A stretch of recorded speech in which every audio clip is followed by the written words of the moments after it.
Hello, everybody. Welcome back to another stream, another month, another set of drops for us to pull. And so, as we're starting up here, I'm actually going to load into my stream directly so that I can make progress as well.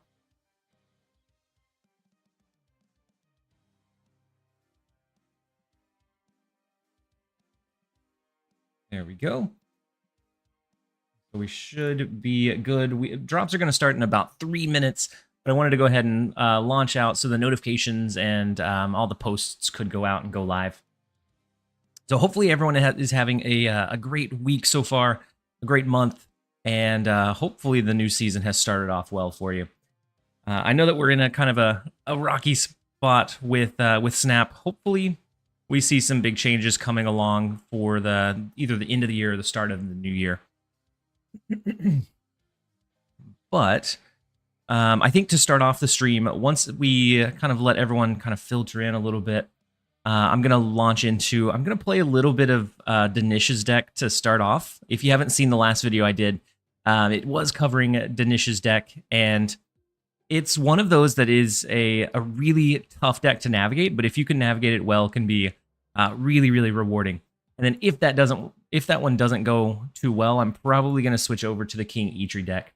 And then Winter Soldier, welcome in. Hopefully you're having a great day so far.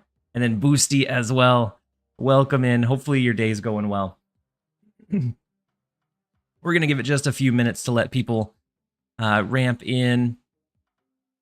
And I can go ahead and pull up the deck. That way it's here. Let me make sure that the YouTube side is live. We're good. And I'll slide here.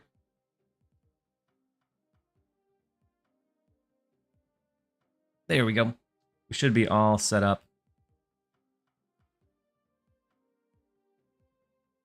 And on the YouTube side said, been stagnated in the 70s, and we've gotten no bots in like a week. Oh, that's rough.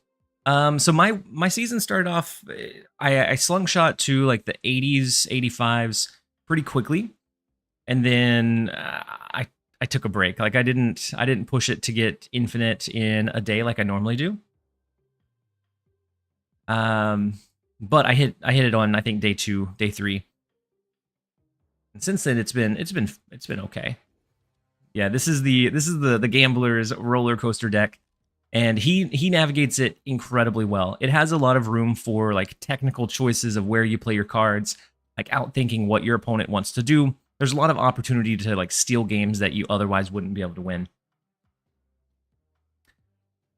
And then Dinman, how's it going, Dinman? Hopefully you're having a great one so far. Tilshi, what can replace to Beta Ray in your Moon Girl She-Hulk deck? Beta Ray is a tough one to replace because then you're relying a lot more on like just getting Thor. But if you were going to replace it, you could probably replace it for, I'd say another like probably another low cost card. It's not going to have as much consistent like last turn burst with your hammers. So King Eitri is going to be a little bit less reliable for you because now you're going to be relying on just the one instead of one or the other. But it probably runs decently with just like another low cost card to extend the reach of your Hit Monkey. Do we have to reconnect our Snap accounts for drops? No, as long as you've connected them. As long as you've connected them, you should be okay. And you can double check once they start. Ooh, speaking of, let me turn on the Nightbot drops. And I'm going to make sure that the one for Roblox is off as well.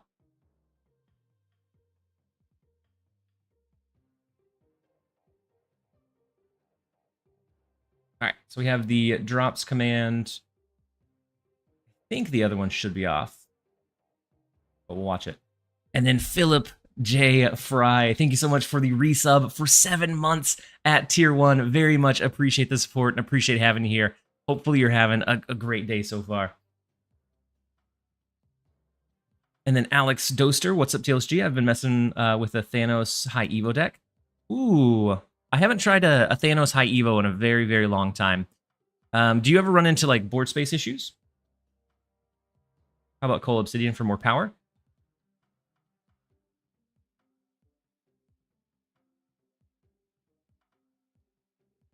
My only hesitation with Coal Obsidian would be a lot of times your turn 4 play would want to either be Moon Girl, or I guess setting up or letting your Sunspot scale. And so Coal Obsidian, I think, sometimes could make your hand congested once you dropped the Moon Girl on 4, because then you would skip on 5. And then Fireball. Do you play Rivals? I've been slightly addicted around 20ish hours in already. I've been playing a little bit when I can. It's very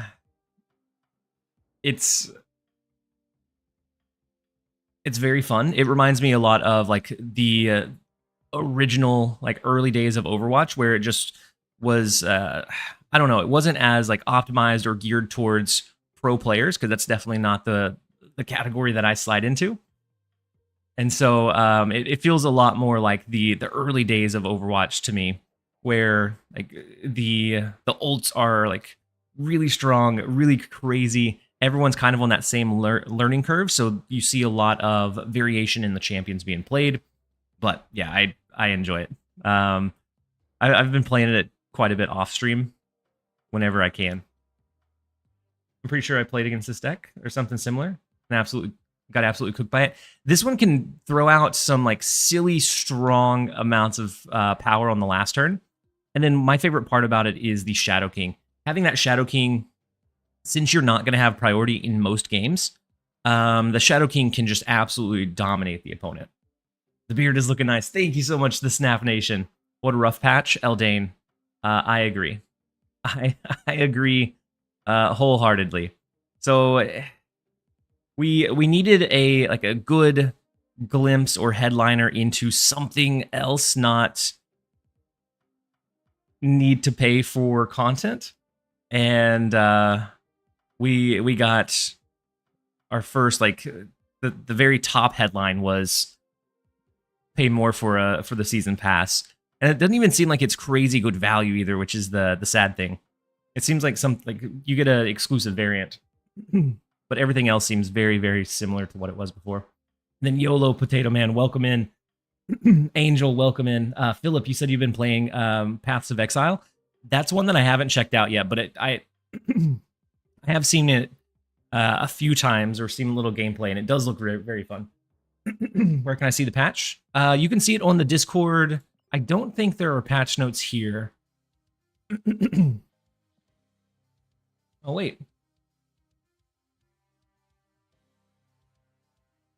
Oh, yeah, no, this one's for the new season. Never mind. And so it's on the Discord. I don't know that they posted it in-game.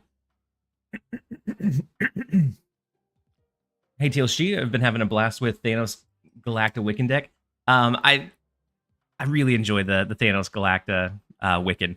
Being able to cheat out either the stones or extra card draw into the Wiccan, one of my absolute favorites. Even for them, I'm surprised they didn't add collector's tokens. Yeah, it's collector's tokens, deck slots, something like really, really unique to kind of make it worth that cost. And it feels like kind of a slap in the face that borders are added. Borders are cool. Don't get me wrong. I really enjoy borders, but I don't consider it a paid currency. Like I think they value it a lot more than I do in terms of like what that conversion to real world cost would be. Because they're nice if they're free, but it comes down to paying it. I'm gonna go regular borders all day. And then C Lopez, thank you so much for the Prime sub, pushing us up to our first hype train of the day. And as a quick reminder, if you guys have Prime subs, even if you don't use them on me, it's something that comes along with your Amazon membership. If you don't use it, it's like you're paying Jeff Bezos $5 back. So you might as well use it on somebody, whether it's me or not. I always make sure to use mine every month. All right, let's go ahead and jump into a couple of games. Chase, she said, just checked and never mind. Neither Jean nor Snowguard are available as Series 3 free cards to collect in the shop this season. Wait, did I miss it? I said at least I can get Jean Grey and Snowguard for free now. But they're not in there. That is rough. All right, let's go ahead and skip on one. A lot of the early game with this deck is going to be just playing it slow. Make the opponent think that they have a much better start or hand than you, and then all of a sudden you just explode some ridiculous amounts of power. You know what happens when you had all the Series 3 cards, but with the Series drop happening, you need one. So whenever you start opening your caches, any that you earn from that update on, any that you have earned but you just don't have opened, those aren't going to be like retro changed. But whenever you earn new caches, as you open them, you'll pull into your Series 3 card. It goes back to whatever like path it was before, which I think the Series 3 card is replaced with a, I want to say it's a monetary, so either the gold ticket or your tokens. One of your caches for that slot will be a Series 3 card instead. Oh no, it is. Let me turn off the Contest of Champions chat bot. We don't have that one. If you guys haven't played it, Contest of Champions, I've been having an absolute blast with it. I've been still playing it off stream a little bit. All right, let's go ahead and go Gambit. It looks like they're running a Wiccan deck, and so maybe we can handle them. We have 2 out of the 4 cards on the board for us to hit. That would be good. That is the worst of them. Well, okay. All right, so we get Blade. We can discard the Odin. We can go Jubilee. I think we go Jubilee. We have Legion in hand that we can always use into maybe Monster Island. Are you gonna get Peni? Yeah, I'm gonna get Peni when she's released. So Corvus is gonna get the Gore and the Odin. And then now, if we draw into Hela, beautiful. We can Legion. That helps them just about as much as it helps us. We could Legion here.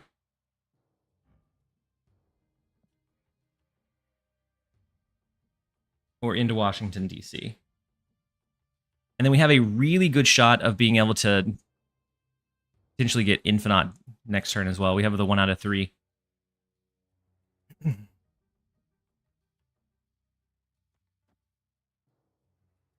We have 3 cards that are going to pop up. Plus 4, 5, 6. So we wouldn't have enough space for everything. So I'm actually going to just throw Legion into mid. I just need Jean from the Series 3 drops. As long as we don't get hit with an Eliath, then we're in a good spot.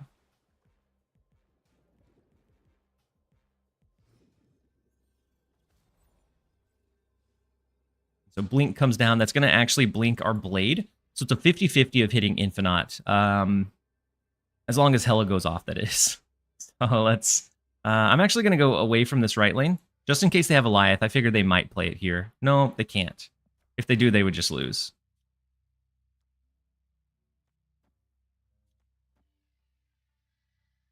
Let's do something like this.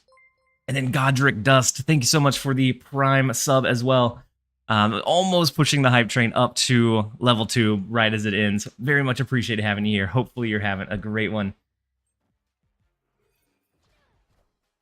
All right, so Negasonic, that's fine. We dodged. And then Cannonball, we dodged it all. I think we're going to be able to pull down the 4 here. Get rid of Blink. Summon them all back. Magneto. That gives us an easy win in the other 2 lanes.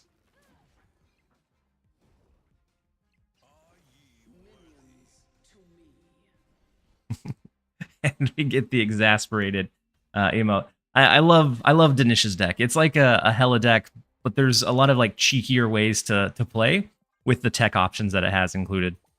Absolutely love this deck. Wait, so I haven't been opening caches for a week to save up? Mosqueda, as far as I remember, ones that you earn now don't count towards, like, the rewards don't get changed. I could be wrong, since it's not a like a functional change of the caches, it could just be that the Series 3 is there. I could be wrong. It's been a while since I've pulled a Series 3. But I know if they ever go back and like change the rewards within the caches, then your old ones won't fit or they won't change. But maybe they don't do that for the card drops. I love Helodecks. Helodecks can be really fun, but they can also be really frustrating. They can go through droughts for sure. I am glad that we're seeing a lot less of Cosmo, because that means Helodecks can do a little bit better.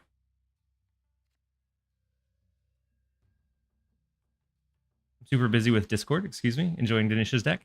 You're no problem at all, Angel. But yeah, no, I'm enjoying Denish's deck quite a bit. He's ran it for months, and I've refrained from testing it out or trying it out. But I really like the include of Legion. I think is really sleek for us. We can go Gambit to destroy the Human Torch, and I want to maybe make it look like we're competing for these other lanes. And then we can always Legion into Bar with no name, just to rip away and just push to lose the other 2 lanes. Wow. We could have avoided the Frigga, but we lost the 50-50 flip.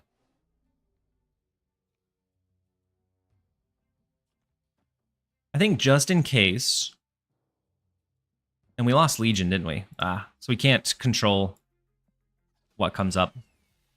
We can't control if we use it. Oh, actually, Legion into Crimson Cosmos is actually beautiful for us. Because they won't be able to drop their 1-cost card.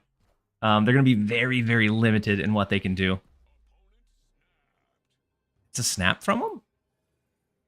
I feel like it has to be a snap back from us. Like, how are they going to play Human Torch? Why are they snapping? I don't know. I mean, maybe because they have an Alioth? What did they do? Why did they snap? They snap into the instant realization that they can't play their Human Torch. Oh no! All right, we'll take it.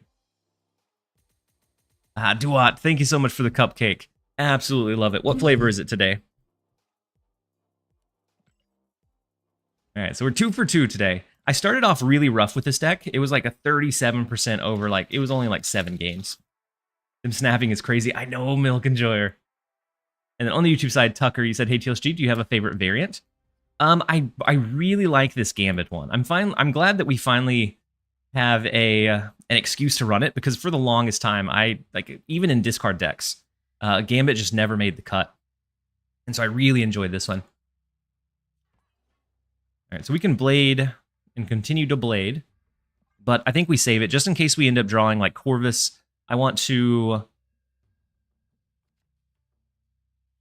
be able to Jubilee and have better chances. Actually, I am going to go ahead and Blade to get rid of Gore. I very much dislike playing against Move. May be very happy to watch. Move is one of those decks that is super frustrating to play against. Because it's so flexible, it's like really big mind games of, are they going to play a Cosmo? Are they going to play an Alioth? Are they going to shift that Cosmo out of the lane that they played it in? A lot of really tough decisions, and so it's very tiring to play against. And then Sensei Jason 5, thank you so much for the Prime sub for 2 months. He said, "Love your content and how positive you are while playing and recording." Thank you so much, Sensei, for being here. I'm glad that you're enjoying the content, because without you guys, I wouldn't be able to continue to do this, and so I'm very lucky. This holodeck made me smile for the first time in months. With Snap, angry. That is huge. It has been a pretty rough couple of months for sure, but I'm glad that you found something that kind of clicks for you. Let's go Legion, just because it's the highest power output. I don't know that we can stand up against them. They have the Brood. They could have Absorbing Man, and then they got Arrow out of the flip, and we got the small little cloak.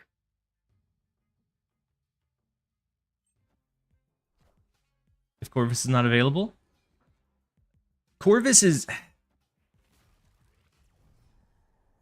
I feel like Corvus is really tough to replace. You could go something like Lady Sif or Hellcow, but Corvus gives us that flexibility to try to find paths to win games that we wouldn't otherwise have had the reach to even be like involved in.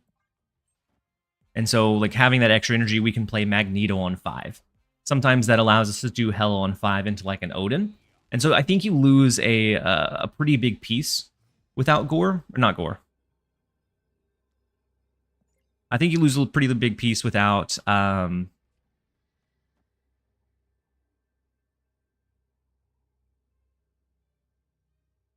I was trying to think if we even have a chance here. I think you lose a pretty big piece without Corvus. So we could resummon Gambit. Unless we hit like Sebastian Shaw, we can't even have a chance in the right lane. If we hit Jubilee, we could pull into maybe Hela.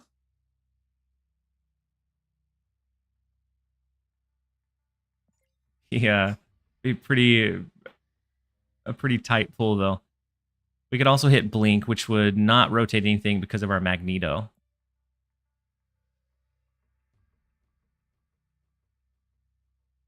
My gut says I want to stay. So Surfer, Broodling. We knew it was coming. Jubilee, good start. Ah, Odin. It was the wrong pull from the Jubilee. Had we hit Hela there, there was a very good chance that we won the left lane and won mid. So we did have a shot.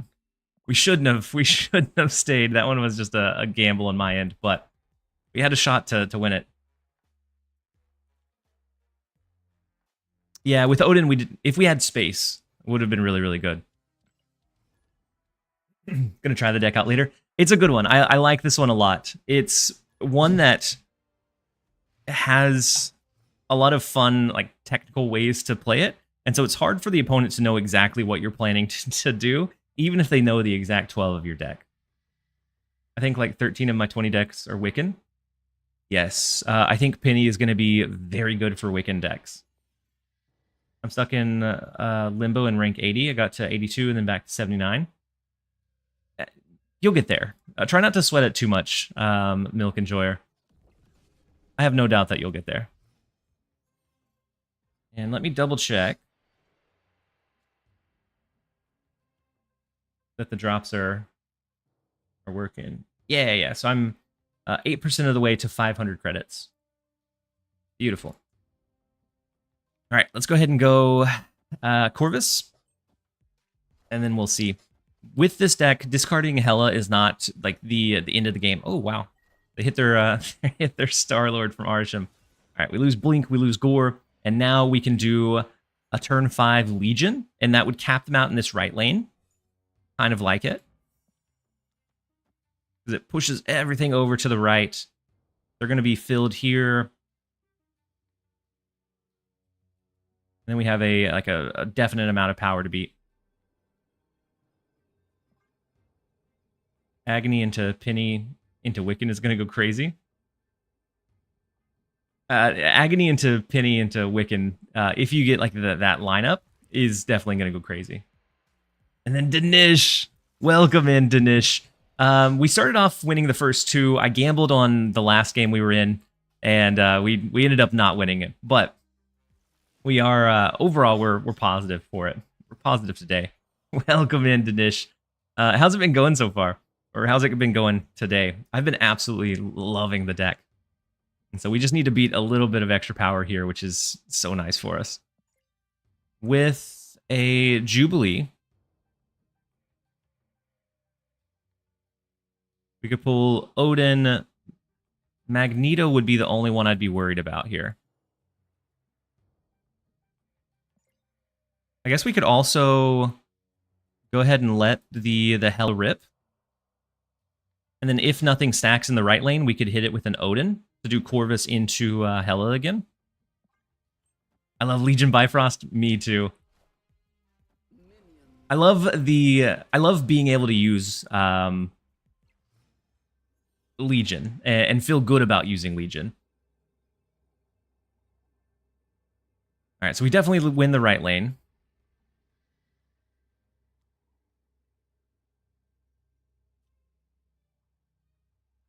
Is it ever this?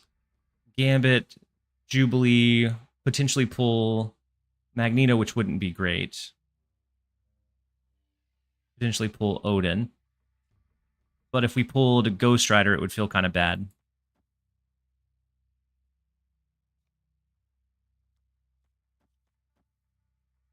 We could also do this. Legion is really strong. Yeah, I like the flexibility that Legion provides.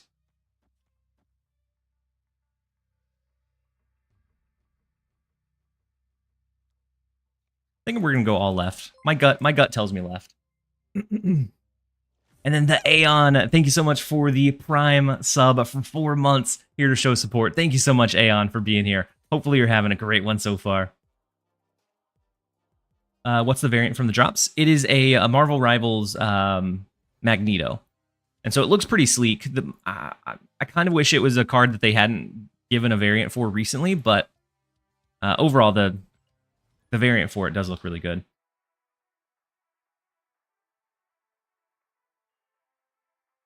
And then the Aeon, good afternoon.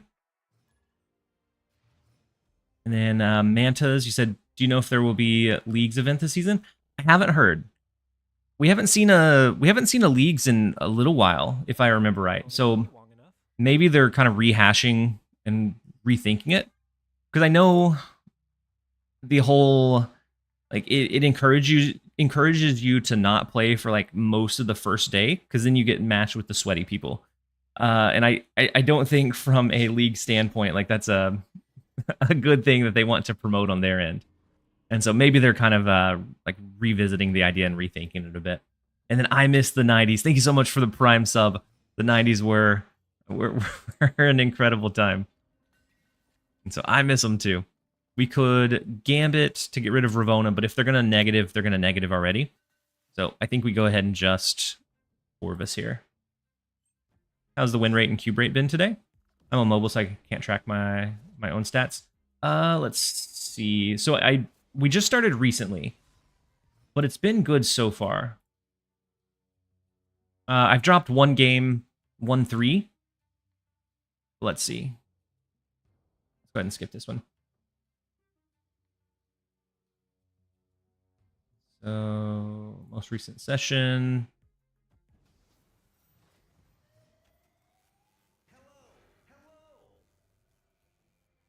So, Cassandra, Big Wong. We can Infinite.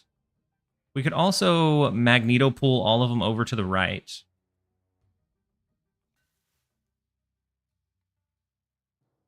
Or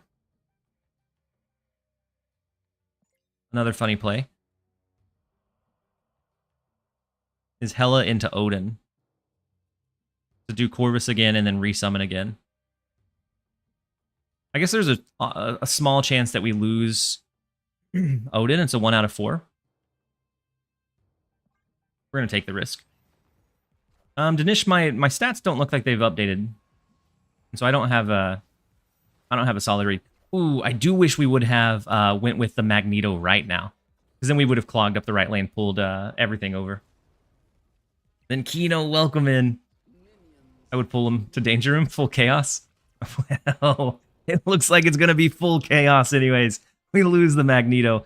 They lose their magic. It's the final turn, the final countdown. We don't have priority though, which is the only problem here, unfortunately. But we go Odin and then Blade. I guess we could do it in any order. It doesn't matter.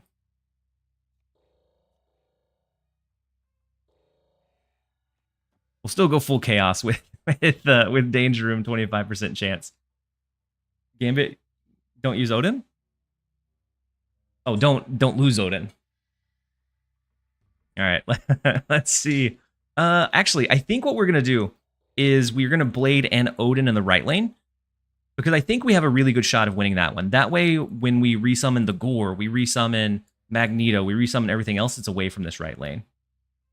We should have snapped. I don't know what we're doing. I love this line so much.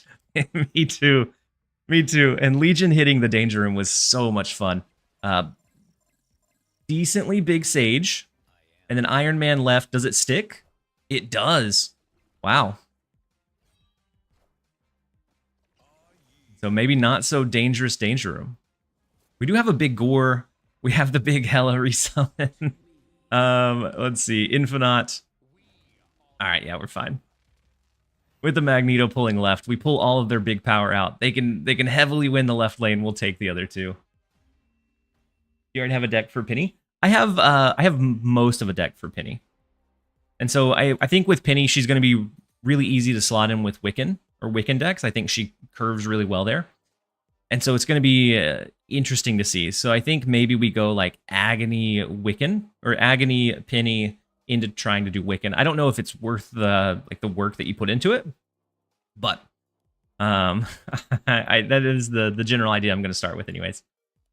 All right, we have a quick set of ads that are going to run. We're going to go for a minute and a half to make sure pre-rolls stay disabled, and then we'll be back with a little bit more of Danish's deck.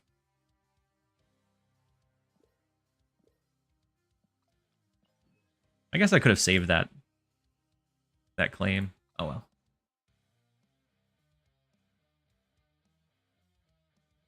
Happy accidents turn into cubes. You playing a lot of imps? No, Dexter is best. You weren't supposed to see that. Dexter is best. I was trying to push for the Uncollected. Act 5, getting to Act 5 and clearing Chapter 2. But I've hit a really hard wall that I've had a hard time passing. Because if I could get to that, the free champions that they'll give over the next 10 days would be 6-star, which would really help out my roster. But since I'm just before that, they're going to be 5 stars, unfortunately. Oh, Nate Jung. Thank you. So I had it turned down because when I record Pokemon, it is super loud. And so I have it turned down to like negative 30 decibels. Otherwise, it just blares in my headphones. And so I turned it back up. If it's still a little bit too quiet, let me know.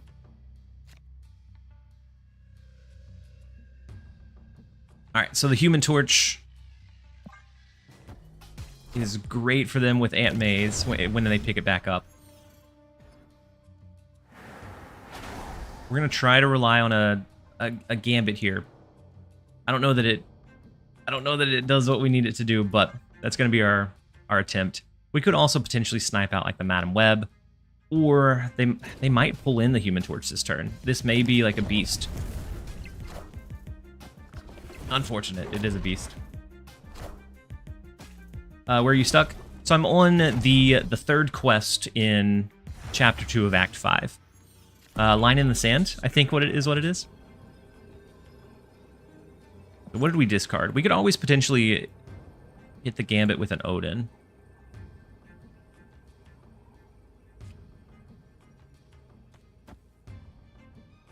Do we stay? They have the really big Aunt May's.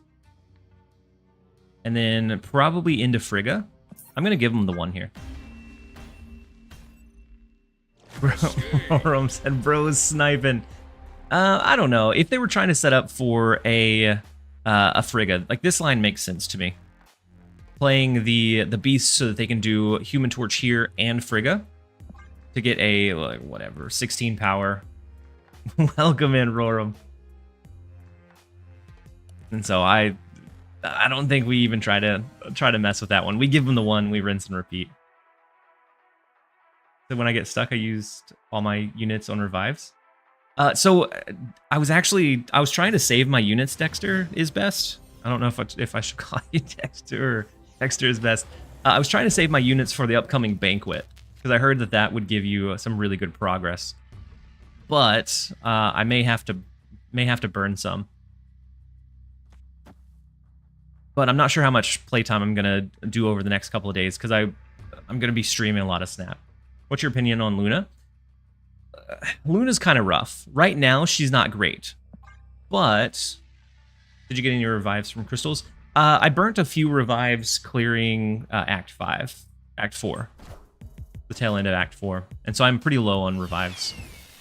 But for Luna, I feel like Luna is kind of in a tough spot.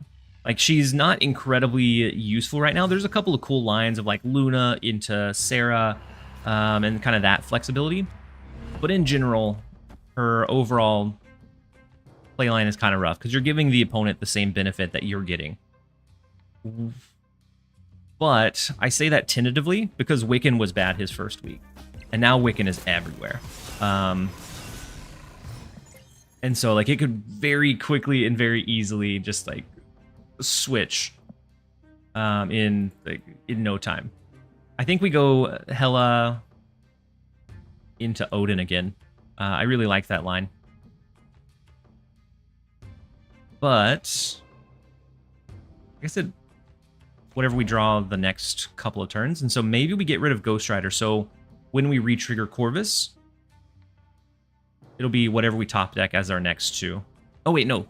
No, what am I doing? We almost potentially resummoned Blade. I don't want to do that.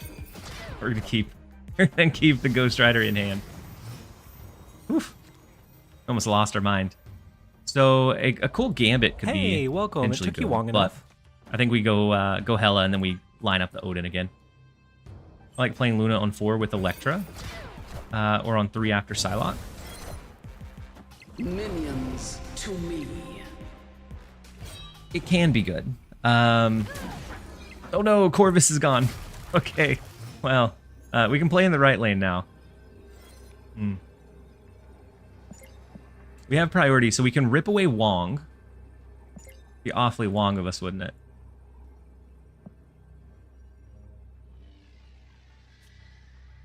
So I think we probably pull everything over to the right. Hope for the best. I got to top 10 with this deck. It's wild. It is Aurorum, isn't it? Danish has been rocking this deck for months, and Magneto to the right. Yeah, I agree. Because I think they'll do like maybe a Brood here, is what I would imagine. The only problem is they might flood more than what we can keep up with. I'm hoping not, but... There's the Brood. It's a Surfer. And then Luna Snow is fine. No, it's an Ironheart. Wow. An even bigger gamble than I thought. And then Baza, can I ask, is Luna Snow worth the keys? Luna Snow, right now, if it was just like this point in like what decks we've seen and her usefulness, I'd say no. But I'm always kind of cautious with ramp cards. What was the stay there? I don't know. A prayer. A prayer on Ironheart, I guess. I would say tentatively she's not worth the keys, but that's because cards like Wiccan, which on his release, his first week, he was pretty bad. And then now he is in like every high-end deck. He is like the ramp staple. And so there's a chance that somebody like finds some cool ways to really make good use of Luna. She's not bad, but giving the opponent the same benefit that you're getting sometimes can come back and bite you.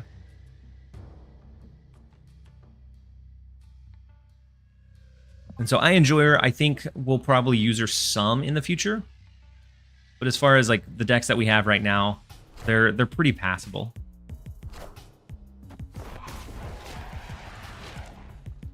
You think Luna is better than Wiccan? Really, Junkhead. If I read my greater and less than correctly. We have a lot of junk on the board, my goodness. Cheating energy is how I like to win. Put her in my Thanos Arsham. Yeah. Oh, Wiccan is better than Luna? Okay.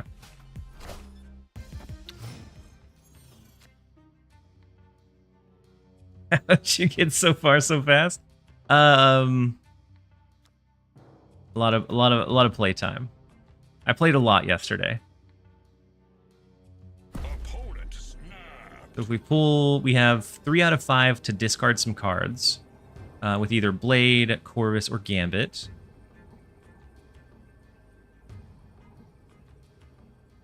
We could potentially look to do like a Legion. Legion next turn might be kind of funny. But it would cap us out of most of our locations. I think it would cap them out as well, though. He's gonna clog you mid. Wait. What's he running?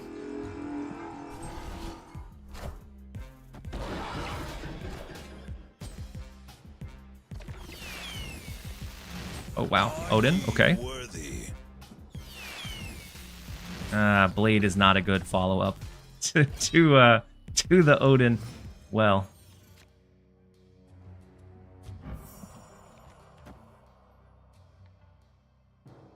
if we do this, we lose left, potentially lose right.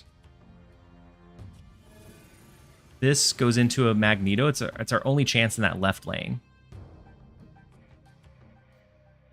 It's not a good one, but it's a shot. We don't.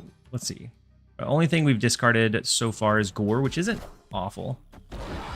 So big Atuma, big Demon, but the Blink coming in handy. We win left.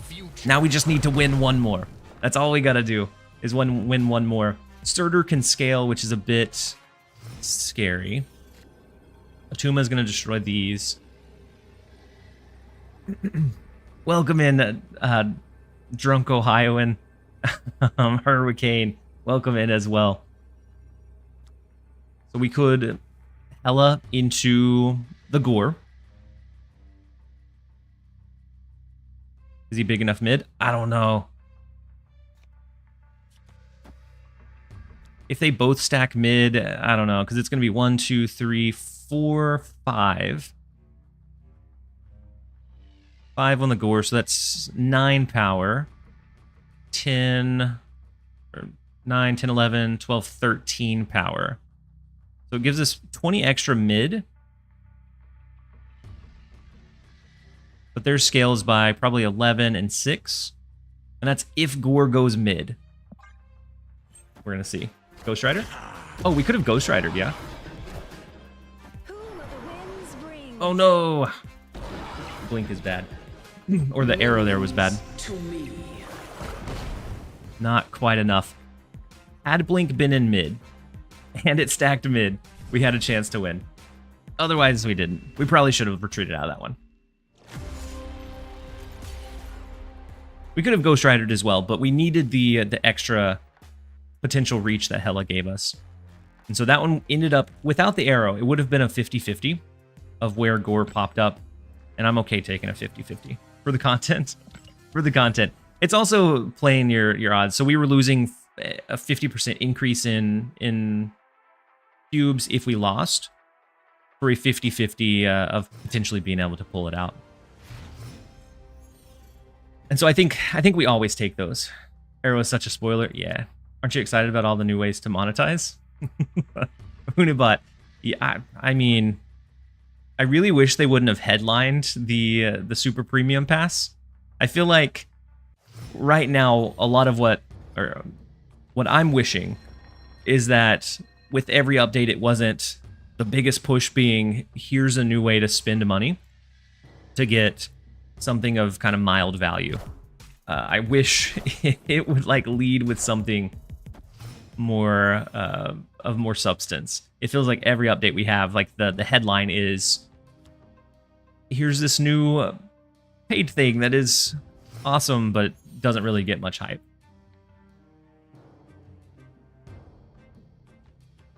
What's your opinion on Luna? Oh, Digger. I'm not sure if you heard, but I already kind of touched on Luna. I don't think right now she's worth the keys. But as a ramp card, there's always that future potential that she has. Did you learn how to parry? I did. Parry and then dexterity. Who they dig up this time? But we do lose Hela, but that's not the like end all necessarily.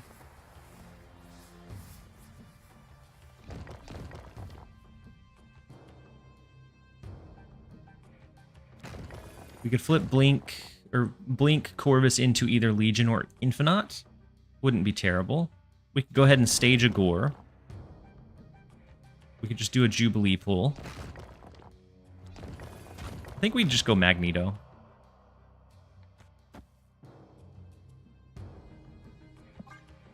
Blink is 50-50. Yeah, Blink is 50-50 for a potential improvement. We are the future. I'm kind of surprised they didn't play Emperor Hulkling in the right. Wow, they didn't get capped out. That is very fortunate for Scublucas. So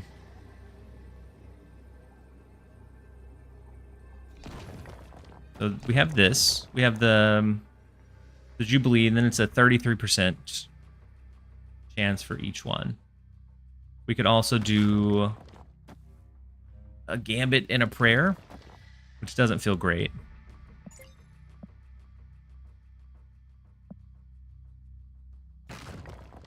I guess we could Gambit Ghost Rider.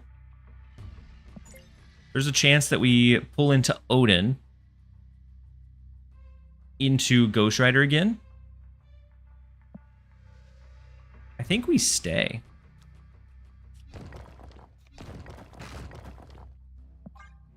I think we have a chance at this one. Big Scar. Let's see where Gambit goes.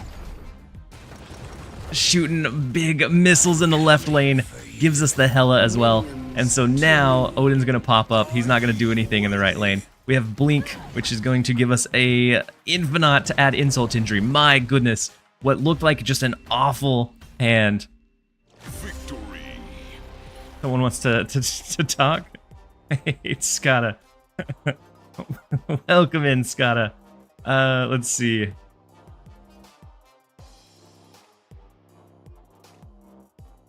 Mimo Devil, you said, what is this deck? This is Danish's deck. It is just a gambling paradise. And a lot of the game, I say that kind of loosely because a lot of times you can really control the outs and the odds and the chances to find a lot of like cheeky ways to win. So we'll gladly take the 2.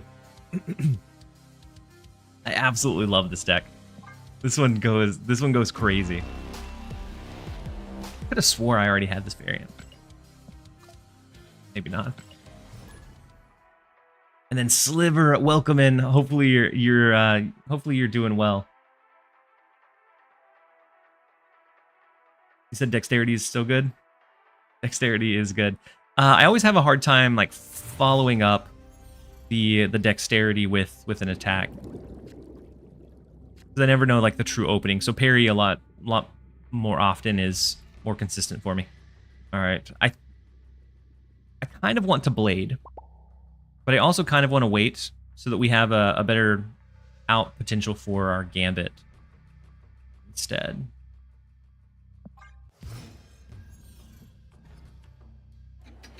I'm just playing Luna for fun and cope. Yeah. Yeah, I think she'll, like, long run, she'll be okay. Because ramp cards always kind of gain relevancy over time. But giving the opponent the extra energy is always kind of rough. Alright, let's go Corvus now.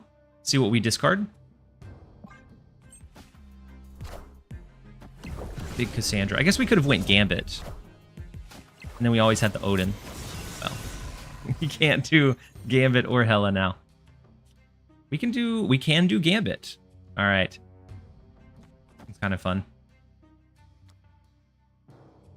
Let's do Ghost Rider. Their Fenris can also revive our cards, and so we have to look out for that. But Ghost Rider, if it revives Hela, then we're getting the Gambit anyways. If it revives Gambit, then a lot of 66% chance we'll be able to hit it with an Odin afterwards. And then Drake Main, thank you so much for resubbing for 5 months at tier 1. Very much. Oh, we lost the 33%, unfortunately. But you have Magneto. We can rip it over to the right, which I think is beautiful for us. Potential chance to pull into Infinite, even if they have like what, a Moon Knight. I think it's okay.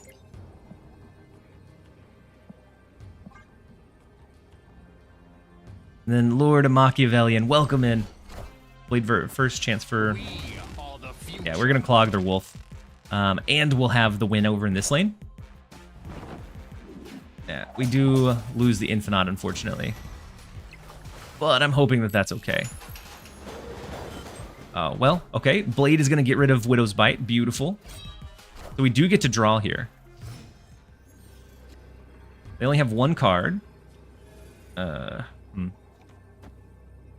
This only gives us 11 power in the left lane. Oh, no.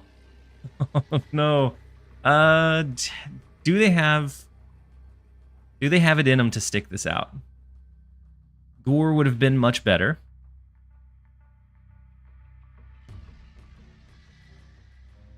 We have 4 cards in our deck, so a Hawk would be a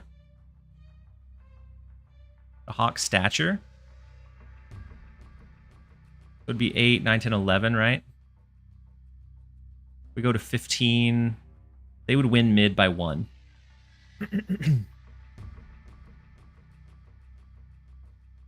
Blink right? Wait, what? We win right already.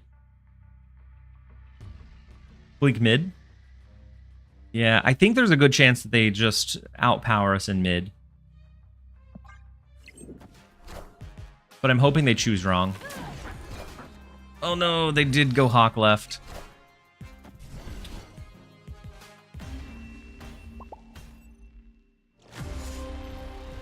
Unfortunate. The Moon Knight getting rid of our Infinite was big. I was thinking Jubilee Headroom.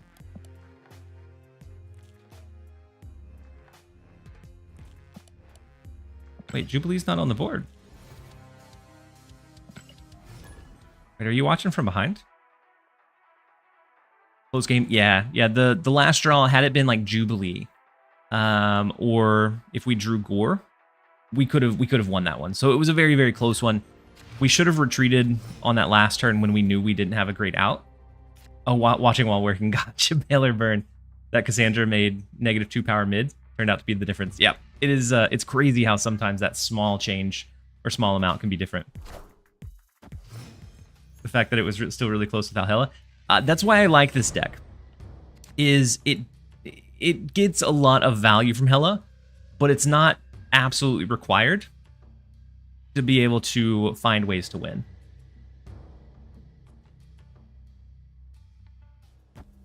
The deck is wild. The deck is very wild. Lord Machiavellian, thank you so much for the Prime sub for 5 months. They get a copy of our Gambit that we have to look out for. Legion into Crimson Cosmos is always kind of fun.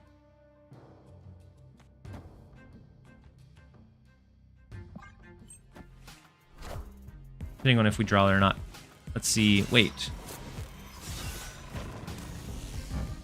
They went ahead and played Corvus? Wild. We also lose our Legion.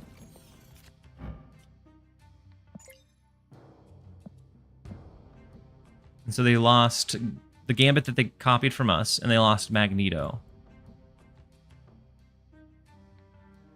We don't have a turn 5 play right now. Oh no.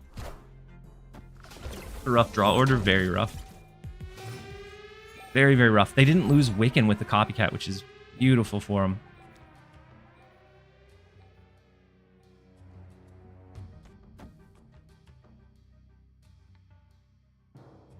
They haven't snapped, but if they do, we probably leave. They probably leave. We have the Jubilee. Could hit Corvus. Could hit Blade. Do they ever Eliath into the vault?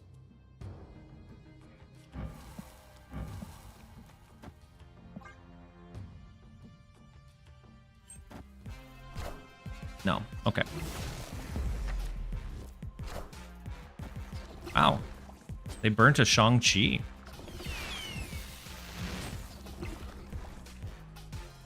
Okay, into Blade. Depending on where it pops, that's not enough in this lane. We have both Legion and Magneto that have been discarded.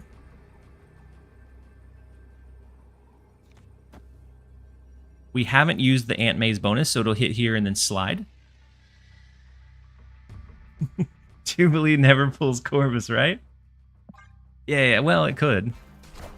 No! They hit us with the Eliath. Oh, man. We should have played it over to the right. Yeesh. Wait, had that popped into mid, we won. That was still a 50-50 on that last turn, even with the Eliath.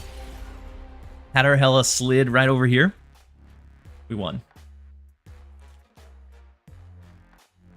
That was a rough loss, but we had several ways to still be in that game, even with a pretty rough draw. We're going to run into a really quick set of ads real fast, and then we'll be right back, you guys. Is there a way to tell who Gambit is going to remove on either side? No, not that I know of, Vorpal. I think it's just a random pull.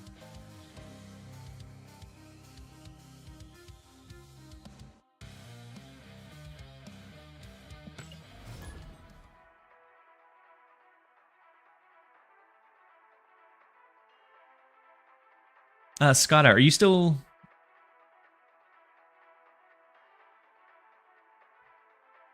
What are you running now? Are you running Scar stuff?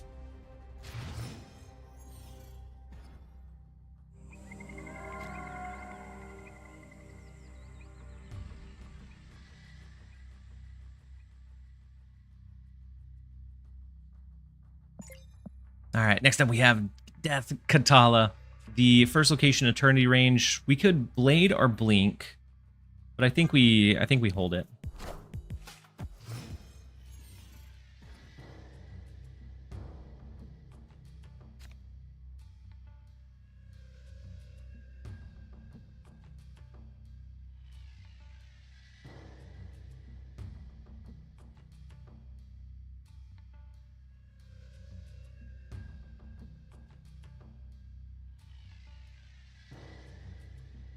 Let's go ahead and hold the Ghost Rider.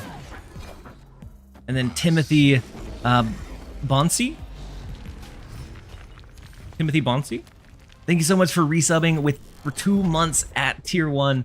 Thank you for being here. Welcome back. He said, all right, midday drops with TLSG. Hope you're well. I'm doing well.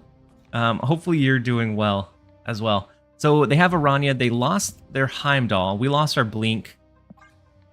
But they also got Wakanda Embassy, so if that hit like a Human Torch or any of their other movement cards, it could be pretty rough. Big Madam Web.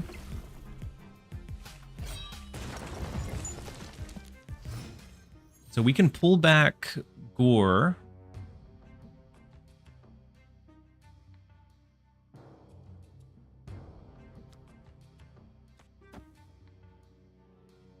I kind of think we go ahead and pull back Gore with Ghost Rider. Maybe we Legion mid next turn. That's how you say it? Good. I tried not to butcher it. All right, so they have our Hela. We don't want to focus too much on the discard aspect because we know we're not gonna have that opportunity. Let's go Legion. And I can't remember if Sakaar triggers with this or not. I guess we could have Ghost Ridered over here. I don't remember if Sakaar pulls or triggers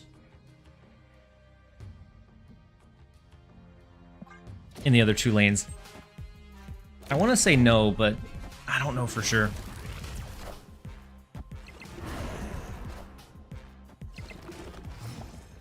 Legion doesn't work there. Gotcha. So we can flip it into a Hela. We haven't discarded anything.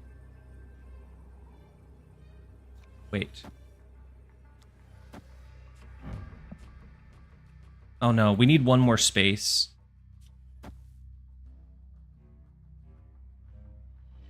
Because we can Blink, flip it into Hela. They don't have any movement cards. We have a good Gore in the right lane. This one, it's just an extra 10.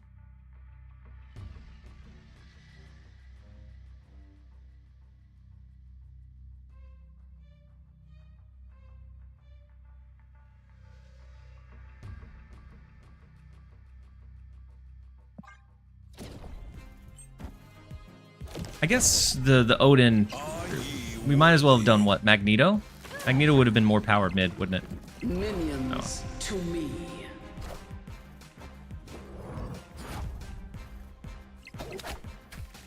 Then Aranya back to the right. What is this? Is it Ghost Spider? Oh, no. Yeah, we're not going to overpower that one. Had we done Legion left, maybe we had a shot. So, Danish, how how tough is it for you to watch someone navigate your deck poorly? Because I know that there is absolutely no way that I run it as well as you do. But I think at one point you did say it has a pretty high learning curve to it.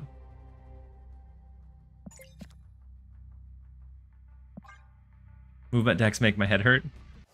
Yeah, the Vulture was huge. I forced him to watch me play worse decks. Do you, Angel? All right, let's hold the blade. I'm probably gonna go Corvus and. We can always retrigger Hela with Odin, so it's not I guess the end of the world. It hurts a little bit, but I'm glad you enjoyed it.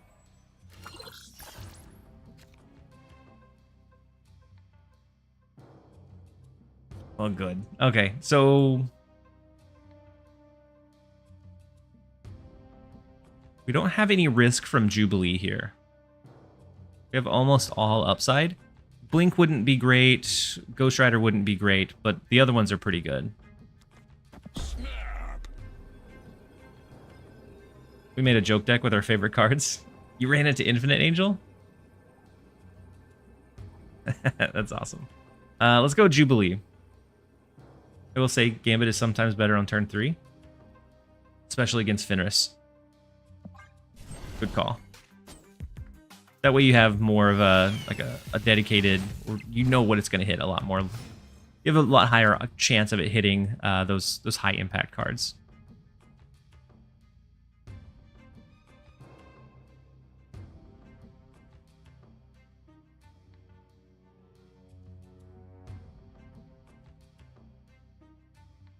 I don't know what I want to do here.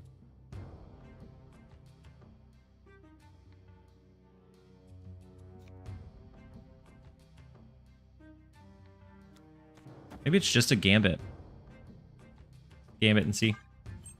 To the left, get Hela back. Ah, we lost we lost our Odin. Oh no.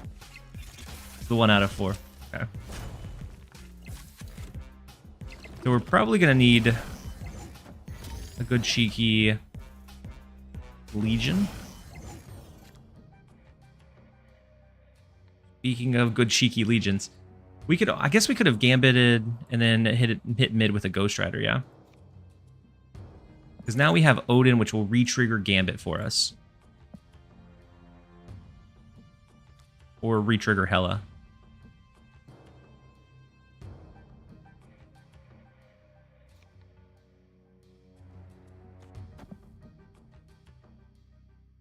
Go ahead and Legion. Next turn, we could do something like, I don't know. Maybe it's Blade, Ghost Rider, mid. Let's see. 59 minutes for Peni. Yeah. Yeah, we're getting close to Penny's release.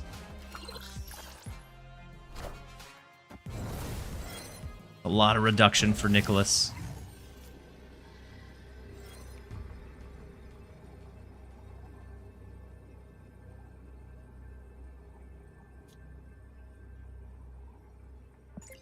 Right now, Odin is our only one discarded.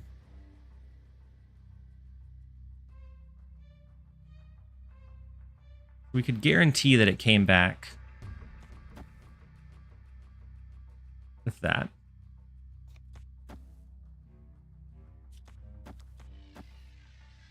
It's only a 1 out of 3 that we hit Bishop in the right lane. So I'm not sure that that would be enough. We could also Blade Ghost Rider. We either get Odin, which re-triggers the Hela, the Ghost Rider. And then we get the free Corvus as well. I think that's what I'm going to do. So if we get Odin, then Hela hits before Ghost Rider, and so then Infinite can go left. Forward space. And then Reckless Monkey, thank you so much for the resub for 3 months with Tier 1. Very much appreciate having you here. Hopefully you're having a great one so far. Wait.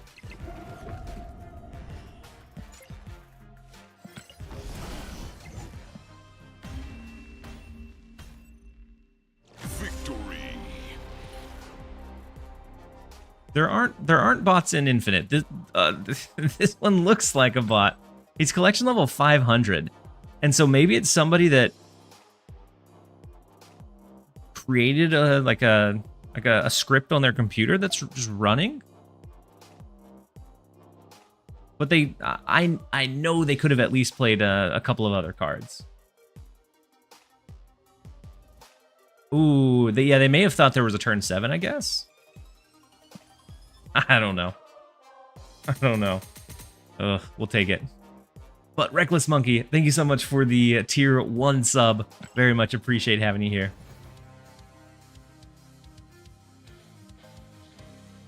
Bully stream? I didn't mean for it to be a bully stream. We were getting bullied, and you know how like stress in corporate trickles downstream? You know, like the manager gets all the stress from the higher ups, and then they trickle that down, and it flows downhill. That ended up being what we did. We were getting beaten by people higher ranked than us, and then we just took it to a rank or a collection level 500 person. This is why new players uninstall. TLSG is killing the game. I'm single-handedly running it into the dirt. It's not a good long-term strategy from me. I have to admit, probably a little short-sighted, but one of my least favorite things about the new-ish player experience. So let's say I'm relatively comfortable with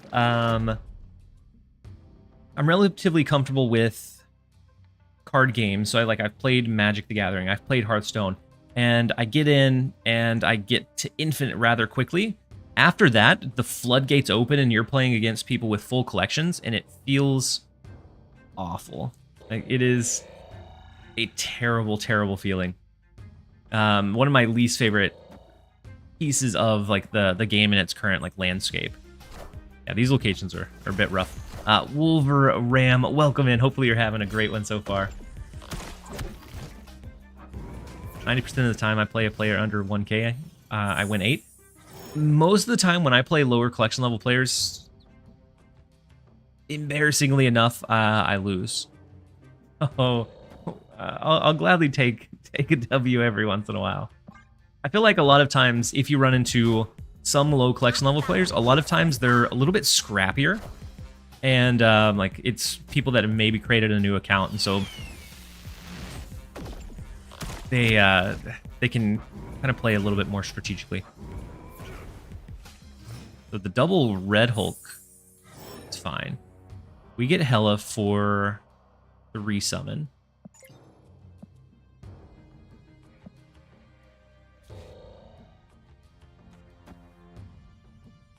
I kind of want a Hela here. If Legion hits Great Web, then we're off to just the races. If Legion goes into Danger Room, then we have a dangerous game on our hands. We could hit the left lane with Odin to re-trigger Blade and then re-trigger Hela again. Kind of like it. Thoughts on Peni? Legion Great Web for Chaos? We might Legion Great Web for the Chaos. Minions to me. It is gonna be for the Chaos. I enjoyed the thought of Peni. I think any kind of ramp card has some pretty big strengths and opportunities, and so we'll see. Wow, we were fortunate enough to be the one that was granted the Great Web change on every single one of those 3 locations. I'm not sure if maybe they're joined together or what, but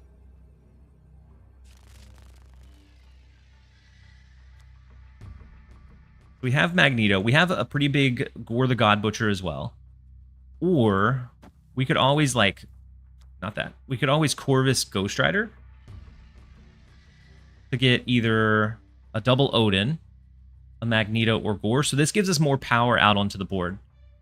So this is what we're going to lock in with. I like it. And then General Sergeant, welcome in. Red Hulk on 5, Red Hulk on 6. They could have Red Hulk on 5 and then on 6, right? I do kind of wish we would hit the... Oh, no! It's all going to come down to the chaos. Oh, no. Ooh. Well, we had the win until the Infinite pulled. Oh, no. Rough days. Rough days are here.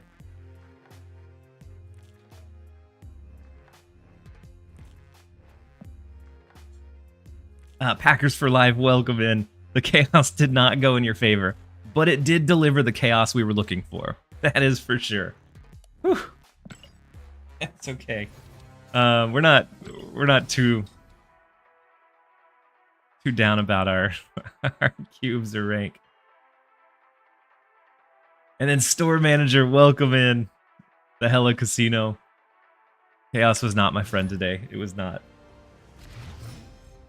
And the thing, I think one of the bigger things with this deck is making sure that you don't start playing too... You want to keep a level head. The skip 1-5 was a dead giveaway. Yeah, the skip 1-5 was big. And we knew that they were going to have a lot of power output.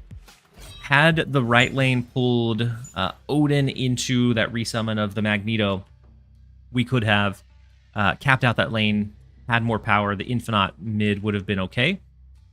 But we didn't quite have it fall in our favor. Mind Stone, Reality Stone, and then Power Stone, all very big. To the Luke's bar. Right now it's just Magneto we've discarded. Oof, that Cassandra Nova copy is horrifying.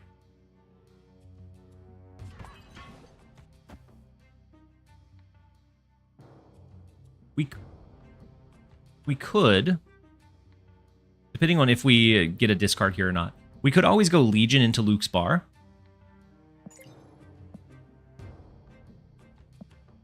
May not be the best, unless we get like Gambit and it hits like a blink or something that would give us a little bit of extra reach.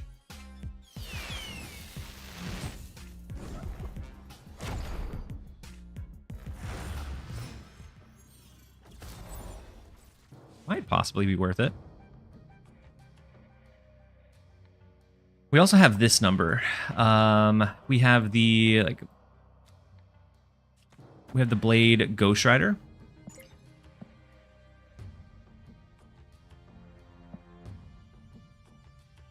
Or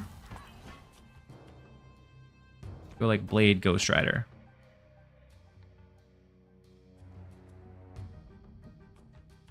You're climbing with Phoenix Force?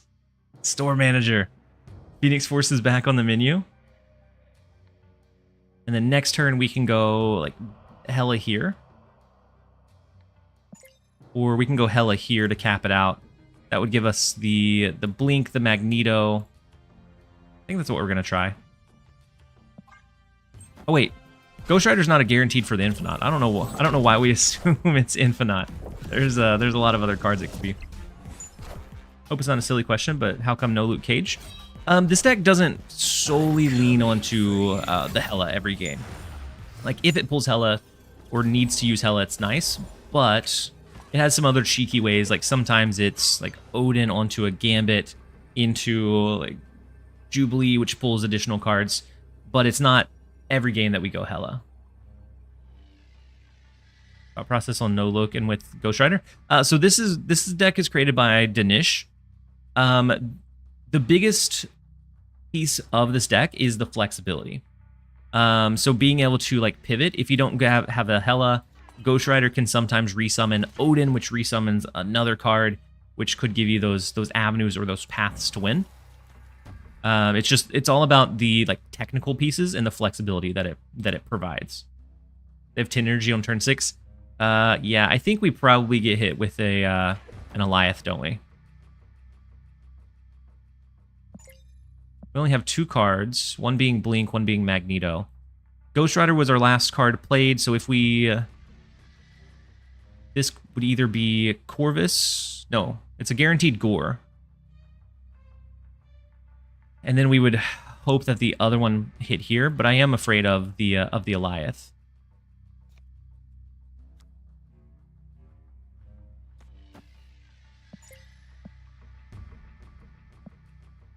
I guess Magneto is going to kind of take charge of whatever lane he's in. Oh, big Shang-Chi. Big Cassandra Nova. And a big Mockingbird as well. The Blink into Gore, which is gorgeous for us. No, not the Magneto. No, we don't want it to stack left. We needed it probably even to the right. We'd maybe pull these, but then we lose to this anyways. No, they had too much. Goose Agent hurts this deck a lot without Luke Cage. It can, yeah.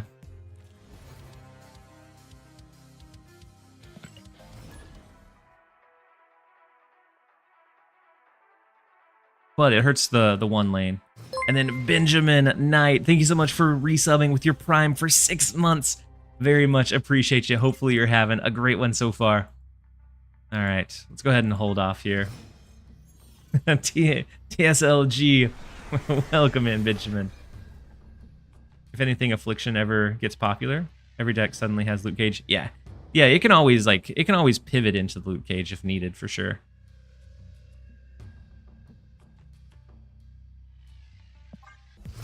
Are you going to play Wiccan when Penny's out? I think so, Sliver. I think Wiccan is the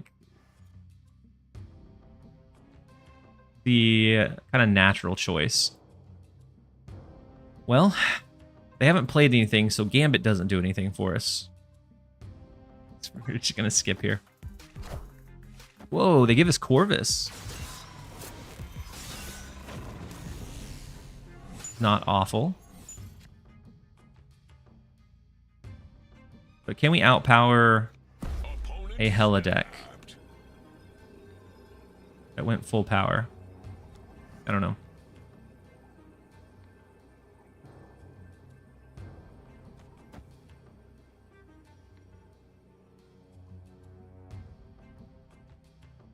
We could do Corvus, get extra energy. That would allow us to like play out a Hela maybe. They Legion here?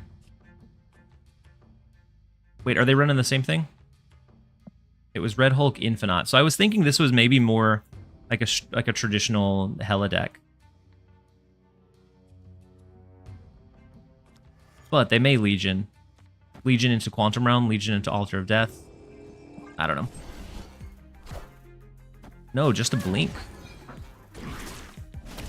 Into Misery? What is Truth cooking? The Odin Ghost Rider are gone. I would have liked to have the Corvus on the board, though.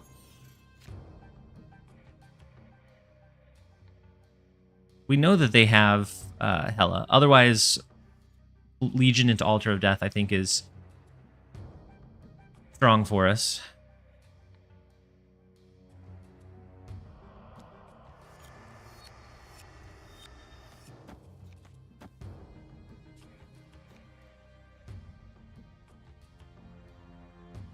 Next turn, we're going to have 7, so we can always Blade plus Hela next turn.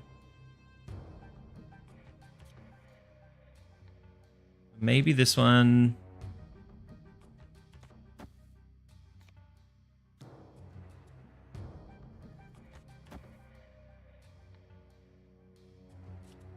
I don't know.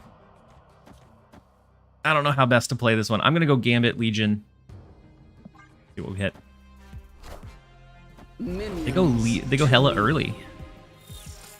They both stack in the right lane.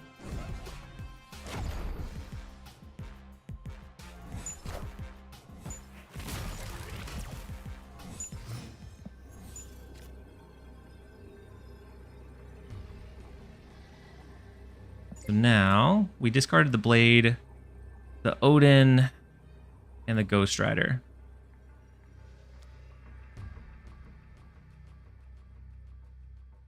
We could also blink rotate. Legion into Infinite. That's pretty low power output. If they have an I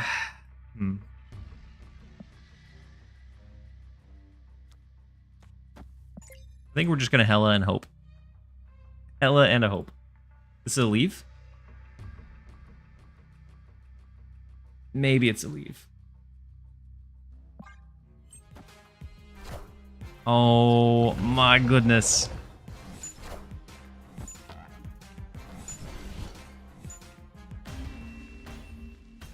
Rough.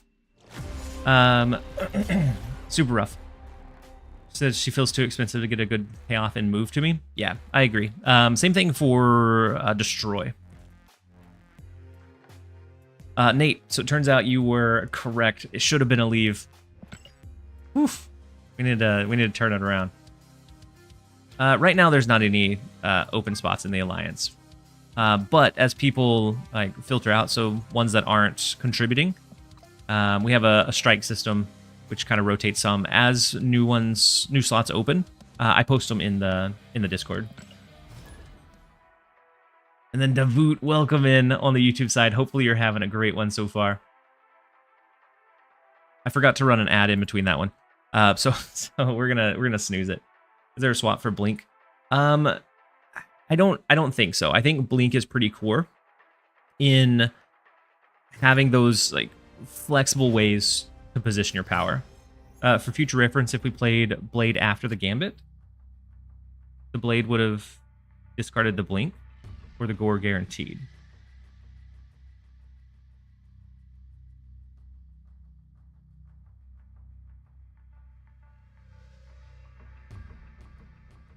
Did we not have Hela in hand?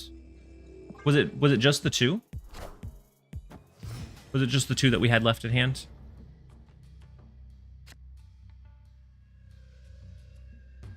And you would revive a Blink to cycle the Blade. Oh, it was the same odds to hit Hela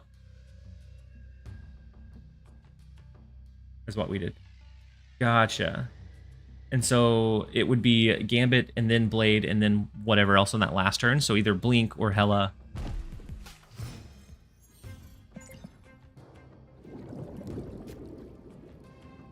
All right, so the Sunspot. This may be the deck that we were running. I think I'm going to go Gambit here. We have the Corvus, but I think we're going to try and snipe out the Sunspot while we can.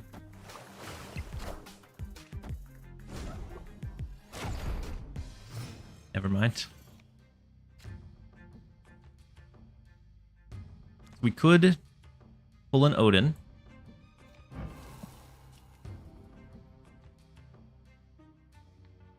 I don't think we do Corvus because that's a 50% chance that we discard Hela. But if we do, we have the Magneto, the Gore. What are we pulling for with the Jubilee? Blade would be fine. Blink would be fine. Legion would be okay. Infinite, Odin. I think we just go Jubilee.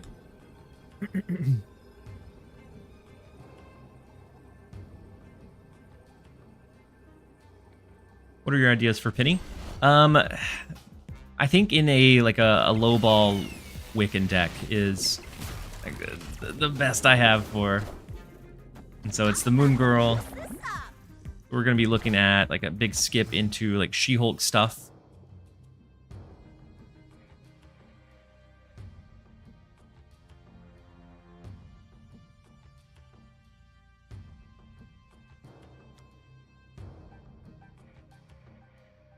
I don't think we can ever not Corvus here, so I think we have to just go ahead and send it. Skip incoming? Yeah, skip from them for sure. Ooh, big. Infinite Magneto. Doesn't necessarily mean we win, but it is nice. I kind of wish that draw would have been Blade, so we could do Blade Hella. I love I love gambling. Yeah, gambling's pretty nice sometimes. Still don't know that it's enough, but we're gonna give it our best shot.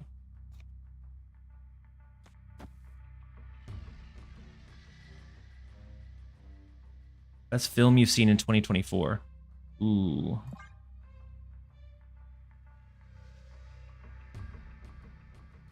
I don't know. Nothing. I haven't went to the movies too often. I've watched several like as they come to like streaming platforms, but nothing is just like standing out. And it could be like maybe there was something really good at the start of last year that has been long enough. Let me see. 2024 movie releases. I probably haven't watched many of them.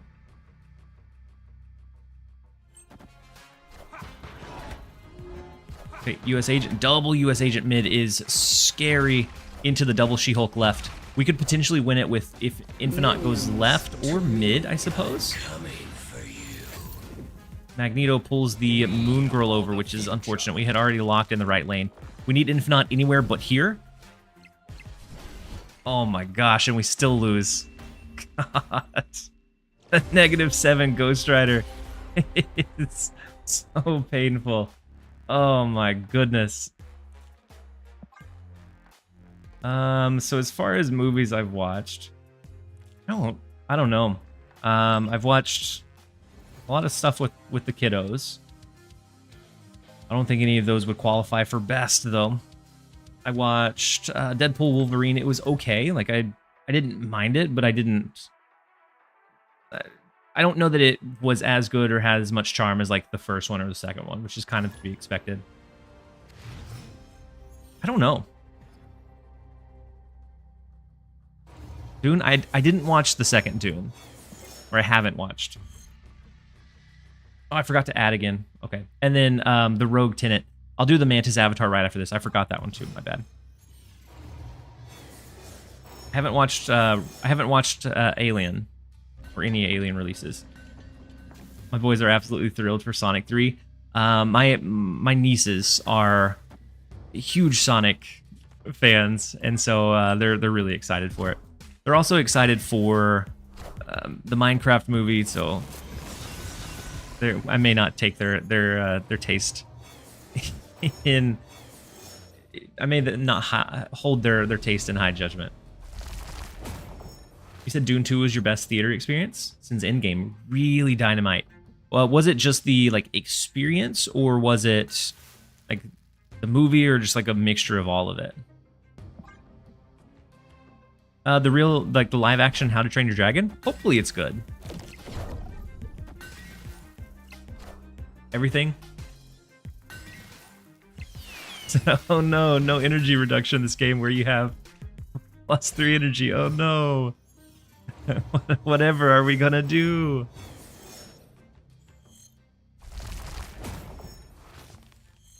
Alright, let's...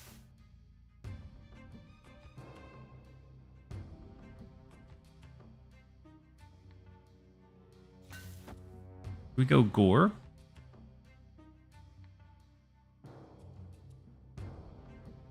We could Odin the Jubilee, but I'm a little bit hesitant. Minecraft movie looks bad. Yeah, I agree, DP. I agree. TLSG about to disown his extended family over...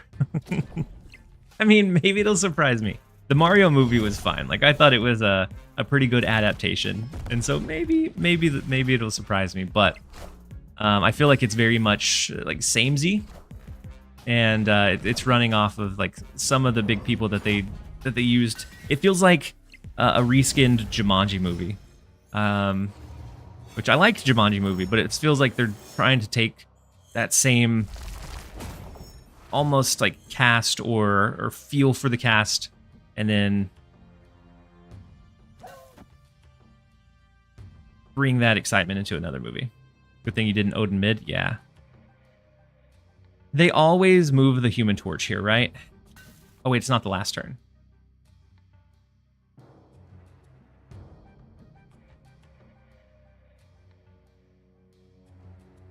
We could skip into Infinite, but I'm not sure if we win by doing that.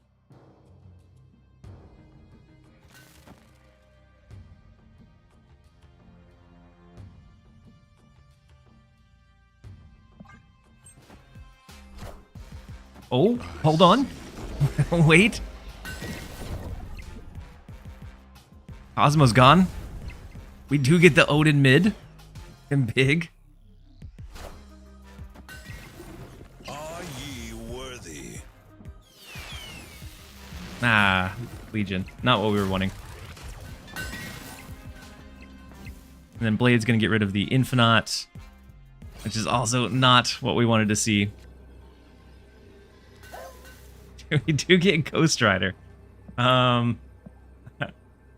don't think he can ever win this one. Draw Ghost Rider into Hela? Easy peasy. So now, do they move the Human Torch? Or do they move the Cosmo? This is why I don't like playing against movement decks, is there's just, it's so difficult to read what to do. They could also just go, no, they couldn't go Goliath. So Ghost Rider here. Move Human Torch here. And then we can't win this lane.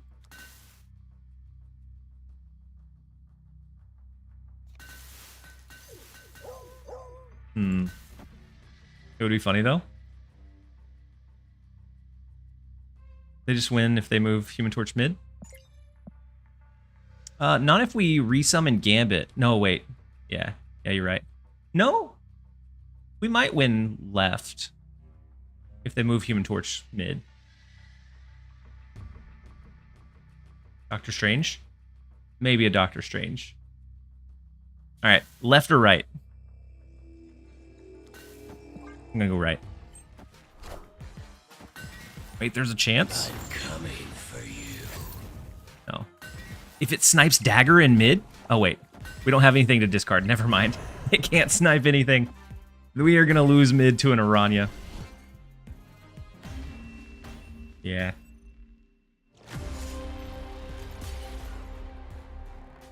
That's okay. It is time for a quick set of ads. And so we are going to jump over into a minute and a half, and then we'll be back with a little bit more of inoptimal Danish deck play. Only hella help there, yeah. Only hella help there. And then even that, since they didn't move the Human Torch, I don't think we would have found the win. More gambling, yeah, we'll continue to gamble.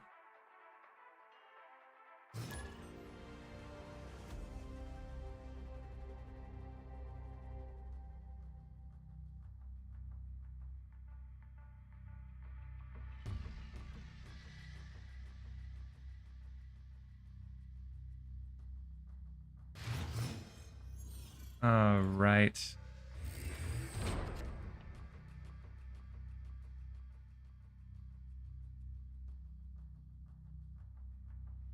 Angel, you said forgot to ask, but did you check the leaks from patch day? No, I haven't. Were there anything good, or was there anything good? Oh my goodness, Rogue Tenant. I'm so sorry. My goldfish brain forgot to change it to a mantis. Regis was 2 steps ahead and posted a video. Yeah, I figured Regis would cover the patch stuff. He normally does. He said half of the Discord is kind of hyped. Really? I'll have to check it out. Jubilee Blade, not the best, but we could always Hela in. No, we can't Hela into Odin. Never mind. Mostly new stuff for February. Best bundle in a long time. Hello. We finally got spotlights for February. Ooh, with interesting stuff. Don't spoil the patch notes. Wait, the data mines? The patch notes were pretty lackluster, if I'm being honest. We can Infinite. We can Infinite here. Into like a Hela, potentially slide into the vault. Or just with the resummon stuff. Luna Snow good in high Evo. I feel like Luna Snow is okay in high Evo, but it still has some like high-end restrictions. Like it doesn't have an insanely high ceiling, and it doesn't have room for like tech options, which is like its biggest downfall. Wait, we could slide into the Professor X mid. Hello! Can you understand me? But maybe not. There's a chance our Hela slides here.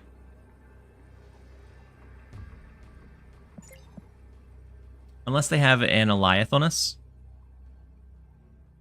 Which is a possibility. Big blink into Ghost Rider, which is Hela.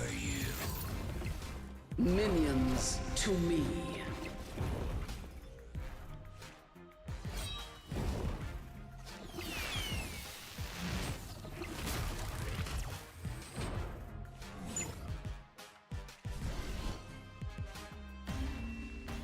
No matter where we moved, we lost that one.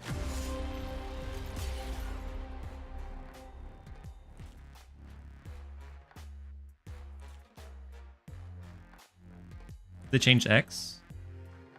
Annihilus and Hood move over to X with them having priority.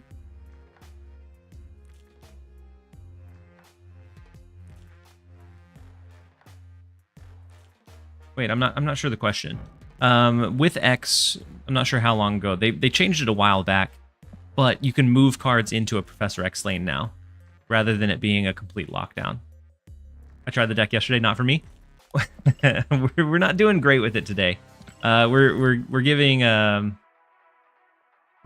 Danish a heart attack. Zol Bug Buddy, thank you so much for the Prime resub. Yesterday, not yesterday. Yesterday? May have been yesterday. Whenever I was playing it for the video, we did well. Held down a 60% win rate. But I've just been either not navigating well or just getting the bad end of the RNG. Avatar.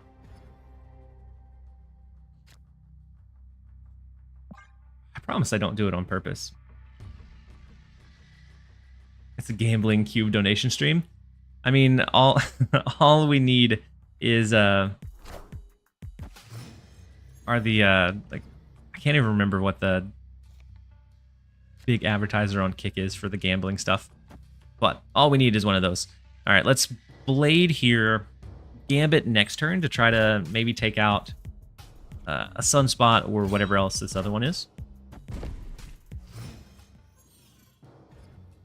I'm amazed Mill in the current meta works. I feel like Mill in general is fine. Unless... Oh, snap. I feel like Mill in the current meta is fine unless you run into Arisham, which there's a lot of Arisham out there. Potential double kill could be rough. It could be, but Hela can potentially bypass that. So high Evo, that's fine. Double kill, interesting.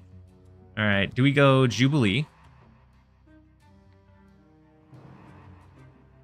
Jubilee has a chance to pull into Corvus, which I'm a little bit hesitant about. I guess it's the 1 out of 4. Or we skip this turn, we blink, we change the Gambit for Ghost Rider, Legion, or... Oh, Legion would be bad, wouldn't it? Yeah, Legion would be pretty bad. I don't want to blink the Gambit away.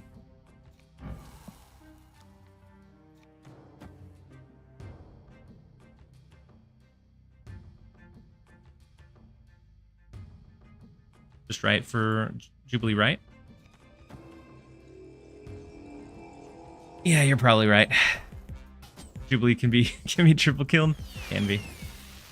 Nah, you guys talked me out of it. Go where the God Butcher left would have been beautiful. Rough stuff. All right, so Blink is now either a Legion or a Ghost Rider. If it's Ghost Rider, we lose. It's either that or we skip here. This would be a 50-50 of getting Legion, which would open back up the other 2 lanes, which would be kind of nice. But we're just going to skip here. Wait, no, just Legion? Oh, wait, yeah, it's guaranteed Legion. You're right. You're right. Thank you, chat. Thank you, chat, for keeping me honest. Had a perfect game against Arisham, discarded like 10 of their cards. They still had 6 left, yeah. Maddie, thank you so much for the resub with your Prime. Very much appreciate having you here. Hopefully you're having a great one so far.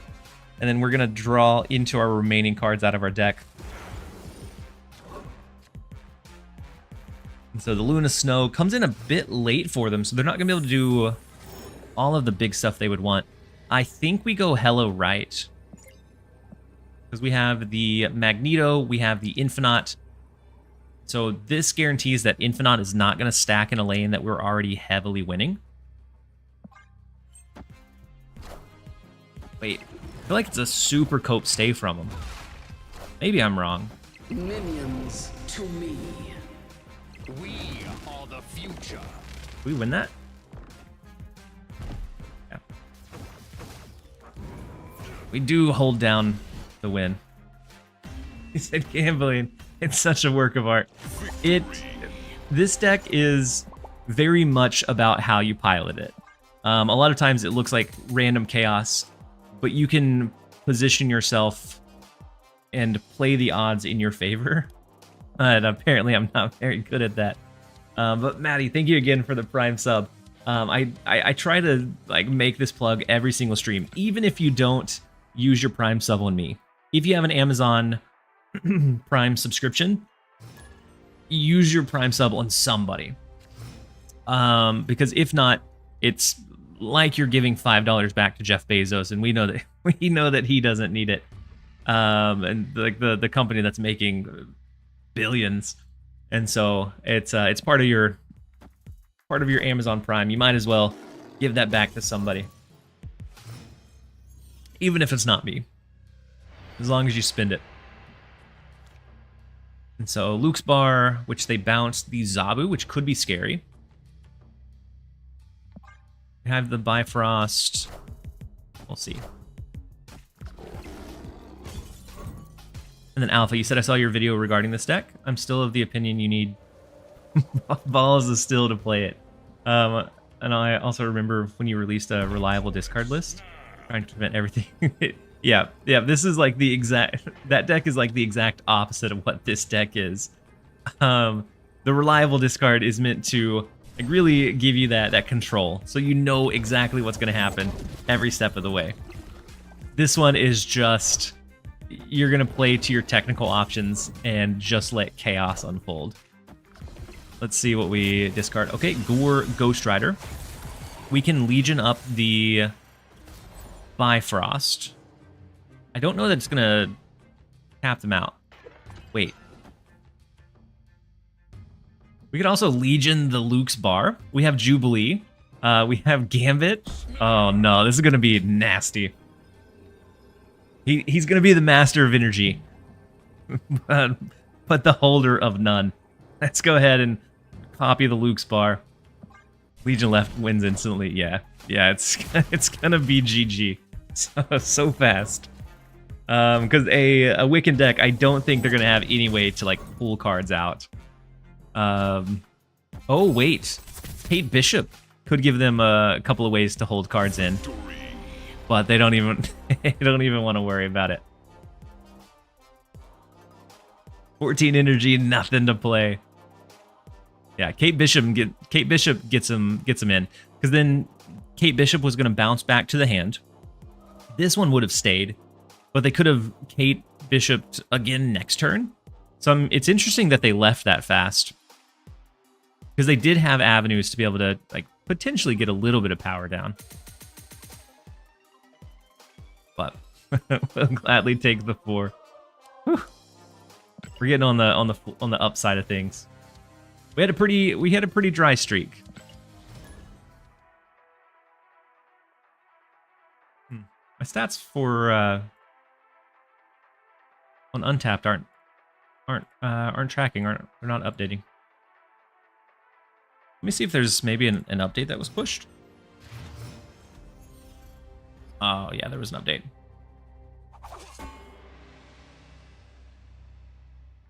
The tracker will be back in a second. And then Zon, you're in second place in my recap. For Snapstream, though. Welcome in, Zon. I'm glad that I was in your recap at all. I found the rock. This is looking more like a Legion deck than a Hela deck.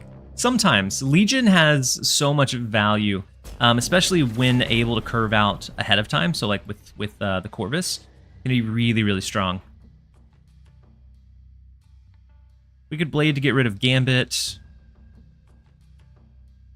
But then if we get unlucky with our top deck, Corvus might be bad.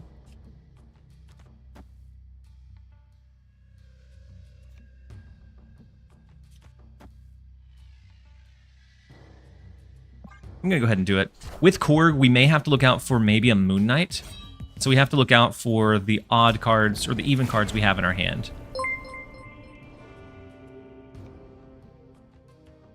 All right, go ahead and go Corvus. And then Crispy Cream, thank you so much for resubbing with your Prime for 5 months. Very much appreciate having you here. Hopefully you're having a great one. And so we keep our Jubilee. We lose the Legion, Odin, Gambit's gone as well. So let's go Rock into Jubilee. And our deck tracker is not going to be accurate, so Legion the World Forge. We can Legion the World Forge for pure chaos. But we discarded him. So now it's up to a potential Hela pull. And so we dodged the Moon Knight. Beautiful. We are not going to be able to pull anything unless we draw into like a Blade or I guess, no. We won't be, we just can't draw anything there. So we're locked into the right lane, unfortunate. Widow's Bite, and we have a prayer of a last turn draw. So the double booster used to only happen once. They changed it where it's additive, so they stack on top of each other now. When it first released, it was like just the single location, but mean Juggernaut.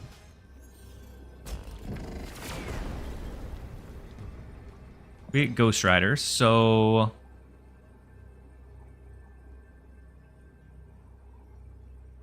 it doesn't do anything for us. Wait, no. Do they have any? Yeah, they do. Okay, they have 3 cards in hand. Yeah, we're gonna let them have this one. 4 cards in deck, so Hawk would be way more than 8, and they just have to play anything left. My recap, my most watched TLSG, 129 hours. That is impressive, Pablo.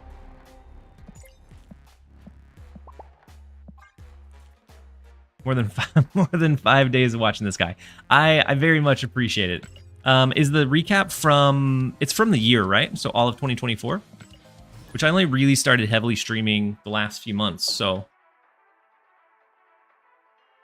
yeah, Gambit wouldn't be able to destroy a card since we don't have anything to discard.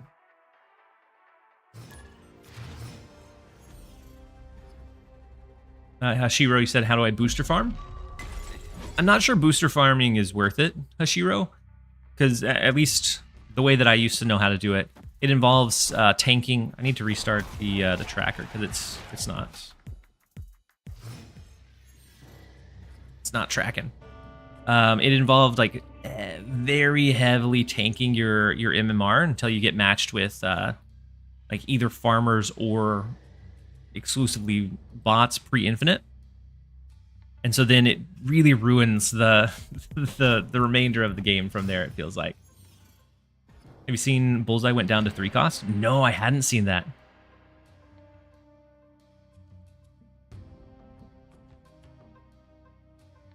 He said my #1 channel has 640 hours with 21.6 thousand messages. That's huge, Alpha. That is a lot of time and a lot of dedication. Do we try the Gambit? It's a 50-50 to get rid of their Black Swan. It's either that or Corvus, and we have a lot of really good hits for Corvus. But I think I'm going to go Gambit and see if we can handle the Black Swan early. The odds are not in our favor.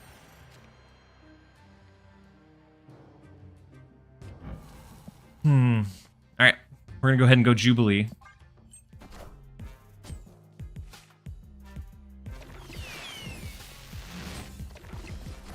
Oh, Jubilee into Eliath? Wait, this is... For a second I thought it was an Arsham deck, and I thought we were... Are ye worthy?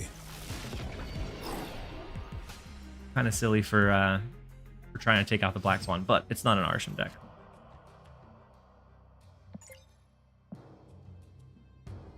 We can revive the Corvus. I think we need to do. I think it's a gamble we have to take. It's a 50-50 to lose Hela.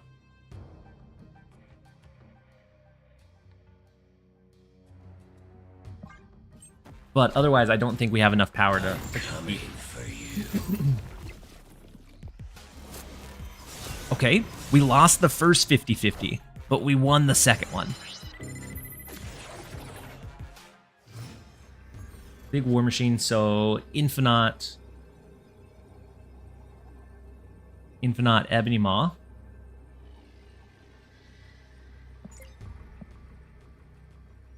Or Magneto, those are pretty good pulls.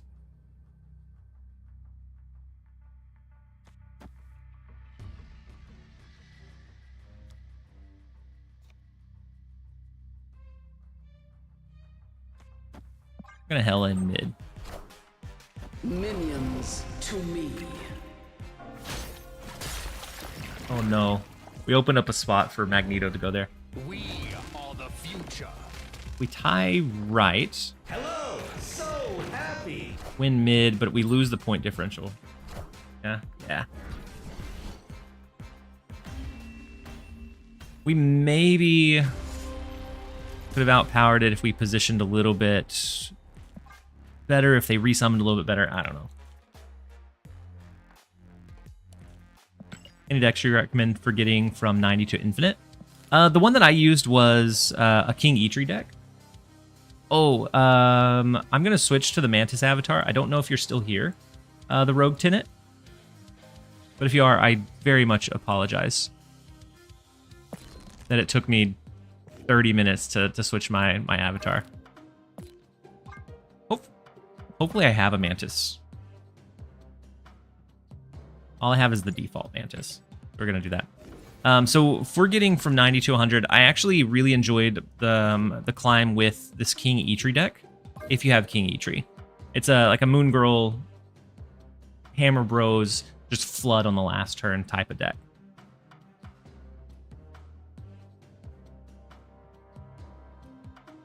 Is Luna worth it? Right now, I'd tentatively say no. But I say that the reason it's tentative is because ramp cards always get better as time goes on. So like Wiccan. Wiccan was awful his first week. Second and third week, people started finding like the ideal builds for him, and he started getting a lot better. Now he's almost everywhere. And so I tentatively say no. But eventually, like, we may see that she comes up in popularity. Yeah, Luna into Blink can be fine. Luna into Sarah. But the problem is you're giving them the same benefit that you're getting. And then Mr. Negative is also... it's pretty easy snap lines for you. Like, if you know you have negative in hand, if you know you have Jane Foster to pull out your negative cards... those are like easy snap lines. And so a lot of times you can, even if you're not winning like as high of a percentage of games, a lot of times you can maximize the amount of cubes you're getting from the ones that you're winning. Team, thank you. Thank you. The goldfish brain is in full capacity today. All right, so we lost Jubilee Odin.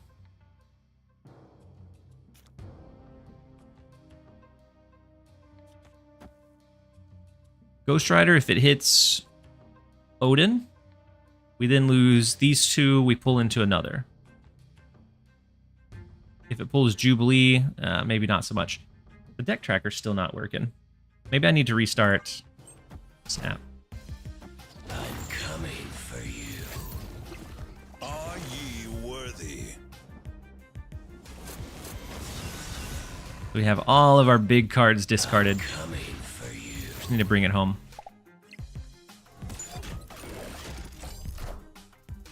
Ooh, big blob. Namora doesn't do anything for him. So Shadow King is gone. Good. Living Tribunal. Eh. Oh, wait. We can't Gambit. We don't get anything from Gambit. So we're going to hold it. Update broke the tracker for the time being. I wish I had known that before I updated it. Oh, well, that's unfortunate. All right. We could Blade to get rid of the Gambit, but we can always do that next turn. We could Gambit to try to take out their blob.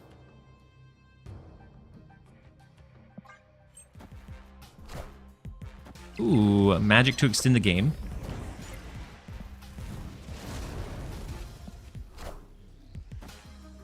The 1 out of 5. It's close. Close to what we needed. No Legion for us. Eek. Do they have an Odin? If so, we lined this up beautifully for them for their Namora. Ghost Rider has to have the worst. I don't know. I don't mind Ghost Rider. They do re-trigger the Namora. We lined it up perfectly for them. Woof. But we are going to cap out this left lane, which is the only like positive for us. And then Ook, welcome in. Hopefully you're having a great one. Let's see. We don't even get to blink. So unless the right lane won.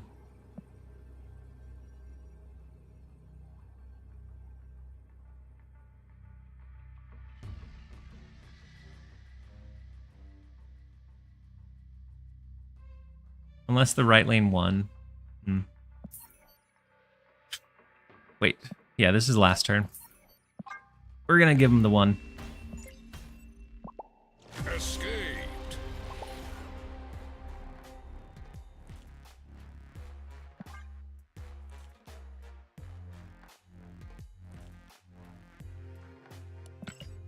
We have 6 minutes left until Penny Parker. Blink is hella right. Or did you discard? Or I can't remember. No, so the last card we played was Magneto.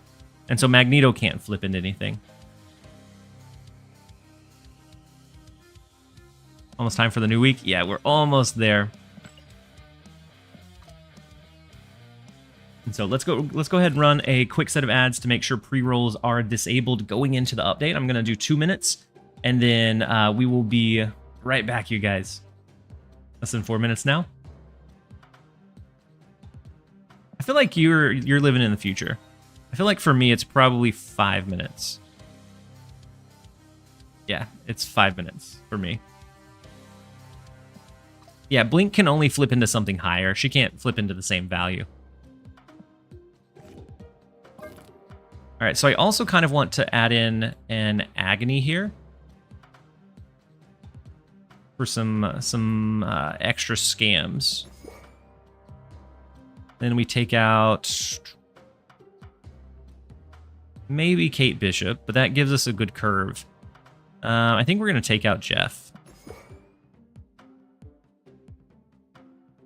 Take out Jeff and try to add in the Penny Parker, which also gives us a good curve. So, like, if we don't get Agony, that's fine. We could do Penny Parker into the Spider on 3, which gives us that good energy curve into the Wiccan line. If we can ramp into it, then actually, is Zabu not better? Just than going through the extra steps of the Penny Parker? I don't know. And so if you do exclamation point card Penny.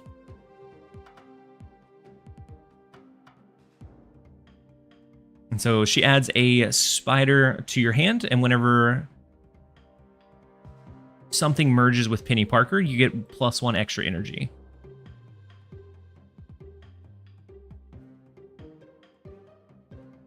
Oh, thought she could be a flip 6 and a 6. Gotcha. And so this is at least my starting point. I don't know if this is going to improve the Wiccan line. We may even want something like Zabu. I know there's several other versions. This one leans more into the like Galacta flexible like power plays.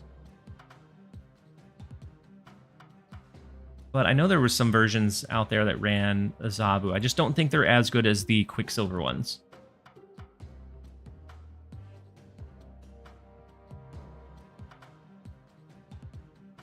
Because otherwise, if we're really looking to like cheese, we could get the Luna Snow, we could get Psylocke, but I feel like that's putting bad cards in to try to curve into your better cards earlier.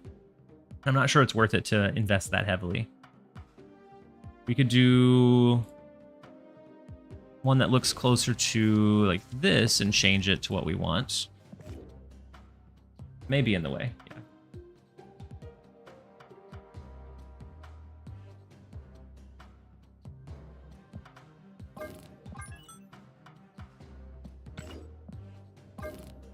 We could do something closer to this. Sub out like the Hydra Bob or I think Agony, and then we would take out probably Kate Bishop for Penny Parker. And I think subbing Kate Bishop out for Penny would be good because Kate Bishop's biggest role is giving us that turn 3 play to make sure we use all of our energy on 3. And I think Penny Parker is going to serve that same purpose. So maybe in this one it's Kate Bishop instead of the Jeff, if we go with this version instead. This one has 3 1 costs to lean into, so most of the time we'd be able to proc Wiccan. I think this is the one I'm gonna like try with at the start because it also gets our good guy Legion in there. Penny and Phoenix Force. I feel like in like move, maybe Phoenix Force, it might end up getting like too energy intensive. We got 45 seconds left. Let me...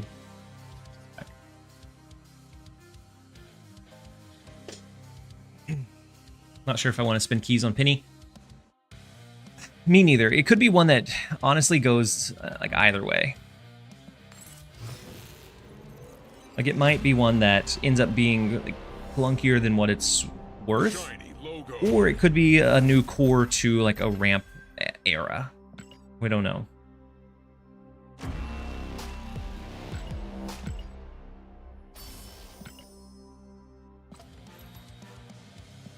All right, just a couple more seconds. I don't think that one gave me another album. Maybe it did. Whew. I didn't realize how many albums we now have. Did I pass it? Well. Alright, we have the reset. Let's look. It's the Rivals takeover. And those are all 1,200 gold. Whew. Pretty pricey. And we have a new album. I do like the Groot and Rocket. I like the tokens that it gives, but for 1,200 for each of them. And like the variants, for most of these, like I like the style, but they're not anything crazy. Who should I use the red web border on? Whew, I am not, I'm not the right person to ask. Because I have analysis paralysis. I have so many borders saved up that I just don't know who to use them on. I think I have at least 30 borders between everything.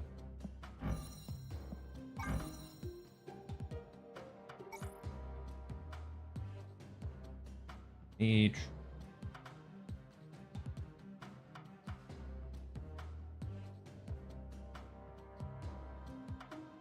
I have a lot of borders. I don't know who to use them on. And I shift cards so often that I don't even know if it's... I don't even... like, I may throw it on somebody and then use them for, like, a day and then never touch that card again. So, I don't know. I'm not a good person to ask. All right. We have the new Penny Parker. We have 5 keys saved up, so we can guarantee that we get it. I'm hoping that we can save some of those keys for next week, but who knows? Then Georgie, welcome in. You see Splitness extended a week? I had not, but I spent all of my gold and credits yesterday because I thought Splitness was ending. You said 4 keys. It took you 4 keys, or you're predicting that it's going to take me 4? We got the 1,000 tokens.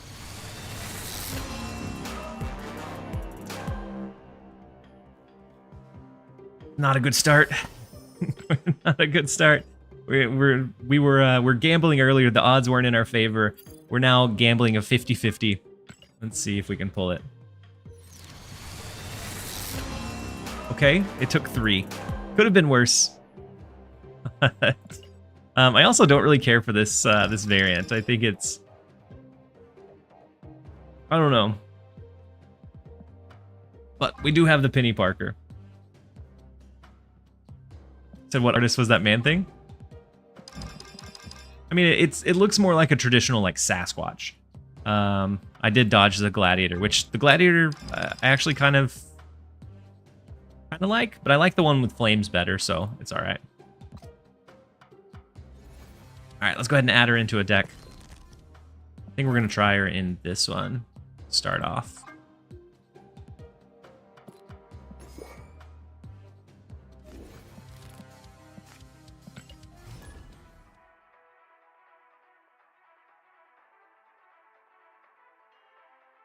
Oh, back-to-back weeks using 4? That's so tough whenever you get back-to-back weeks.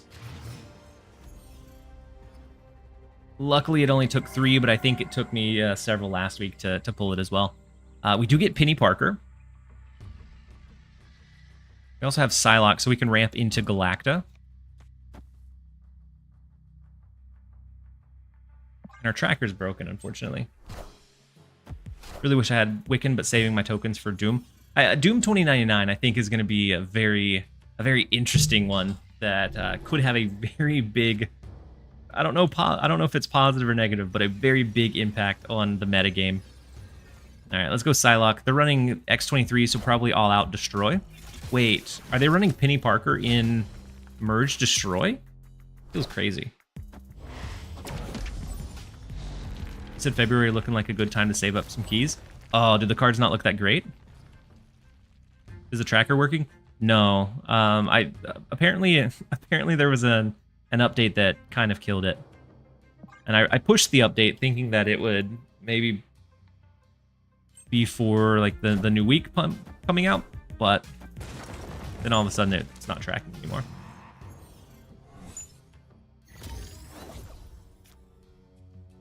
All right, so Kitty Pryde.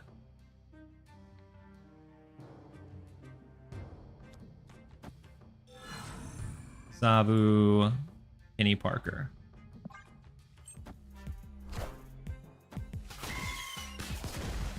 February spotlights are Garbaggio. Oh no. I feel like the spotlights or the cards that are featured alongside the new cards in the spotlights are getting worse. Clear for takeoff.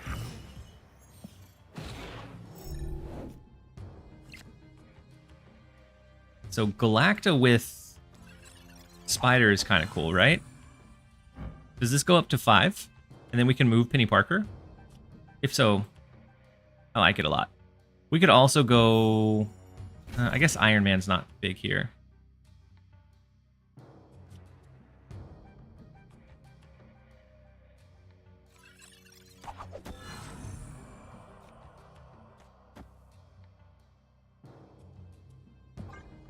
Legion mid? We can't play mid. We had to play in the right because of Avengers Compound.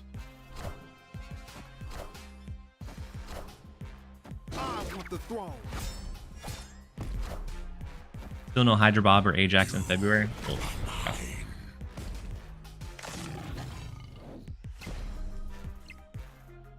Namor again, Loki again. Yeah. Yeah, the Spotlight cards, it feels like they're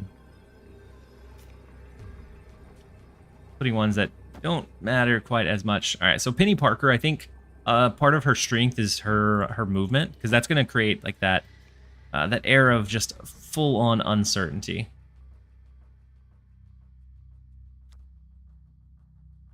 What if it was this? An extra 9 in the left. Galacta brings us up by 3, so 5, 6, 7, 8 goes to 16. Not sure if it's big enough. We could also Penny Parker, Magneto right. Just go for trying to win left with just the 8. I'm not sure that that's a great move either. Unless they're going Arnim Zola. Then we could mess up them going Arnim Zola in the right. If that's the case, maybe it's just this.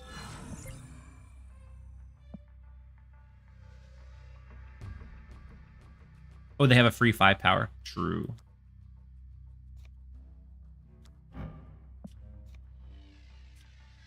I don't think we win this one.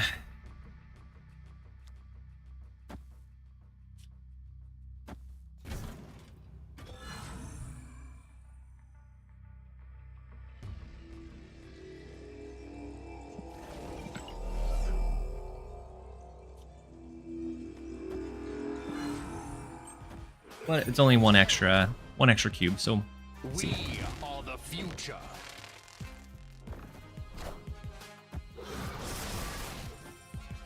Had we Legion, that would have been fun. Legion to rip away Wakanda. They could have destroyed their Venom, but Blink is in February. They're finally bringing Blink. That's the first time she's going to be featured in the spotlights, right? They really need to get their act together on the series and Spotlight. Yeah. Yep, I feel like the Spotlight caches, it's becoming like it's becoming a lot more of repeat cards instead of like the stuff people are actually waiting for, it feels like.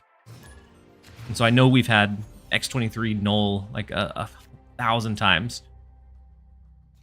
It feels like the other ones kind of get held onto for a little bit longer. Gold bundle for anti-venom. Ooh, there's a gold bundle for anti-venom. First time Gilgamesh and Cersei. Gilgamesh still hasn't popped back up. Cersei, yeah, I could see that one being. We should have Kitty Prided the first turn.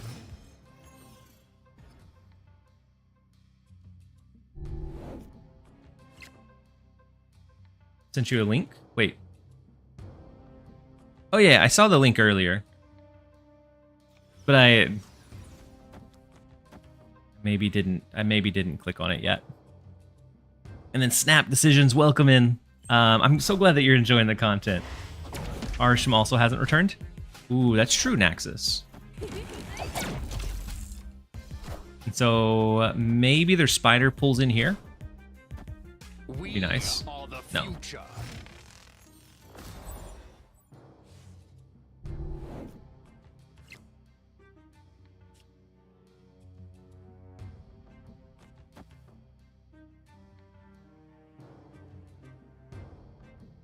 This hurts us a little bit, but I think it hurts them more.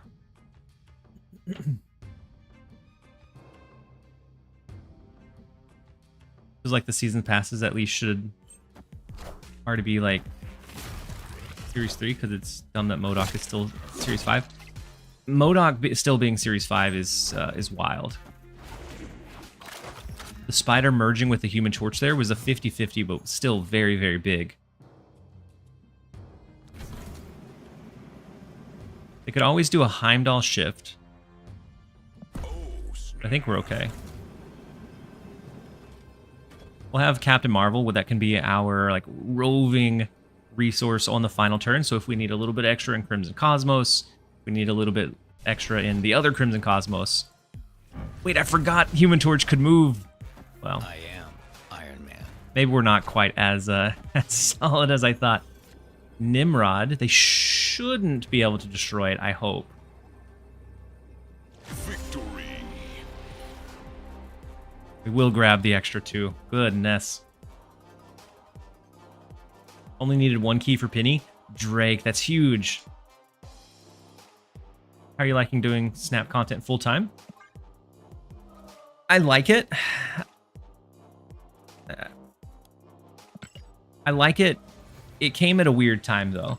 So with there being a lot of like angst in terms of like the devs pushing a lot of like paid stuff and card acquisition system being kind of in a an iffy spot, as well as like some competitors launching. It's kind of a weird time to have pushed full time, but I'm enjoying it so far.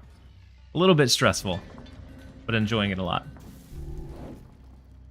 Second Dinner knows that card acquisition is really bad. Instead of giving us good series drops and good spotlights, yep, they're giving us the bad stuff. And I think the only the only thing I can grip to is that certain cards I think are harder to feature in the spotlight system because they have to have variants for those cards, and I think not everything has like a big surplus of artwork that they have at the ready. If that's exactly how it went down, I don't know, or how it's going down, I don't know. But in my head, that's what's happening. So we could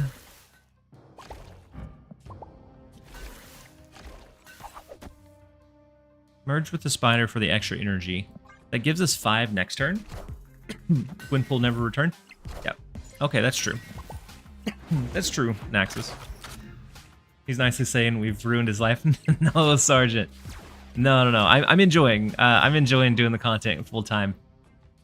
But I had several really solid like months back to back that I kind of started basing some of the shift over into.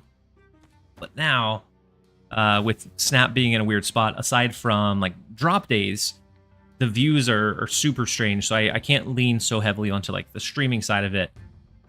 So it's just an interesting dynamic that I wasn't expecting or anticipating.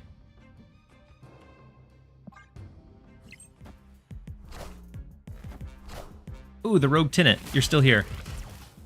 I'm gonna switch the avatar to the Mantis one for you because it took me so long to Clear for takeoff. Yeah, and you can keep the points back, but I'll switch over to the Mantis for you because it took me so long to do it. I apologize for how long it took.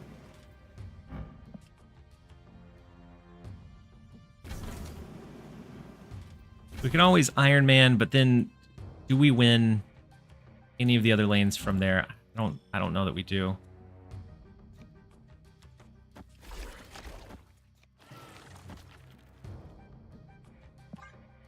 This allows us to Iron Man plus Kitty Pride. Doing like 5 different things at once. Alright, be looking for a bit. Alright, Angel, I appreciate you.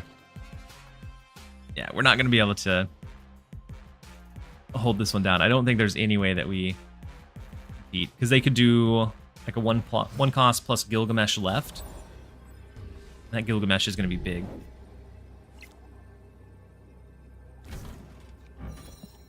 We don't have a way to steal this other lane either, so we'll give him the one. I think I'm going to try the other deck. And I feel like maybe Agony is a bit too niche, because then you're going to have to draw like those 2 specific ones. And so I'm not sure that feels like a good play most of the time, unless you got really lucky with Agony on 1, Peni on 2, which I feel like is pretty unlikely. And then Just Breathe said, don't worry, I'll still watch you no matter what. I appreciate you, Just Breathe. That's what I have to tell myself whenever I start stressing about it is just breathe. Yellow keyed for Peni, got Gladiator instead. Did you already have Gladiator, or did you like actually pull the card? If so, I like Gladiator a lot, but it's unfortunate that it's dropping down in series. It just feels like a lot of their direction has been super unfortunate. All right, let's take Agony out. I think we keep Hydra Bob in. I like him a bit better. And then now we'll throw in Peni here. Because I don't know that Wiccan Strength, a lot of times, I don't think it relies on curving him out on turn 3. Because then you're adding in like those ramp cards that a lot of times aren't very good in hopes of getting him down early. Versus just good value cards, I think you're a lot better off most of the time.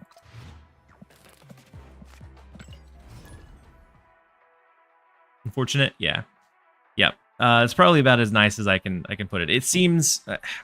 I hope not, but it seems very, like, get what we can while we can. Because, like, there's some controlling factors they have on... of course, on the monetization on series drops and adding the cards, the few cards, the handful of cards that we're getting in a series drop into the upcoming Spotlight caches feels really bad. New card is a new card. It's true. I really like Rogue. Not Rogue. Gladiator. I really like Gladiator quite a bit. And so we have West Philly. I feel like Destroy Peni Parker is going to be just a little bit too energy intensive for it, is what my gut feeling is. But let's go ahead and go Hydra Bob, Peni Parker. Next turn is probably Galacta into the vault. Do we want to do Hydra Bob? Because we know they have Killmonger. So it might just be Peni Parker instead. I like Rogue 2 though. Yeah, Rogue 2 is fine. But I don't know why Rogue was on my mind. I meant Gladiator. Yeah, the deck tracker is broken. I pushed an update midstream and I shouldn't have. I'm just waiting for them to push another update. I feel like Fastos is really good in Thanos, but I wouldn't say it's a must. I feel like saying it's a must is a bit strong. Let's go Galacta. And then we can always do the spider over to the left, which allows us to move the card. We can move it over into Quantum Realm, which is nice. Why is my patch note in Chinese? Change my underwear. On your phone, it's in Chinese? Definitely weird. Rogue's always on my mind too. Sometimes you can't help it. We could go with a spider here and hope for the best.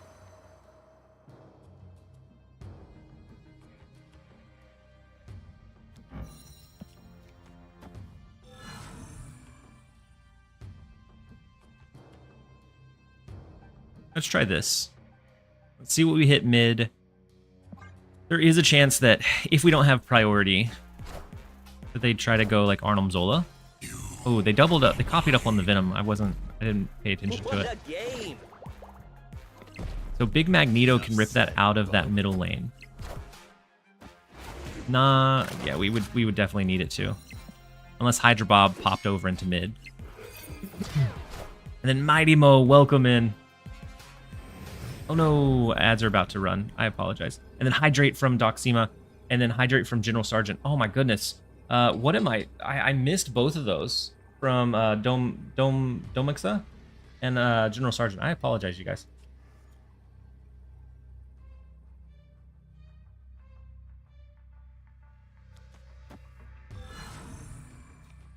What if it's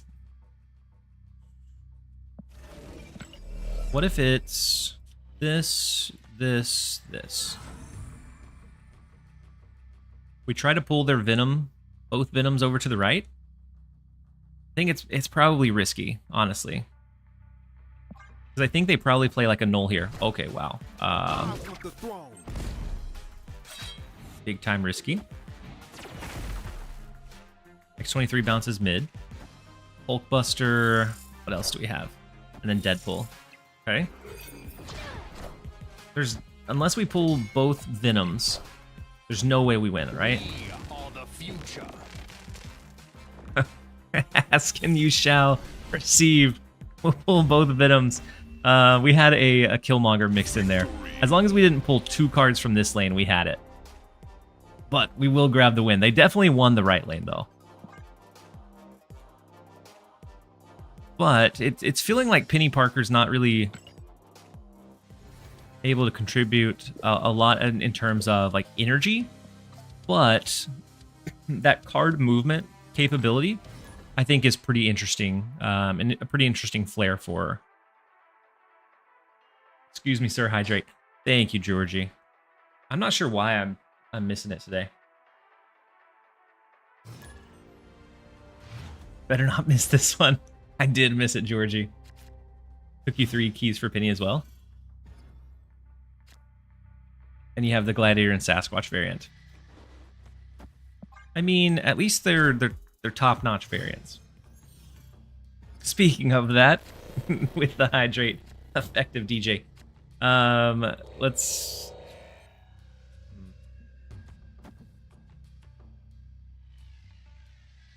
We can Angela speed Galacta. We have the flood of hydrates from Georgie and YOLO Potato Man.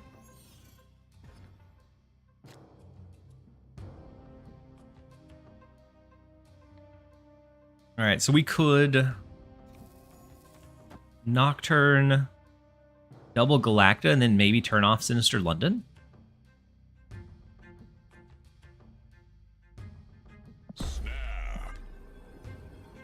We'll snap into it. Nothing against Chinese, I was just surprised. Well, yeah, if you were expecting it in English, it would be kind of startling. My first 2 Penny games, I got Sarah on 4, but ran out of cards to play by 6. Might go to old school Sarah control when it used to run Sentinel. Ooh, interesting. So what did we lose from their Gambit? One of the Nocturnes. It's fine. They also lost their Hela. So now the question is double Galacta or double Wiccan? I'm going to do double Galacta.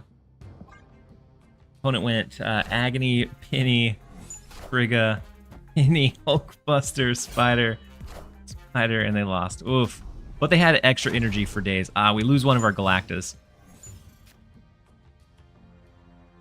We don't have the double Galacta now. Let's go double Wiccan. Then we turn it off next turn. They could go double Gambit in the Sinister London if we don't turn it off this turn. To snipe a few more of our cards. Ooh, big Ghost Rider. Big Infinite. And then big Hello. No, big Odin. Oh no. Oh no. Odin stacked into the 2 Gambits. No. Oh no. They lost Jubilee. They lost whatever else they lost. The Gambit. Oof. The huge Odin. They only have 1 card in hand. I don't know that we win though. So blink. We don't have anything that is really in a big upgrade, so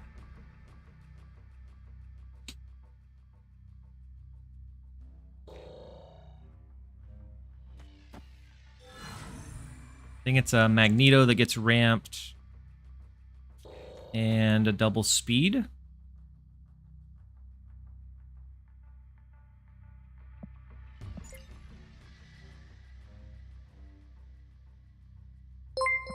I think we lose this one, but I'm in the gambling mentality. I know that they're in the gambling mentality too. No deck tracker is pain, I know. I have to click on all the buttons now. Big Gore. We knew that the gorgeous card was coming. I don't think we can win this one. They have another Gambit. No, they discarded it. Are the future. We are the future. Oh no, we flip-flopped and now we lose the left lane.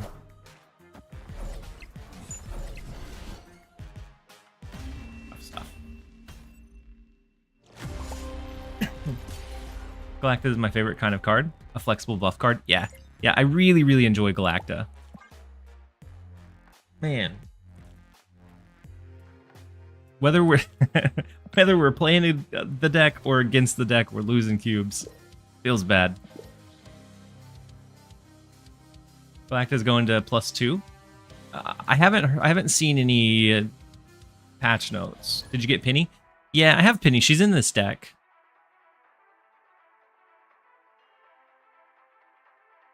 But I'm not super impressed. It feels, I don't know, it could be just how she's being built out. Like, I may need to find a better way to like build her more naturally into like whatever game plan that we're wanting to go with, whether that be move, whether that be energy ramp, whatever it may be. I think we just need to probably be able to do it a bit more optimally. Now, what I do like about Peni is that she allows us to have that 1 into 2 into 3 curve to keep our Wiccan energy usage alive.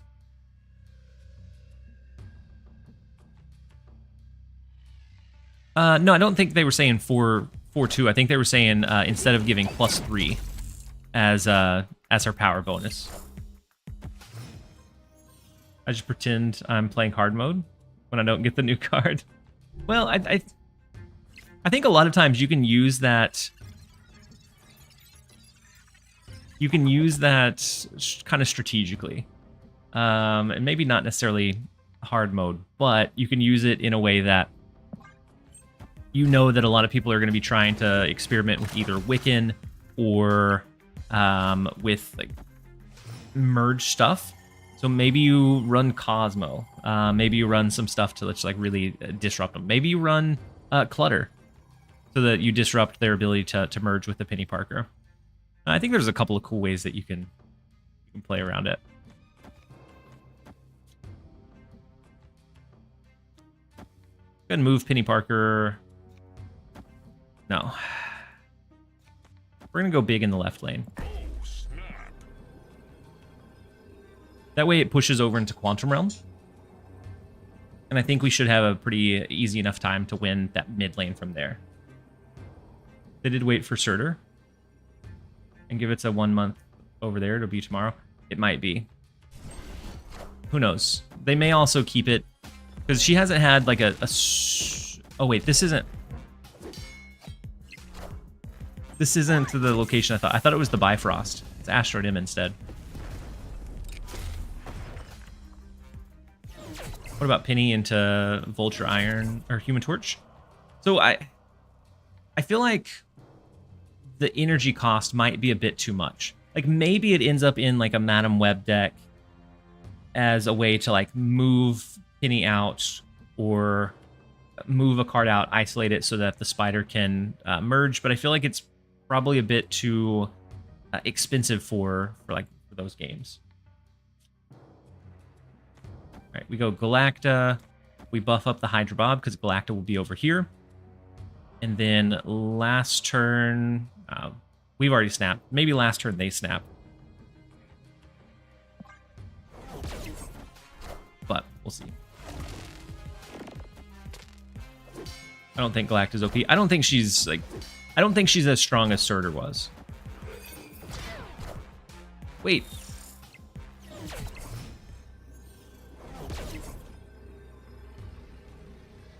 Galacta didn't buff Hydra Bob because it wasn't the first card we played here that turn. Fortunate. Surtur could go into Galacta decks. He could, but a lot of times you're going to be playing 10 power cards anyway, so that extra little bit maybe doesn't always buff him. But maybe there's a way that like some 7 and up stuff can do well. What if we Magneto left? We pull Galacta, we pull Gwenpool, we buff up the Angela, we buff up the Magneto. I think that's what we're going to try. If they go Galactus on us, I'm gonna be so sad. I don't think they will.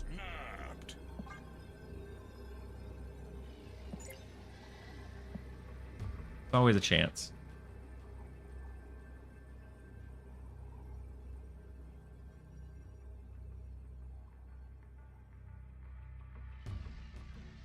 How's Penny playing so far?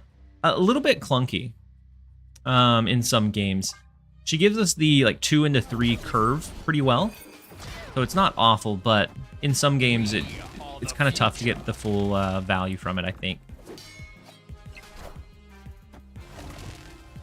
Okay, 9 power Captain Marvel. Kitty Pride. Oh. So our Bobs are going to move. Theirs is mid. Ours goes to the right. Oh. Do we win the point differential? I think we win the point differential. 5, 6, 7. Yeah, 16. Victory. We got our 8 back. Oof. Magneto mid, block the Galactus. If it was Galactus, we were just going to be cooked. I believed in Bob. We always believe in Bob. And so I think she feels okay here. It might be that we can run a Wiccan deck with like less 3s since she curves into that 3 cost, but it's kind of tough to get away from it as well. So I think the tracker may be broken, but before it used to be either deck or decks. The untapped right now is having some issues. And so the code's not coming through like it should. I also think Bob could lose a point this week. He has gotten to the point where he feels like he's in almost every deck out there. I think there's an update for the deck tracker. Let's see if they were able to fix the issue. All right, let's go Penny Parker into Spider mid.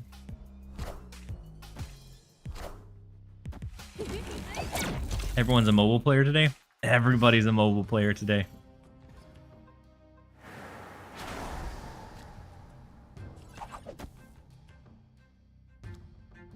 Do we want to go Spider mid? No, we're just going to go speed to the left. Bob's going to get nerfed for sure. Their nerf on Sable really put a target on his back. That's true. That's very, very true. We know they have a Scar, so we have to look out for any 10 plus power cards they get.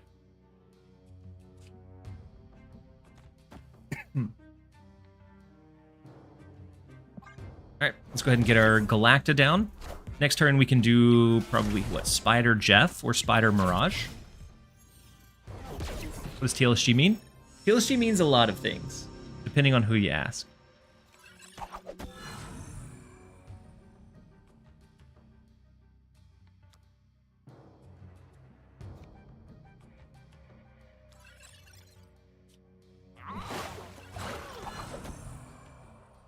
So I think we're going to merge. We're going to do Jeff so that we have a lot of flexible power output. Means the legend's so good. The real meaning is that live stream guy. It was like probably 8 to 10 years ago now. I streamed for all of a month, and I thought it would be funny if I was streaming, somebody found it and were telling their friends, if they're like, hey, have you seen that live stream guy? And the response would be, which one? That was the reason behind it. And I streamed for about a month. During that month, chat shortened it to TLSG. And for whatever reason, I maintained that that acronym on like every new game that I played after that point.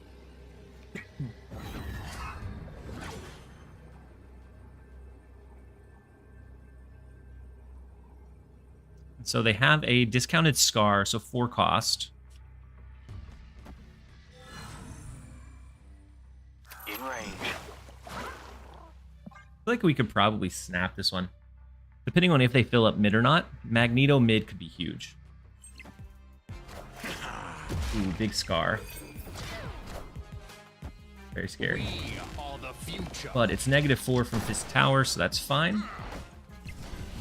The jump scare from M'Baku could have tied him up in the left lane. I'm glad he went right. We'll take the 2. Jump into the next. Zombie Normality, thank you so much for the resub with your Prime for the 2nd month. Very much appreciate having you here. Hopefully you're having a great one. Yeah, the M'Baku jump scare was very, very scary.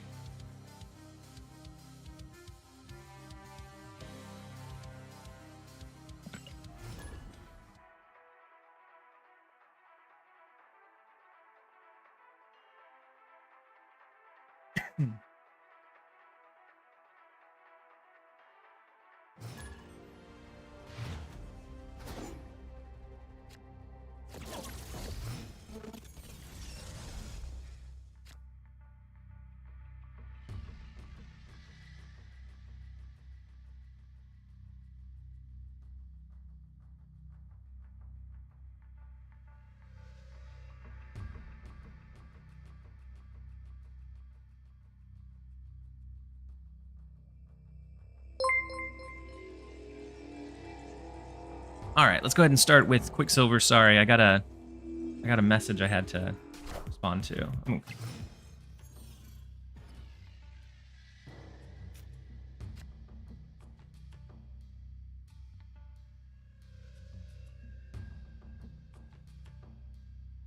Okay.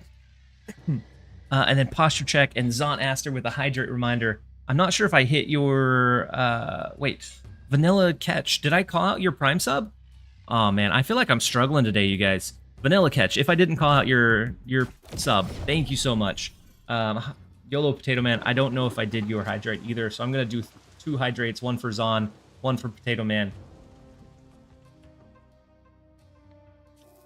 Appreciate you guys for being here.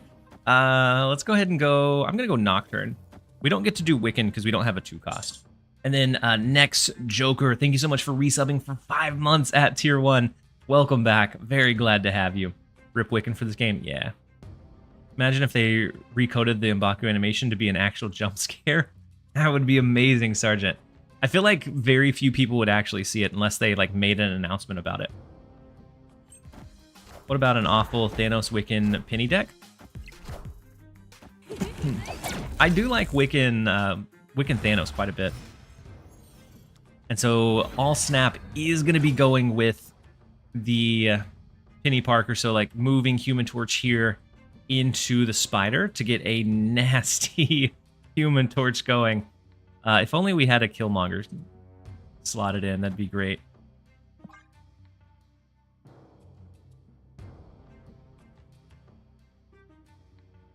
Thanos Wiccan Penny.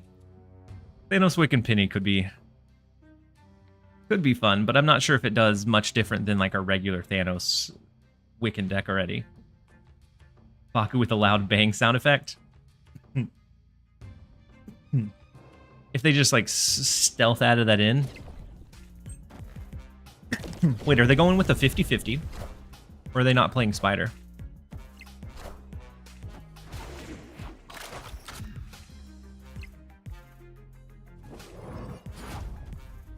They took a gamble, and I don't think the gamble paid off for them. Penny really hasn't impressed me so far. Yeah. Yep, I think right now I haven't been just overly impressed either. Maybe something comes out that changes that, but right now it hasn't been... I haven't been overly impressed. But... in the same breath, I wasn't very impressed with Wiccan when he came out. And then we found optimal ways to build him and build around him, and then all of a sudden he became great. So, the early days still, like we could still have something that comes out that just absolutely cracks it open. Play mid or left for Galacta. True.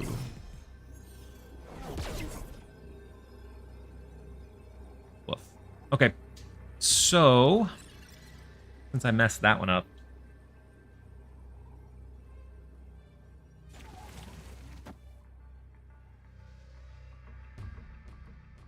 So the Vulture's going to move a couple of times here.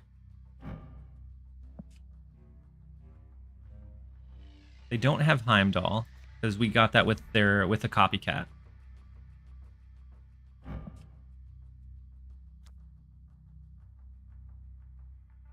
if we want to do it or not, though. Like, I feel like we probably win the right lane.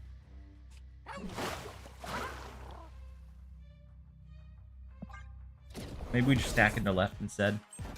See where their vulture goes. We might have Eliath. We have priority.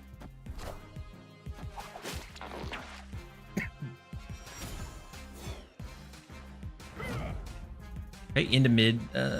Into mid is good. Oh yeah. It lined up beautifully for us. Copycat doesn't steal anymore? No. Victory. Nope, Copycat is now true to her name. She copies it. But their card still remains. And so if they like shuffle their deck, get all the way to the bottom, then their ability is still intact.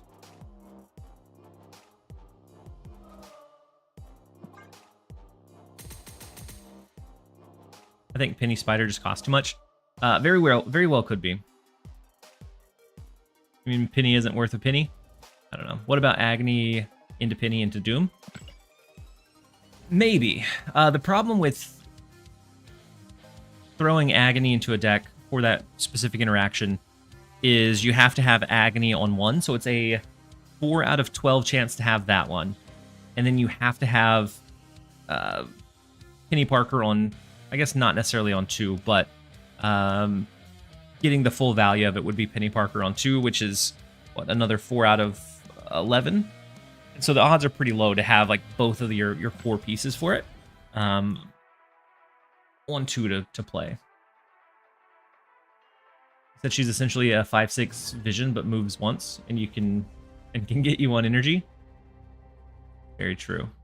And so unless you have some kind of synergy with the extra energy, or if you have some kind of synergy with the merge, I feel like it is a lot of extra steps, and it takes up 2 slots in your deck. Fun fact, Penny was just 1 S away from getting banned. True story. feels like a true story. We copied their Eliath, so we don't have to worry about Eliath this game.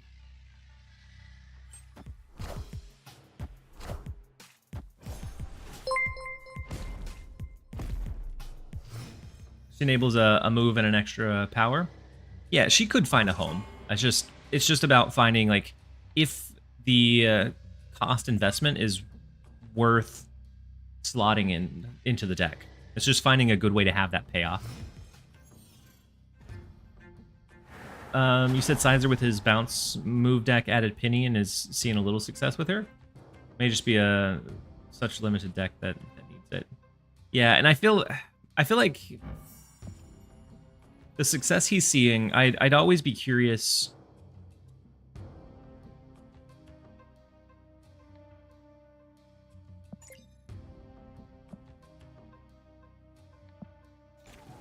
I'd always be curious if the success he's seeing is from Penny or just because the move bounce is good.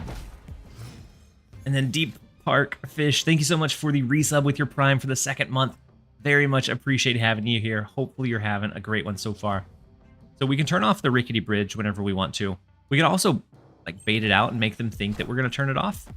And then we just go something like, I don't know, Galactus over there to pull Mobius, Cassandra, and the other crew. Let's go Angela, Copycat, and then we'll decide from there. Wait.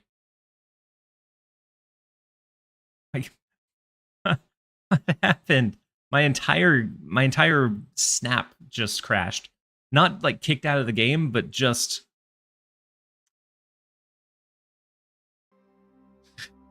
the whole thing crashed.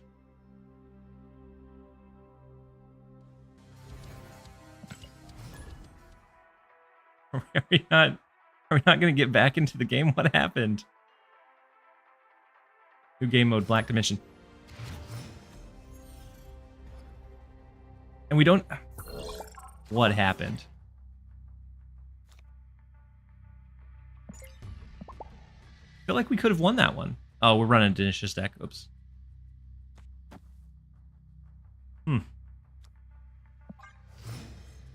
think I lost snap points. I think I lost snap points to it. That's rough.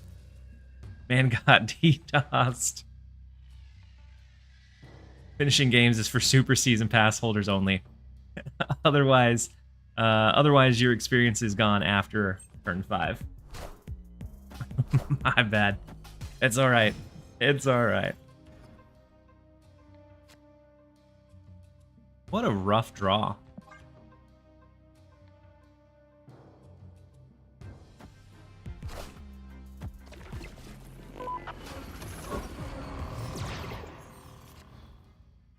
Didn't Sizer admit of being part of win trading? Yeah.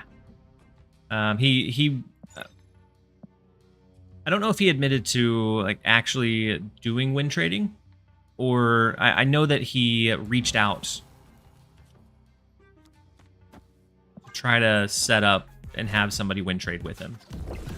Yeah, he's still a really like high end player. Like he navigates the deck very, very well. It's just a very poor decision. Opponent snapped. Escaped. Nat, as soon as you talk about the win trading, I'll talk about it here in a second.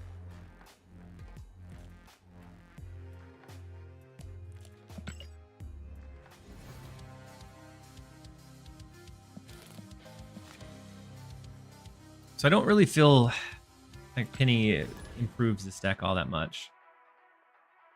Is Gladiator dropping to Series 3? I believe so.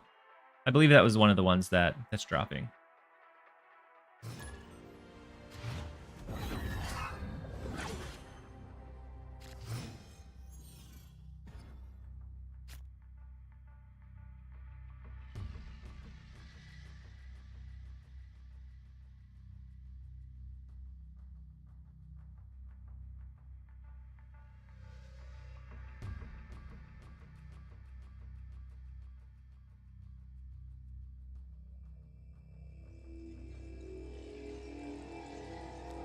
All right, let's go ahead and go Zabu.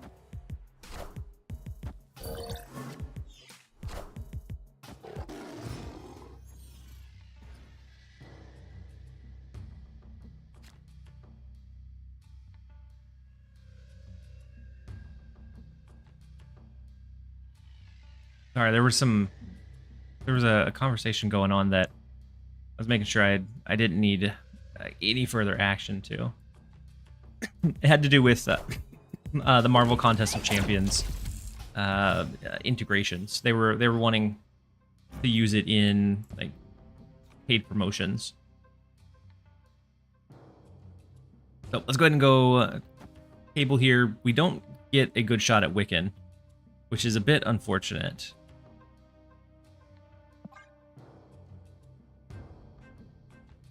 Drops to 3 are Jean Grey, Kitty, and Snowguard. Oh. And so Gladiator's not amongst them. He's Series 5 or 4. He said, today I realized you can just join an alliance. And if they finish the missions, you get the reward. Wow. That's not bad, Danny. Speaking of alliances, I need to figure out... Or I need to see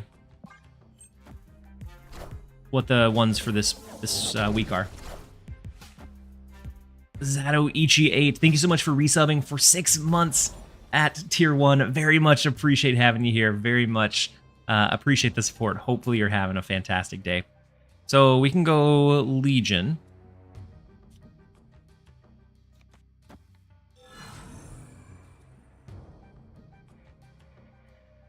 We could also go Iron Man.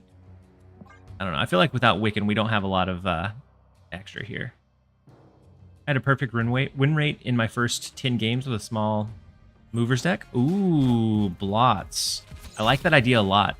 And so like a Havoc style. Hey, welcome. It took you long enough. And then iMart16, thank you so much for the Prime sub as well. Would Peni work in a Angela Athena small movers deck? We can see. All systems go. All systems We can go. absolutely try it out. Because this one we're not having, or like any of the Wiccan stuff, it doesn't feel like it adds to the Wiccan value as much as I would like.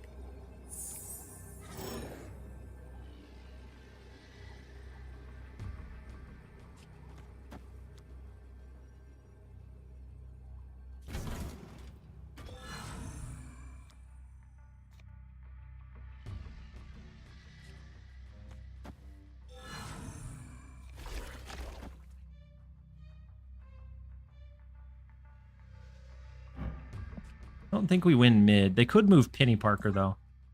Penny feels decent in Phoenix Force so far.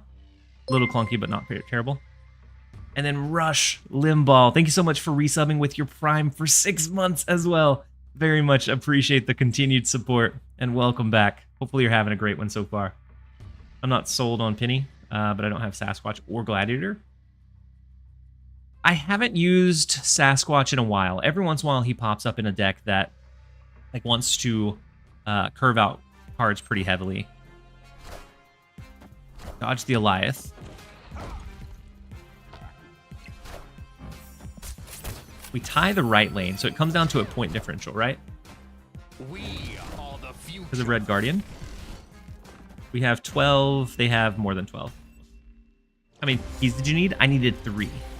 I used 3 to pull this card that I can't win with. Looking forward to getting this round of Twitch drops from you. Hope all is great in your world. Everything is going incredibly well, Rush. Hopefully everything is going well for you as well. I plan on doing this stream and then shifting to an overnight, similar to like the other drops. I plan on shifting into like an overnight stream, which I always enjoy being able to have like the really long extended streams. Yeah.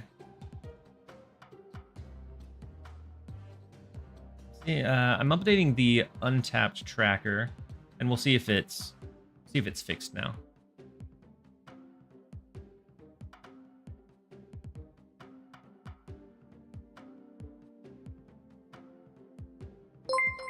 There we go. And then Flint Mika, thank you so much for the Prime sub for 4 months. Welcome back. So glad to have you here. So you're saying no more Workday TLSG ASMR? Oh, over the next couple of days? Maybe not. I mean, it's not going to be forever. It's just for the first couple of days of drops, and then I shift back. Go ahead and drop this one. And then you said a small movers was working well for you? So do you have to merge the spider with Penny for the +1? Or any card works? So you have to merge anything with Penny to get the +1. So whether that be Agony, whether that be Spider, but if you're using the Spider to get the extra energy, it has to be with Penny.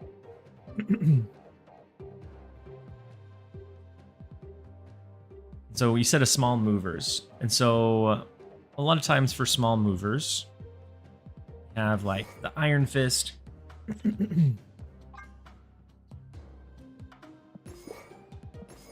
Like our core. Does the deck run Madam Web? I think so. I feel like it'd be silly not to have it. I think those are our core move cards.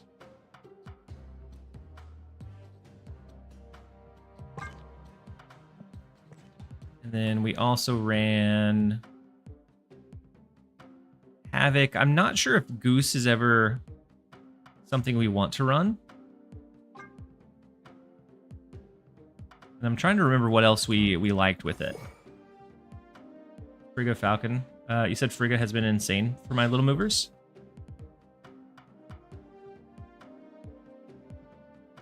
Frigga or Falcon on 5. Do you run Havoc? Or did you cut the Havoc part?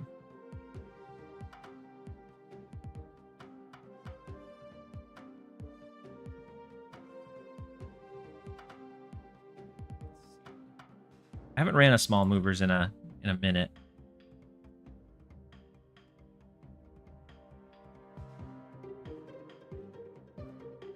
I think a lot of what pops out, or are we talking about like a beast, so like a small movement bounce, like Falcon, Frigga, Beast? And so I guess which one was working for you with Penny Parker? Bounce move. Yeah, the Frigga Falcon is more like the bounce move. Small movers I usually associate more with like the Havoc line.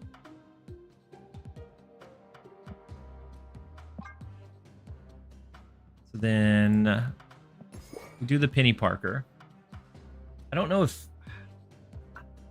A lot of times Frigga just feels like a wasted card unless we get like the Human Torch line. And with this one, the idea is that we're dropping the stuff late, and so I don't think we ever go Frigga. Let me see if there was one that does run Havoc that worked pretty well. Not in a while. Do we go Agent Venom? I think Cosmo is good. Does Aranya fit into it? I feel like with all of our movement stuff, it does. I forgot her as a movement card.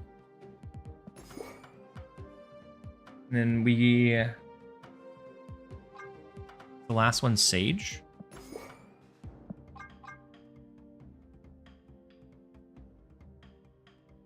We could Sage Doctor Strange. We could do Agent Venom, but I feel like he doesn't really add a whole lot. We could also Shadow King and like instead of Sage.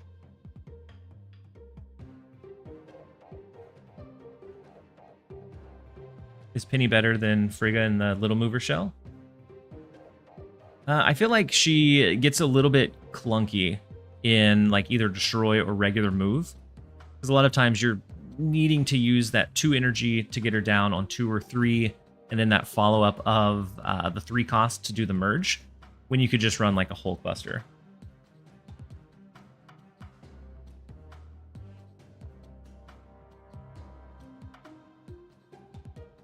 And let's see, so Childish, I'm gonna repost your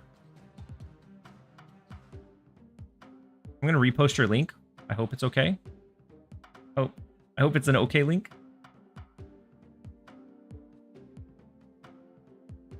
I've seen move decks. But this one, since we run Havoc, we typically don't want anything above 3, so that we can drop Havoc on like either 4 or 5 and be fine. So I'm thinking maybe Doctor Strange for an extra move trigger.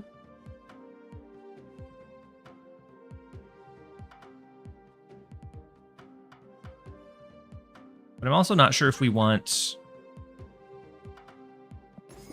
Sage. Yeah, Sage will probably be fine. Give it a shot.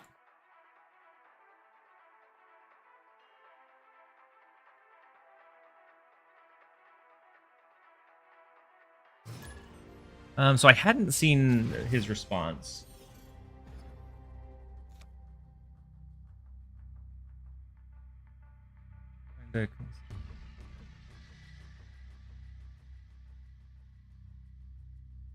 Did it feel like it was a good response? I don't know. A lot of times I feel like the wordier responses are just almost like lip service, which feels bad, but it feels like sometimes that's the direction they go. We have to wait till next season reset to see the free S3 card? You shouldn't have to.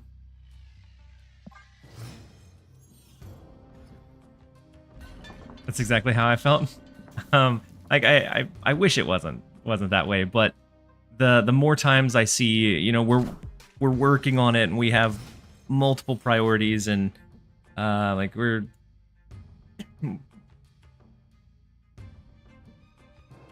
there's a lot of moving pieces. It like a couple of times, yeah, that flies, but it feels like the more times you use it, the less power it holds. The Cat Father 83. I don't think your notification has gone off yet. Hey, welcome. There It it took you is. long enough. Thank you so much for the Prime sub and the support. When are the series drops taking place? I'm not sure. In order, the game just feels like a money grab more and more.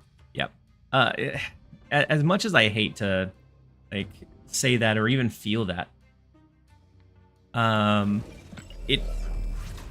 it has become more. It has started feeling more and more like that, which feels really, really bad. because it feels like before we had updates, but it was, you know, new cool thing that was coming out. And now more and more, it feels like we have an update. Here's how you can spend more money, which is not a super fun way to. It's not super fun. I think we just like maybe play out a few of our lower cards. Since we do have Cosmo here, we can't do anything like Doctor Strange. So maybe it's just like Vulture. Actually, does moving the Vulture give us more power than not? If so, we could do something like this. And then do Vulture into mid next turn. And then Hydrate Reminder from Mowgli. Blood Artist, welcome. And you said Kitty Pryde is S3 now? Nice.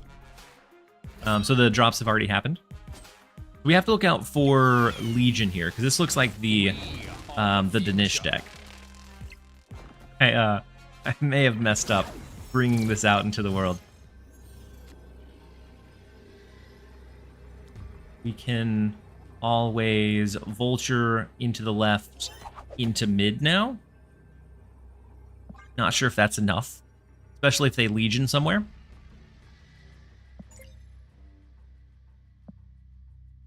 If they Legion the Nexus, that's actually really bad for us because the left lane then contributes into mid and then contributes to the right. I feel like if they have Legion, we lose. It's been 60 minutes. Is Penny cracked? Absolutely cracked. Best card I've ever played.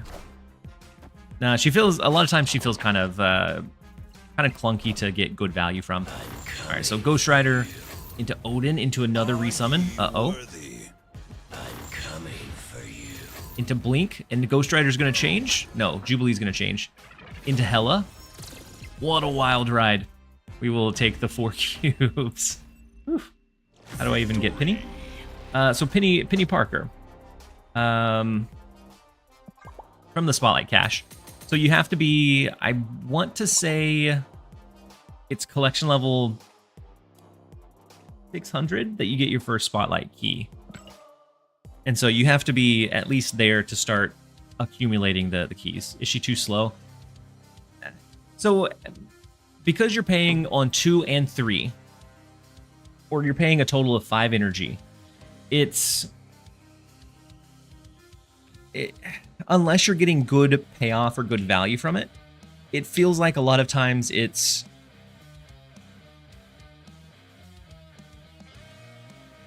less efficient than just doing a 5, or less efficient than doing another 2. So I think you have to either get payoff from the energy ramp, or you have to be able to get payoff from the spider merging and then the move factor.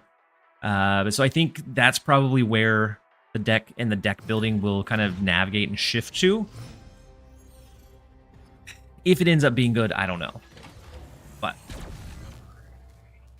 I cannot emphasize how much I hate the delivery for Ghost Riders. I'm coming for you. Very fair. That's very fair. That's very fair. Lanum. Goodness. Havoc on 1? Absolutely. Just to assert dominance. We Havoc on 1.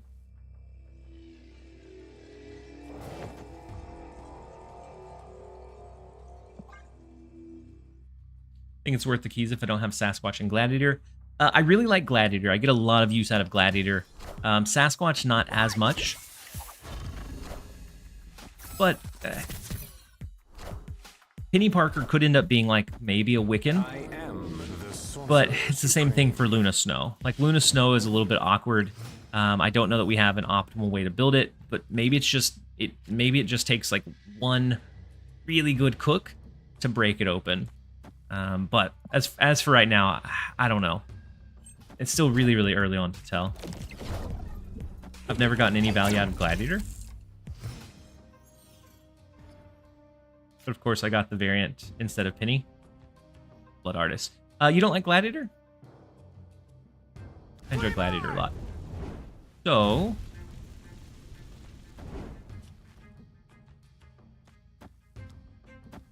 I think it's Human Torch, move. Penny Parker, Vulture. Human Torch maybe moves into the Madam Web lane. We can move him out, merge with Penny Parker to move it once again. I kind of like this line a lot. It's a snappable location, a snappable draw. I like it a lot. Luna Snow is being used in junk decks now. They have armor because of the White Widow change. Yeah. Oh, rest in peace, Madam Web. Rest in absolute pieces. So it's a good thing that Human Torch went left, I guess. That gives us our guaranteed spider merge. Wait. I really like the Aranya here. Really, really like the Aranya.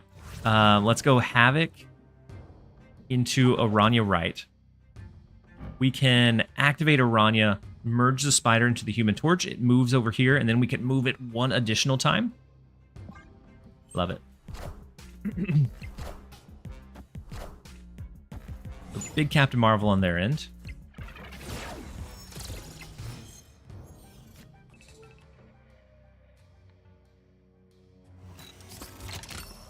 Activate, merge, shift over to the right. We get one shift with the Human Torch after that, so either to the right, maybe we leave it in mid as that kind of mind game, and then we have Cosmo to lean in on the last turn.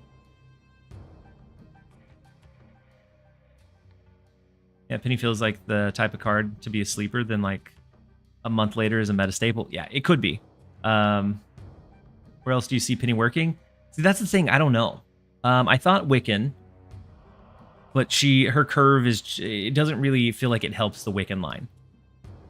I think Destroy, she's way too energy intensive for Destroy. But Move is super, super interesting, especially maybe this like small movers package for sure. And so the Aranya after the merge, being able to rip the Human Torch, I love it. Yeah, you can merge Penny with other cards to get the energy, but if you're running Destroy, do you want to waste your Agony on one extra energy? I think a lot of times, probably not.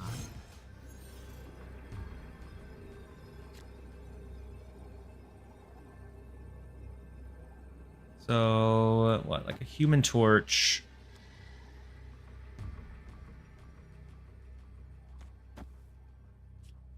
This would be 6. Goes up to 10. So then 11, we go down to 7. We don't win with Havoc if we move the Human Torch. But it would make their Captain Marvel have to move. I mean, if their Captain Marvel moved out of mid, we would win. That's a scary torch. It's a very scary torch. I almost feel like maybe we need to protect it with like a Cosmo.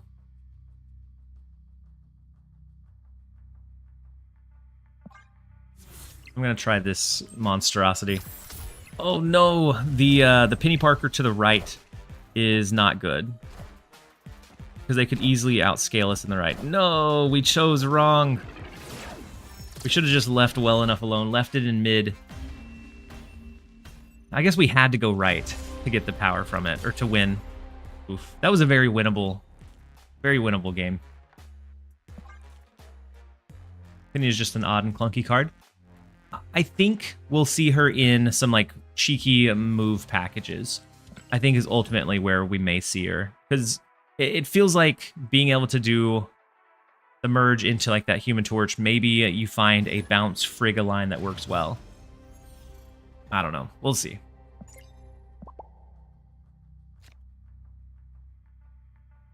Trying her and Destroy is fun. Do you feel like it adds much value for you? Will this deck make sense to put in Living Tribunal? I feel like if you're going Living Tribunal, you probably want like your bounce cards to try to like really elevate them over the top. I don't know.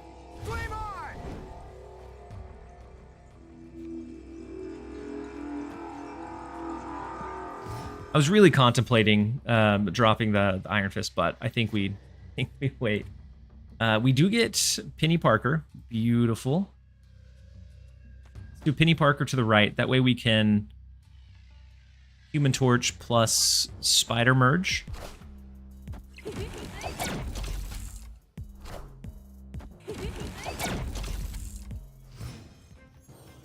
So for this, I think Madam Web is also big for us. I think this turn becomes this. Madam Web, Iron Fist. Next turn would be Human Torch, Spider. We can move it over to Madam Web, then we can move it elsewhere. What about using Spider to get a big move card and then copying with Taskmaster? V for victory. That might be a cool way to do it. That way you merge with something big and then copy it on the last turn. Kind of like it. You might be cooking Lenum, or you may be cooking Victory. I will say the move bounce doesn't always have a good turn 2 play, so I see Penny filling that role. The problem is the Spider is the good half of the card. So Frank may be running a small movers package as well.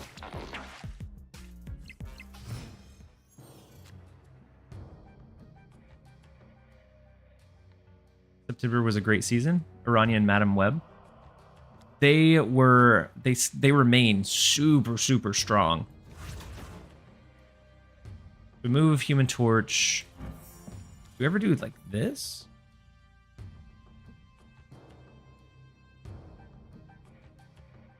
Sage gets pretty big in this lane. We could... This goes down to 2. This goes down to 1. Moving one of these wouldn't give us any additional.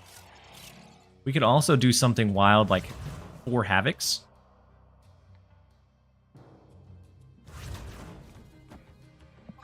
I think we're going to go Sage and leave it. Wouldn't it have been better to have done Torch mid, Spider, and Bar Sinister? That's getting a ton of energy. Wait. Spider and Bar Sinister. Oh, Torch mid and then Spider into Bar Sinister. So we wouldn't have gotten extra energy. Because you only get the extra energy if it merges with Penny Parker. Or if something merges with Penny Parker. So we wouldn't have gotten extra energy from it. But we could have merged with the Human Torch and then had 3 movable Human Torches. Which I don't think is bad. Like we could, or I guess multiple movable ones.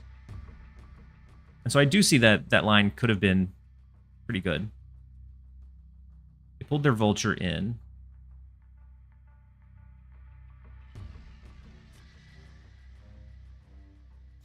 I don't know that 28 wins.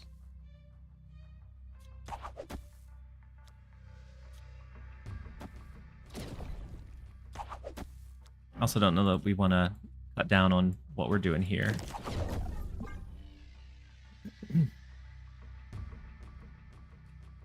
Wouldn't it only be one big Human Torch? Merge, merge, merge. Yeah. Yep. It would have been one really big Human Torch that could move once. You're right. And so that would have been a better play for sure than sticking it into mid.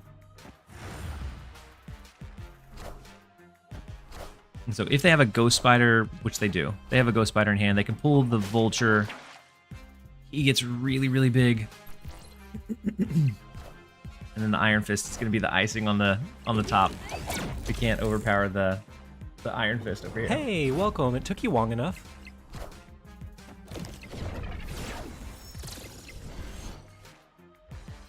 And then Childish Quambino.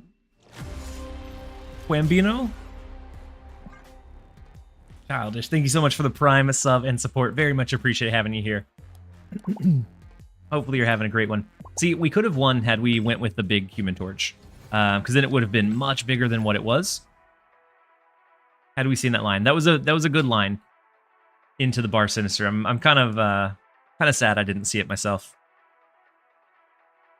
She said close. If Human Torch were just a touch bigger, it would have been a lot bigger at that. So.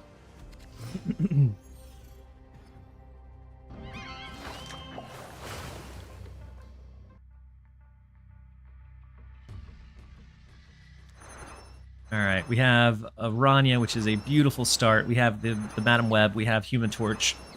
Love to see them all. I'm going to go ahead and play Aranya to the right.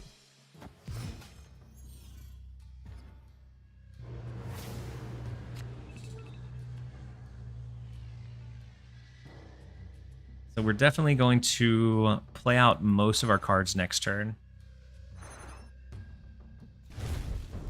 Maybe this turn? I don't know.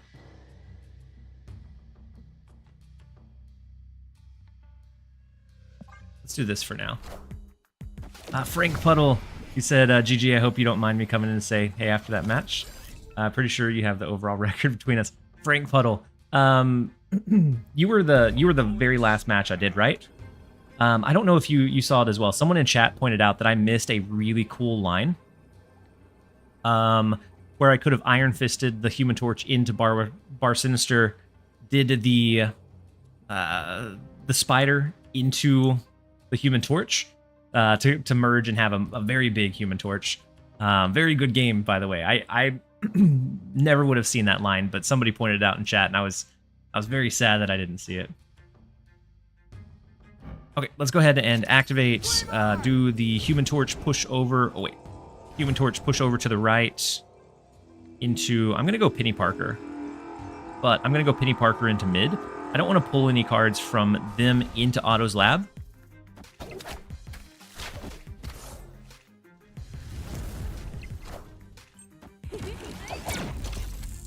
And so, Frank, very much appreciate you popping in. Ooh, they turn off Limbo. Glad to see it. Oh, this is gonna be a very nasty Human Torch if they don't destroy it in some way, shape, or form. Whew. The nasty Human Torch. Because we're gonna merge, double it up by moving it here. I guess we waste the spider effect, don't we? If we do that.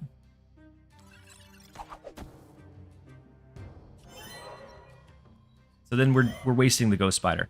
Instead, we can save Ghost Spider for like a Vulture or a Doctor Strange or something else. Just play Spider? Yeah, I agree. We don't need to waste the Ghost Spider because we'll be able to move the Human Torch after this anyways.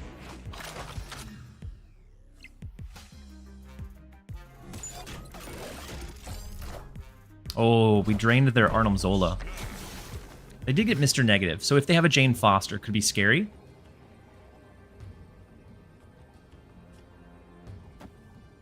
Human Torch.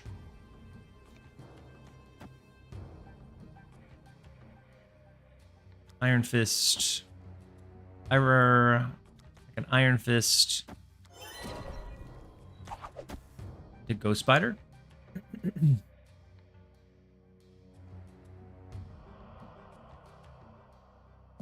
And maybe we can find a Cosmo.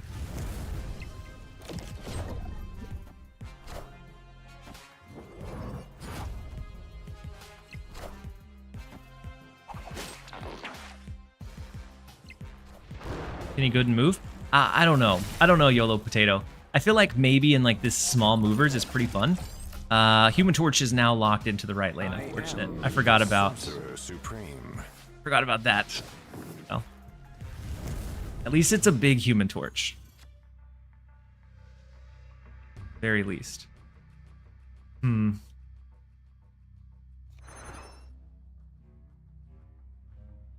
needed a Cosmo, for sure. Oh my. 84 point. Yeah, we have a pretty stacked Human Torch. Do this. And we're hoping for a Cosmo top deck. Like they could stack like an Iron Man and Mystique here. And so like a negative deck can easily go above 84.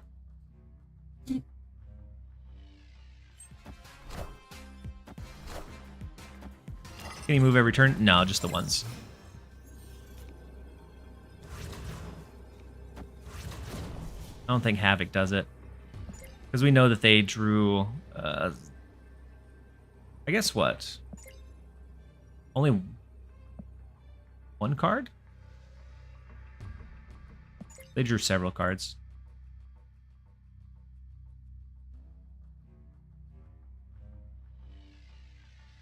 feel like we have to. I feel like we have to leave against the Mr. Negative. Like they have the Iron Man Mystique, which stacks really well together.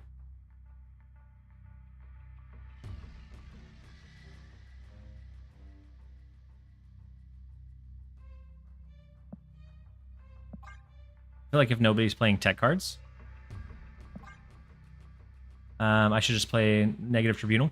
Negative Tribunal, if you're not running into tech cards, is very, very strong.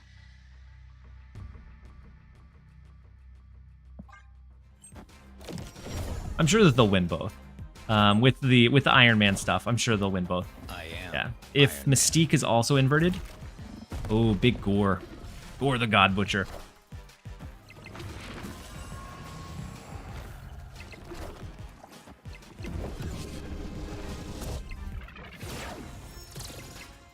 Wait.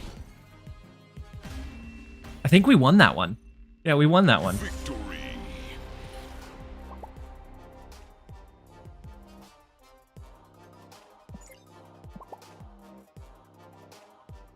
What in the world?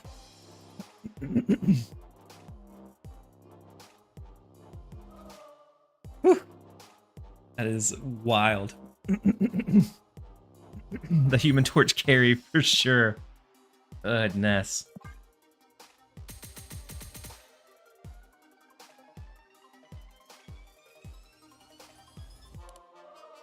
And then Hydrate from DP. Definitely a nail biter. You should have went for more points in one lane. How though? So they went Gore, which should have been their biggest one. Maybe Mystique would be 1 point bigger when they copied Gore. But doing the double of Iron Man maybe does it, and then they have Gore plus Mystique stacked together, and no, they wouldn't have Mystique. It'd just be Gore and mid. I don't know. I don't know if the quadruple effect of Iron Man in the right would have been enough. But either way, I'm glad that we didn't. I'm glad we didn't lose that one.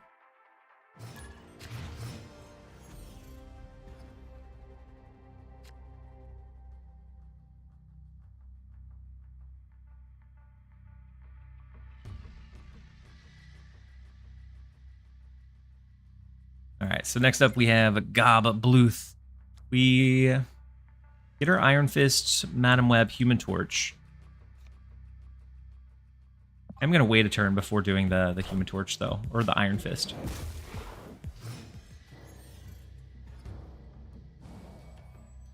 Wait, her? Did I say something weird, Rober?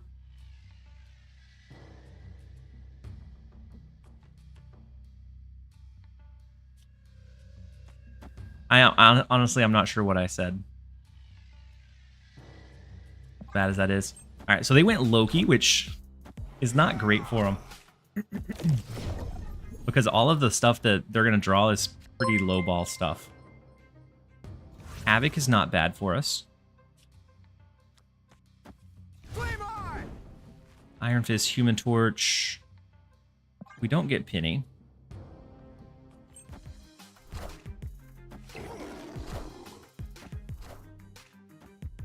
You said it's Job in the show, but it's a running gag. They say it is Gob.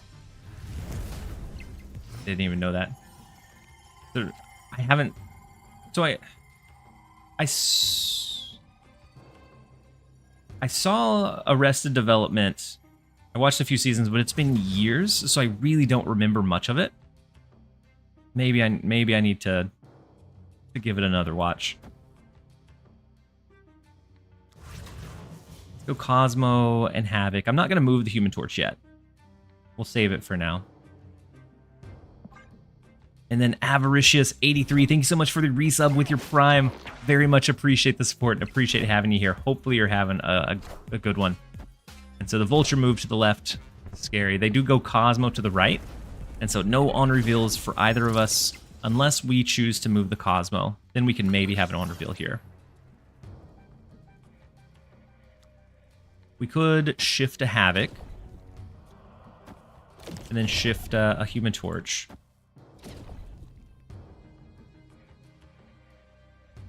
Actually, maybe it's a shift of a Havoc.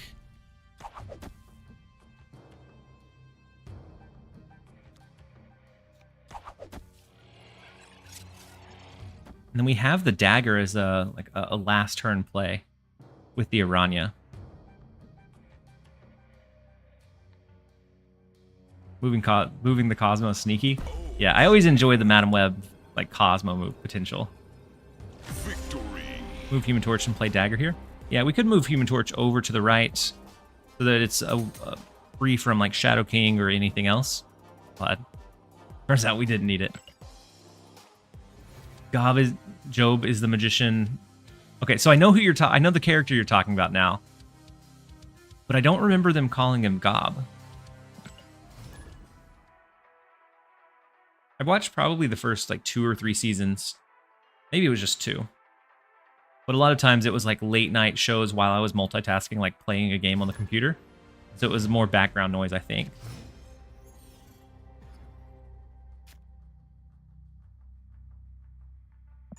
Except we have Mega Mat. We get Penny Parker, which is beautiful to see. I feel like we've had a really successful start with this small movers deck. That was hovering in mid 800s.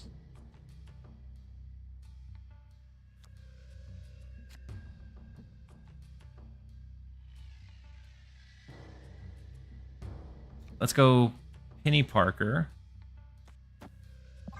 With this deck, we typically don't need extra energy, so we probably don't merge.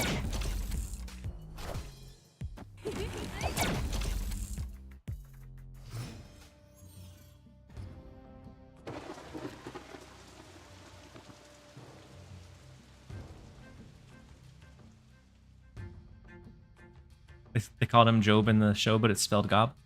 I had no idea. So we could...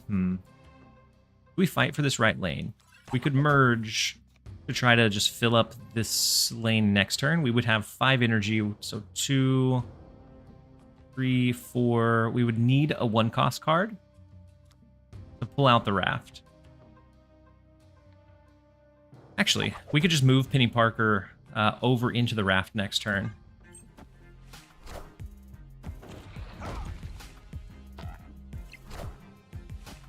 We can still move her, but unfortunate the Red Guardian smacked us.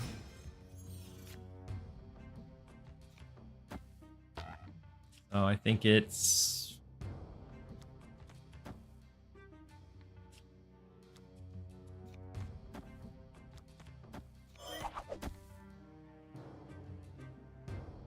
Do we think they try and fill up the raft? I don't know. I feel like this might be a little bit of overkill because this locks us into the right lane with whatever power we have.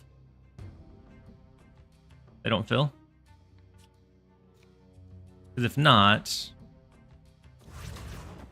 we can set up a like Havoc Madam Web.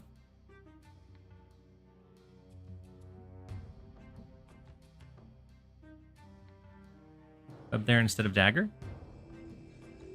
But then Madam Web wouldn't get the benefit from the moves we were going to do.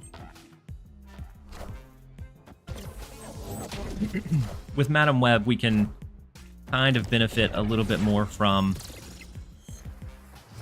shifting the dagger or the Human Torch.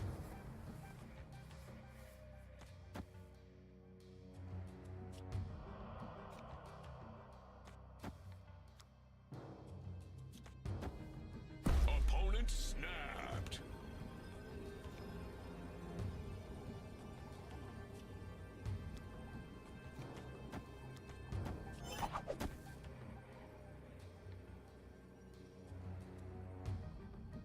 The Eliath the raft? Yeah, probably. We do have Havoc there, so maybe we could outpower it, but probably not.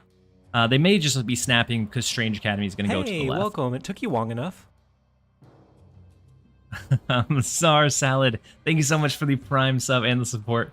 I'm giggling at all of the Arrested Development quotes that are going off in chat right now. All right. Okay, Ultron is not the best thing for us here. They do get Spider. There's a chance that their right lane is capped with Red Guardian.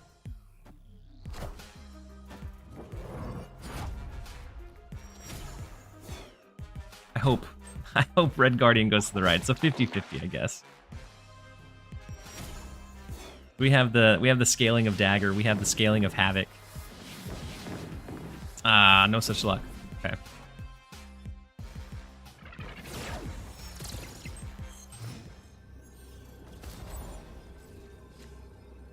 So,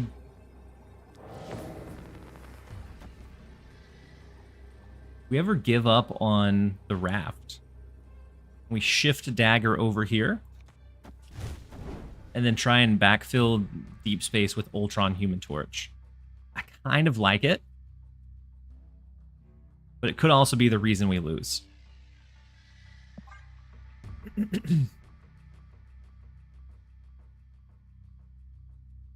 I got to play Wiccan turn 3 after getting Chimichanga for Peni. Oh, but Hella still put off a fight. I mean, that's a pretty impressive Chimichanga. I haven't seen a Chimichanga since we started running Penny Parker, unfortunately.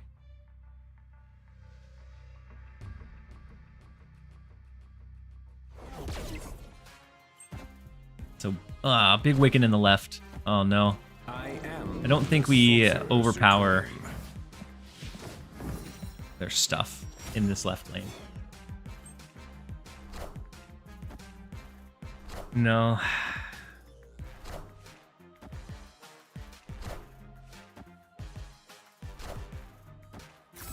No, definitely way too big in the mid. We almost scale up to enough in the right, but not quite able to get there. What does Penny do again? She's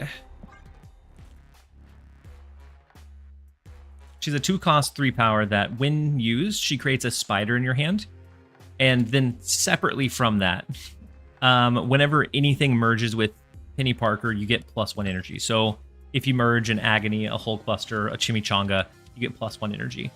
The spider is it's like a big Hulkbuster that allows you to move. So it's a 3/3 that you merge with a card in that lane. So it's kind of like a Hulkbuster. It's a random card in the lane, and then you can move that card one time. How's Penny been treating you? She's been okay. She's a little bit awkward in some spots.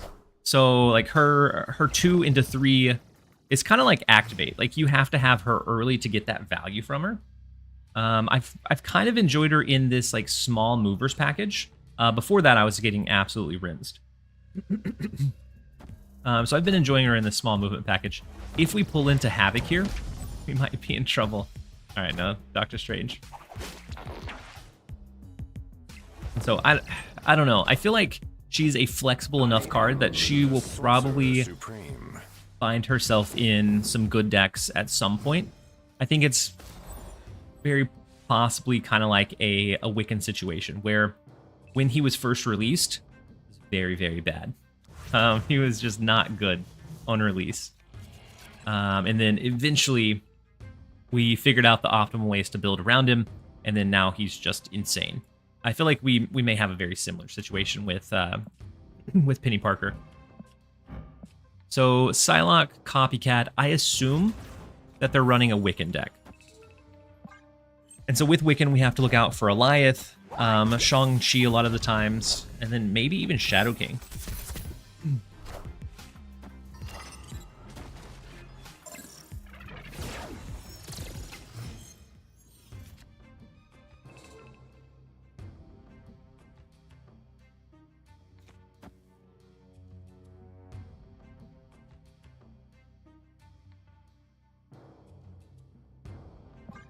I'm going to go ahead and go Cosmo. We could always potentially draw it out later. Well, with the Madam Web. Unfortunate. They hit us with an Acid Arrow.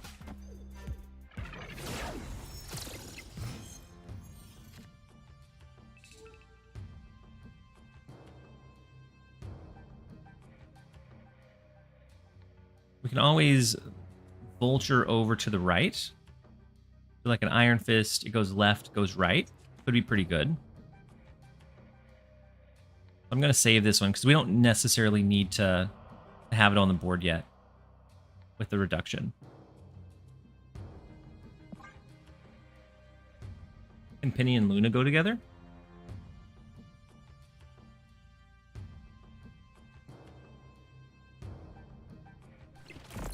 What, as like as an attempt at having 2 ways to get up to 5 energy on 4? Is that what we're looking at? Whoa, big Legion, but Legion doesn't pop off, so that's fine.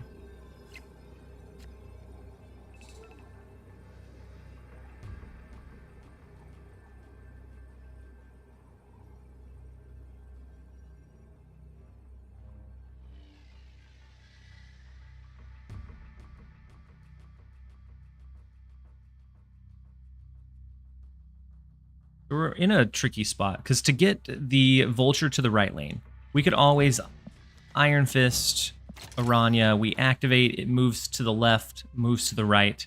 We win here. The problem with that is that we can't put anything else here. And we can't overcome this left lane.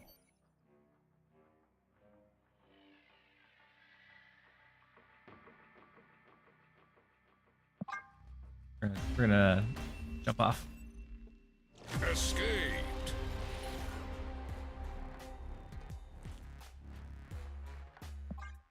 We are gonna jump over to a quick set of ads. They automatically rolled, but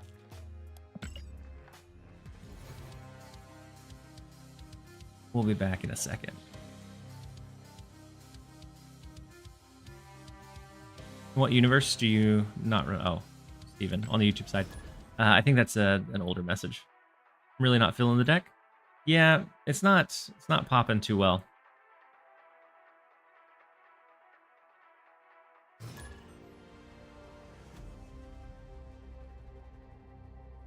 It just doesn't quite have enough. Like, maybe we get, I don't know.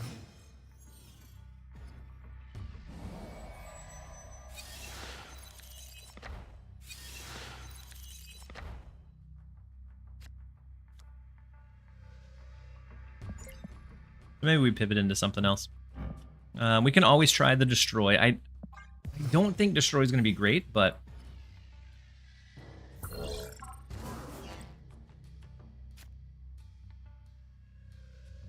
Hey, Tony, we'll have to keep it a little bit more civil. We're definitely a G, if not PG, style of stream. Appreciate it. Peni feels like such a natural Wiccan addition. Yeah. So I tried it with Wiccan. It, at least in how I was trying it, it didn't feel like it did. All right, I'm gonna gift you one, Tony. We got a couple minutes. We got to keep it. We got to keep it more G, more PG.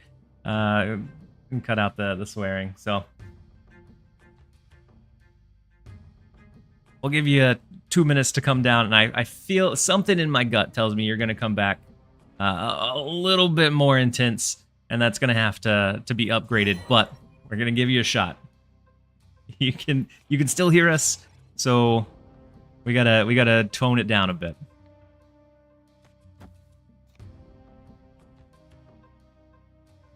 Let's go ahead and just play the Vulture out. Agony into Peni into drop Wiccan. Yes, but that requires. So I like that idea. When you get it, when you get that line or get that draw, it's great. But the odds of drawing... Funnel said, Tony it down. I appreciate the pun. But to have both of those on curve, or all 3 of those, I guess, is very, very rare. And so I like the idea of the combo. I just don't think it happens as often as you would want to want to build those into your deck. How's Peni so far? I'll give you a penny for my thoughts. I guess you give me a penny for the thought. I don't know. I don't remember what the saying is. She's a lot of times feels a little bit clunky, in all honesty.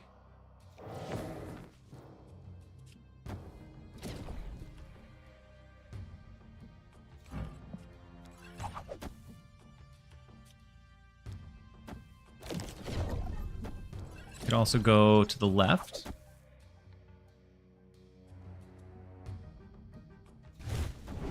And then a Human Torch. But since they have the Phoenix Forced version, like they're going to be able to have a really big Human Torch by the end of the game that I just don't think we compete with.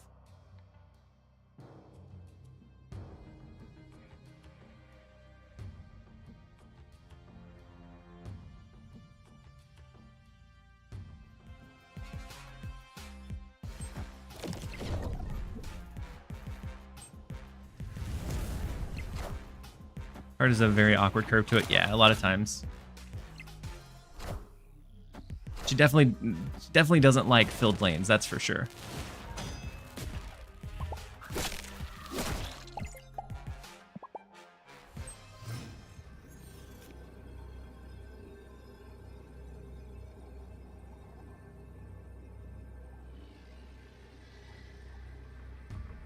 All right, how do we win this? I don't know if we can. You can always Doctor Strange to try to compete with this lane, but I think they move the Human Torch. So if that's the case, we can Vulture, Doctor Strange, Sage. I feel like there's a lot of ways we lose this one. I'm gonna give it our best shot, though. Them having 2 cards in the left does give me some hope. The Sorcerer Supreme. I never win with a Phoenix Torch unless I have Zola. Or like some way to like spread the power across. Big symbiote Spider-Man, but not bigger than the 36 power Vulture. We'll take the 4.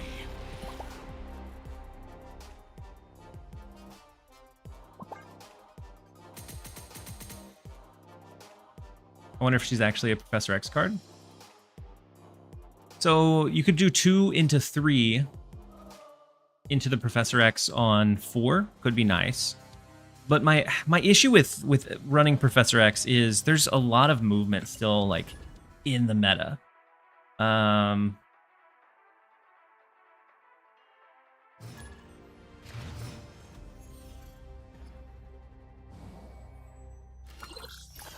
Does she work on ramp?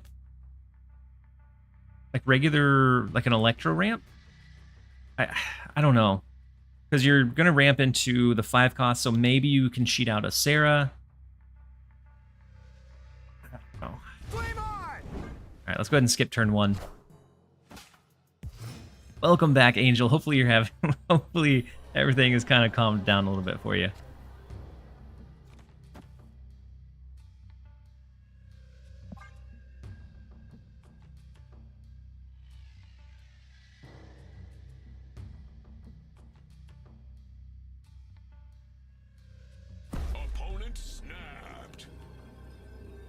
So I'm assuming they have Wiccan. Maybe we hold our Cosmo?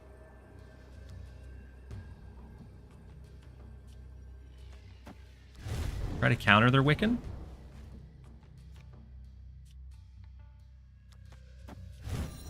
I'm not sure if that does it, though. We could also, what? Iron Fist, Human Torch here? Because I assume they play here, and that's where they're going to get their Wiccan, or how they're going to get their Wiccan down on turn 3. So now it just comes down to, can we snipe out where they're going to play their Wiccan? I downloaded Rivals, but I can't play because my PC doesn't like RX12. I know that they're trying to work on a solution for it or a solve, but it is frustrating. I don't think we Wiccan here.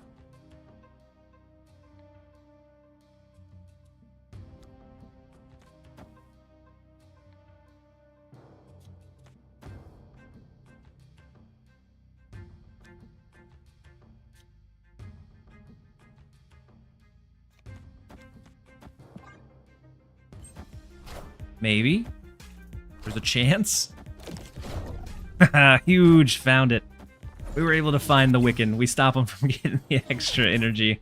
Not that it, like, necessarily gives us the like outright win, but it does feel good. We can move the Human Torch. We can Vulture into Ghost Spider move. We can also go ahead and play our Havoc down. That way we can move Vulture next turn, yank it back in with Ghost Spider, and then go from there. We're also protected from the Wiccan, or from the Eliath over in Olympia as well. Early Havoc with Feast? It does, yeah. And stopping their Wiccan, I think it could be a snappable. So they have the Spider, yeah. So they're going to have plenty of energy and space left in mid.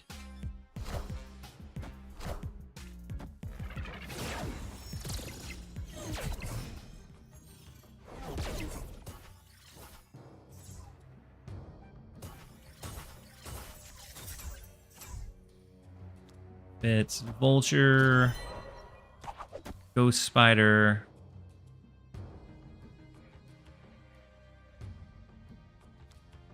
Or do we move the dagger instead? We can always just do like Penny Parker, Sage, dagger.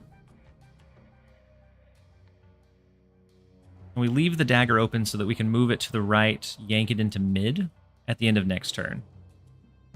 Just tuning in, how is Penny? Penny's interesting. I'm not sure if we've like been able to find an ideal or optimal build for her yet. A lot of times her kit just feels a little bit clunky, but I feel like she's one of those cards that may have some really good potential in the future. So like if you find a way to build it well, you might be able to get some really good wins in.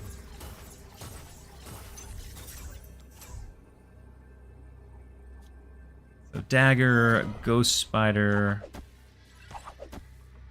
regular Spider. We should be able to win mid, I think. They may have an Eliath on us though. I don't know. We might lose the 8 here. Because this is only what, 3. This is a very small handful extra in this left lane. Can you use Peni in a Surtur deck? You could use it in a Surtur deck. But a lot of times you want Surtur on 3. Unless you had Peni on 2, I feel like it might be awkward. I think we lose this left lane because their speed can scale.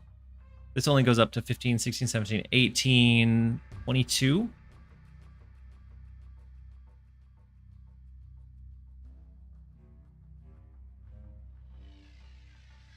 So we could always just...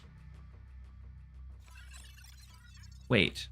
We could leave the dagger. We could Spider... Ghost Spider? If it pulls with Havoc, it yanks it over into mid. This might be a bad play too, but it's the fun one. It's the interesting one.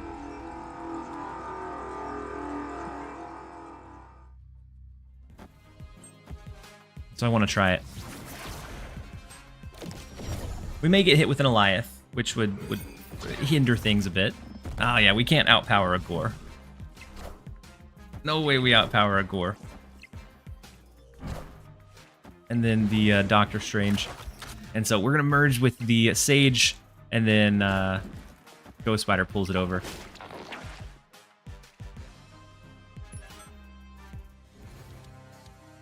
The game did not like that. Well, we lost, but the game didn't like what we did there.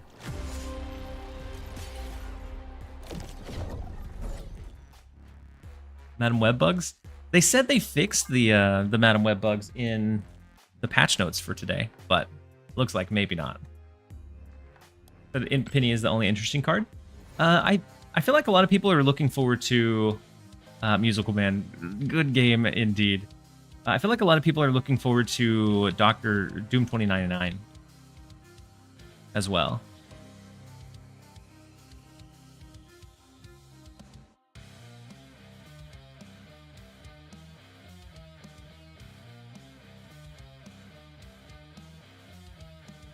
Madam Web bugs are still stuck in her web. They are.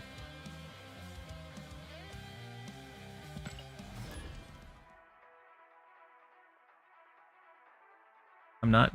Doom 29 is a perfect example of gameplay that doesn't interest me. Yeah. Yeah, it feels like one that's going to be pretty straightforward, but I think it's going to be one that's very powerful. Groot and Rocket seems kind of interesting. Is there a patch? Yeah, there was a patch around 10 Central this morning.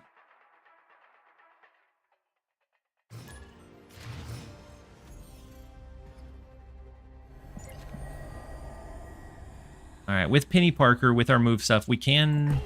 Oh, well. Didn't mean to snap on him. Whoops. Hopefully we get some good follow-up cards. The Madam Web bugs are like 60% of why I don't play this deck much. I can see that. Well, I didn't necessarily want to actually snap. I meant to lock in the turn. Let's go Penny Parker. Maybe we're going to draw Human Torch. Human Torch would be good. We could go Madam plus Human Torch. Or we'll draw a Spider. And that's fine too.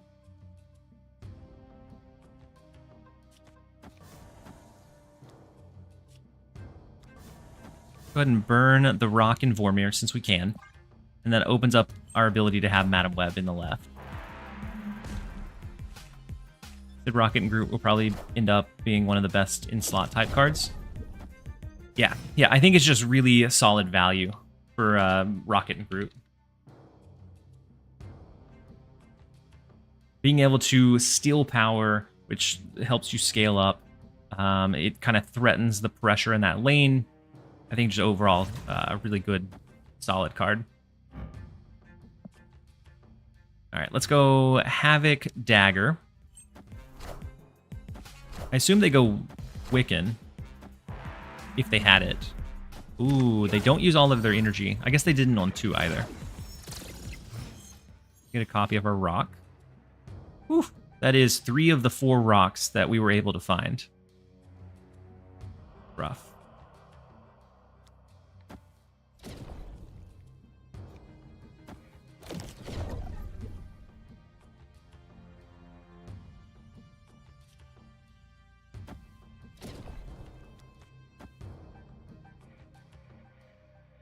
I'm going to move the Havoc. I'm going to go Cosmo left. And then we'll see.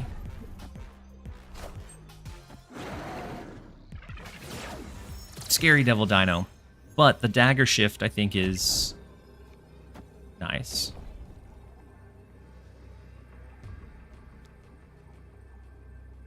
But then we're pretty weak in everywhere else. We found all 4 of the rocks, right? No. We found 3 of the 4 rocks.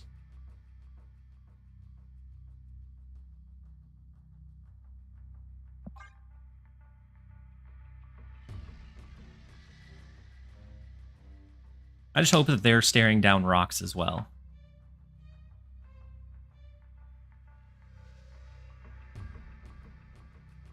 The Red Guardian is the card I expected. He just genuinely... Oh, Rocket and Groot, not Red Guardian. He said RNG. Yeah, I think Rocket and Groot will just be like a good include for that flexible slot. Being able to move it once, you can pressure multiple lanes. You're stealing power, so potentially, you know, 3-5 worth of value for hitting 1, 3-7 for 2, 3-9 for 3. He gets better the earlier you're able to play him.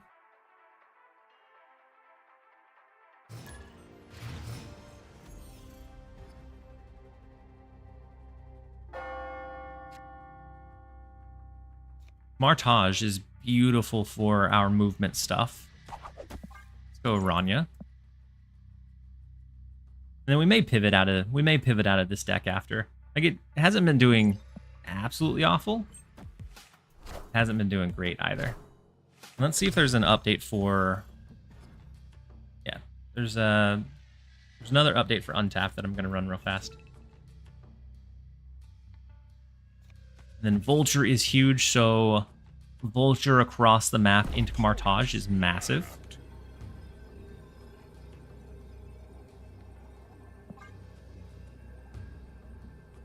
Are they running a Destroy Agony?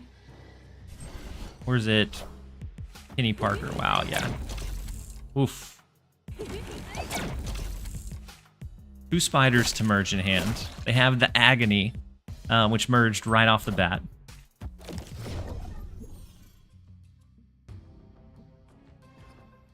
Making so many Affliction cards these days. His play rate is going to go through the roof. What, Luke Cage? Yeah, I agree. So, cross the map, Human Torch. As long as they're not running Destroy, that'd be fine. We could activate the Aranya. Actually, do we activate the Aranya first? No, that doesn't work. It never works. Let's do this. And we'll lock it in. And we'll see what they're going to follow up with. We want to maybe position a Cosmo into Camartage to stop them from continuing to merge into Peni Parker.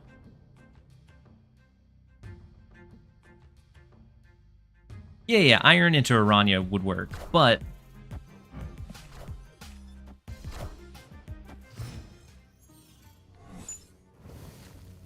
rough. That is, that is a rough stuff indeed. Well, Alright. I'm gonna go Cosmo into Hotel Inferno. Yeesh. They knew it. They knew the fist was coming. Oh, I'm gonna go just Cosmo here. Rough. Cosmo. Get it? So the Gwyn pull, we do stop that. They stop our combo. We stop theirs. Let's...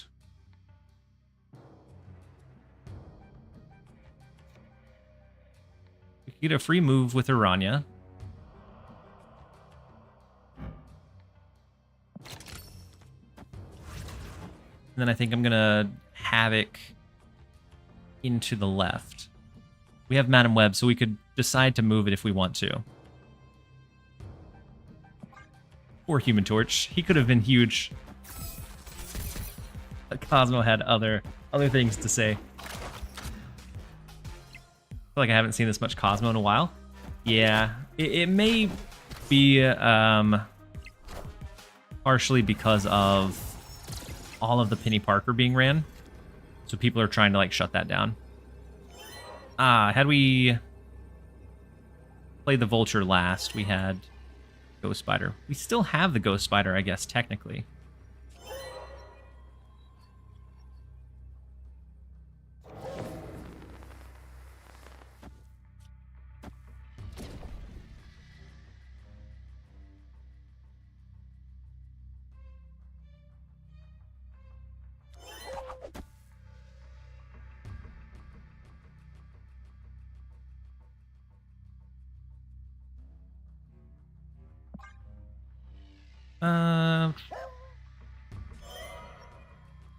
This would pull Doctor Strange, right? Doctor Strange is the last one we play.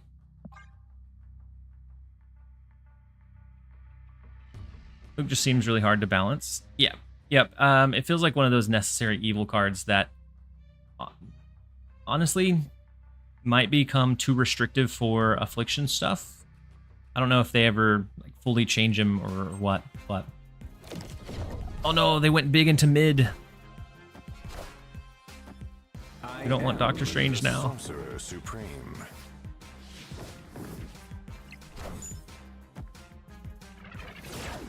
Well. Had we just left him alone. And then maybe Havoc over to the right, we could have had that one. But we do need to pivot. We have the Wiccan. I'm curious what the auto deck generator does. Ad break?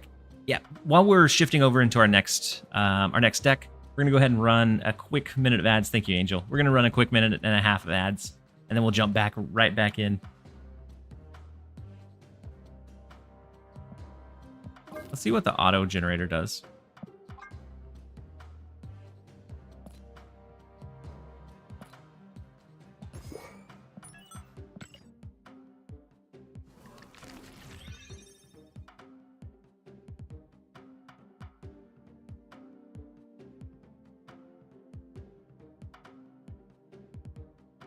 Interesting. Scream, Nimrod, like all out merge deck.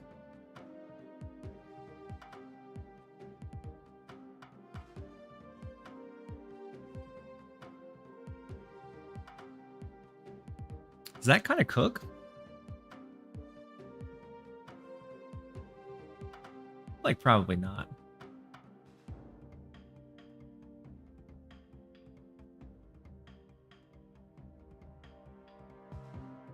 I feel like the Scream feels a little bit off in the deck, but we do have a lot of movement stuff, so... Well, wait, we don't move their cards. I guess Scream would just be an include for all of the movement stuff we're seeing right now.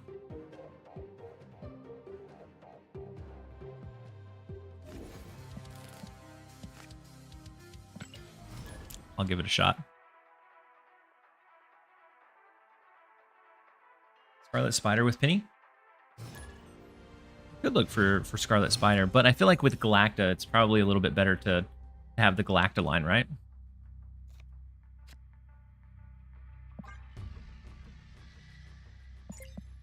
Next up, we have Galdus. See if we can grab a win.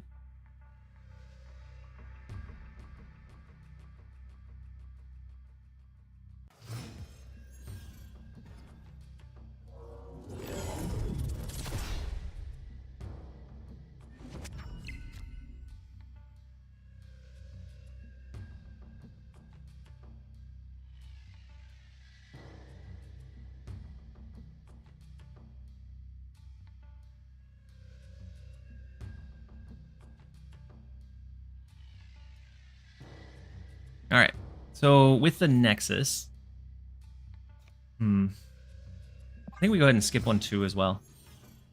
What if Luke Cage only worked in the lane he was played?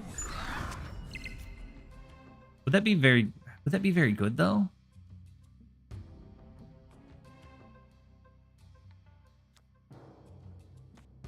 Kind of like Shadow King, where it took him a long time to find that value. So at 3 costs, I think Luke Cage would have to be lower. I don't know if they ever pull that lever or not, though. We do anything here? Or are we just waiting for Nimrod?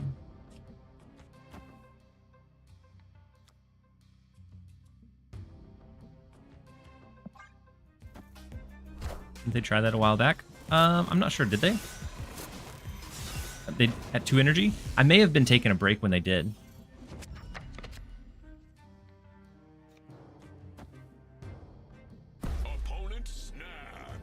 Symbiote into Nimrod. Merge. Okay, does that work? Yeah. Into the Venom, destroy stuff. Ooh, that's actually good for us in the left lane. The only thing we have to worry about is them being able to hit us with a Magneto. They've discarded the Magneto.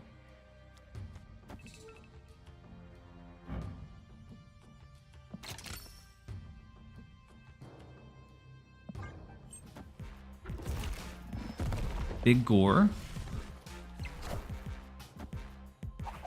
Galdus running the Danish deck as well.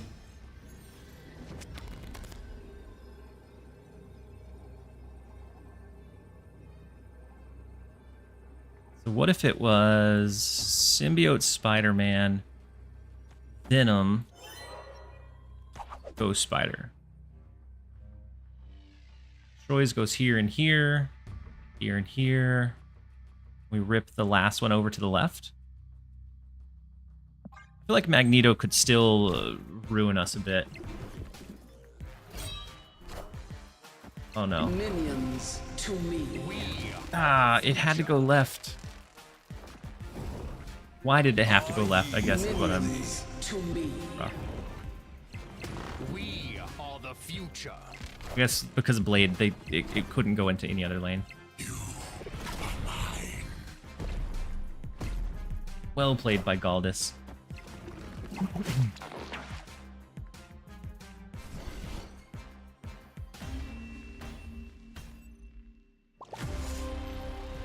I guess Magneto could have resummoned here, yeah? It could have went mid. It was a 50-50. It's been a rough day for us. You said Luke Cage is really unfortunate. Yeah, yeah. He continues to gain value over time, but it makes it where like affliction stuff is really tough to navigate. But without him, I'm afraid of all of the like all of the Ajax, like Hazmat, just full on affliction stuff that we have.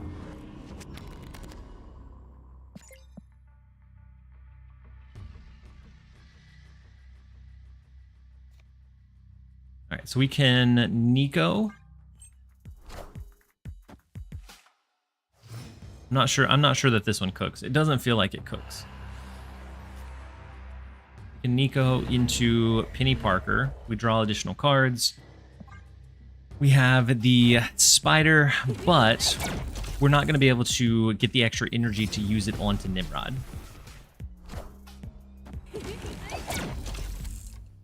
Bullseye soon? Yeah, I feel like Bullseye is going to be crazy.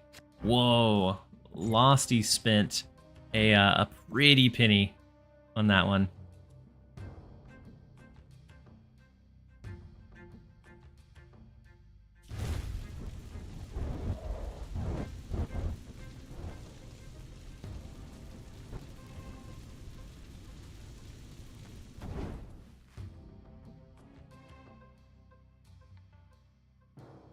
Do we ever just Human Torch?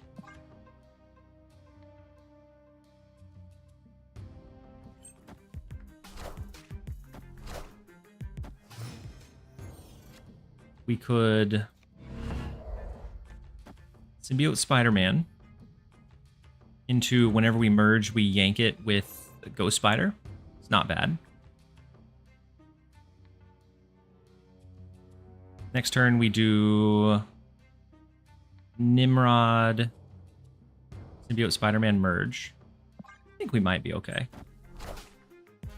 This deck may be too big brained for me though.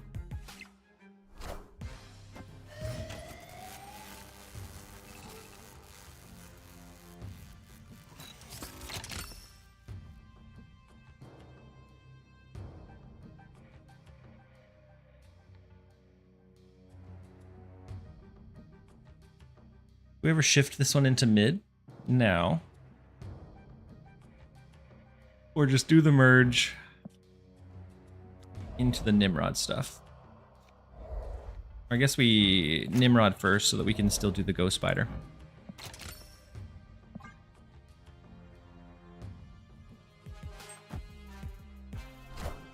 They have a Heimdall, so they stacked Dagger, Ghost Spider, and then something else into Deep Space.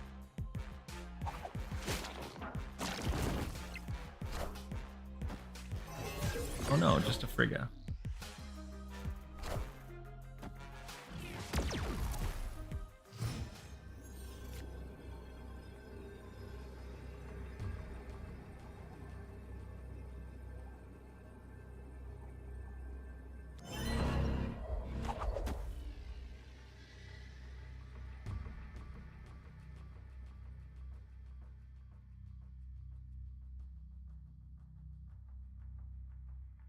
Pull this over, we do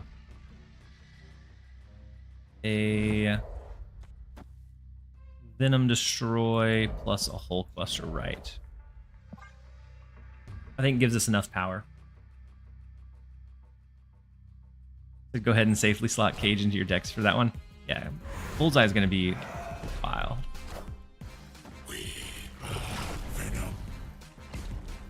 Wait. Ghost Spider didn't work that way? Fortunate. I thought it did. I thought after we merged with Symbiote Spider-Man, that would be the last card we played. Maybe I was wrong. Maybe we didn't need it. I'll actually grab all three. Lasher coming this month. Yeah, Lasher too. Lasher's going to be in high voltage, right?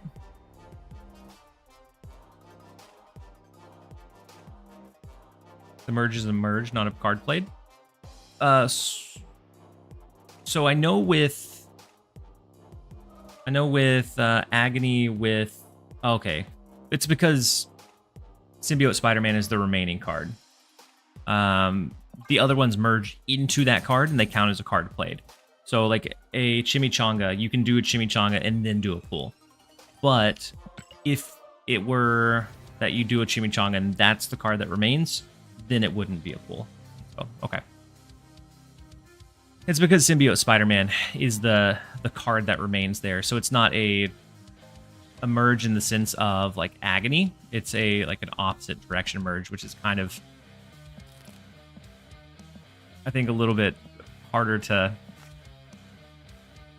grip. You played Nimrod prior? Yeah, so we played Nimrod and then merged the Symbiote Spider-Man. And so if it was like the other merge cards, they would have merged into the Human Torch. But it merged the Human Torch into the Symbiote Spider-Man. So since it went that direction, it doesn't count as a card played. If it was the other direction, we should have been able to move the Human Torch. Or, I guess since it's not an actual card played, it's just an activate, it throws things off too. Let's go ahead and hide the Quicksilver so that they don't know maybe that we're a Wiccan deck. The last card was Nimrod, that's true. Because it was an activate and not an owner reveal.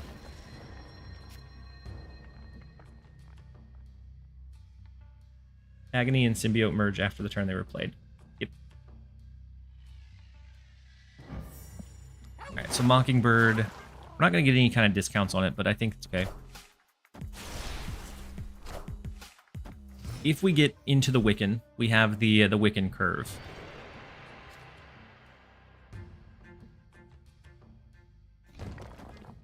I'm going to hide speed left.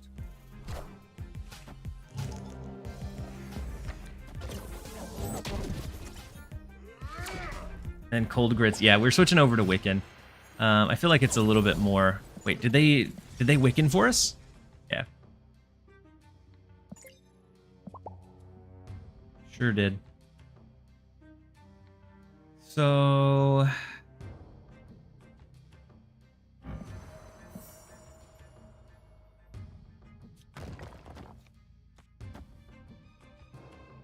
I think we go this. We have plenty of extra energy, so I kind of want the merge card.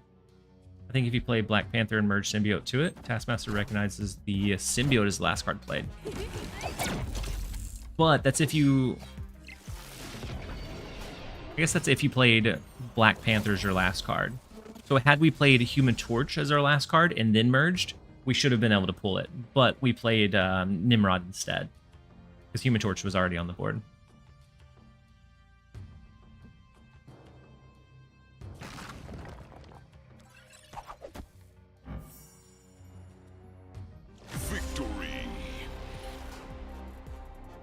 All right, we do get the 1 cube retreat.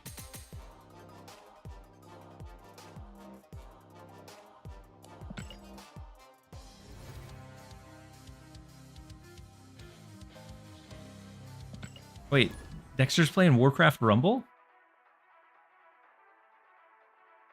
Hey, hold on, what? Is it a sponsored segment? It feels okay, but it's Dexter normally does the evening shift when Dara gets off, so he does the overnight, and so he may just be streaming like an ad segment, and then we'll start into Snap after.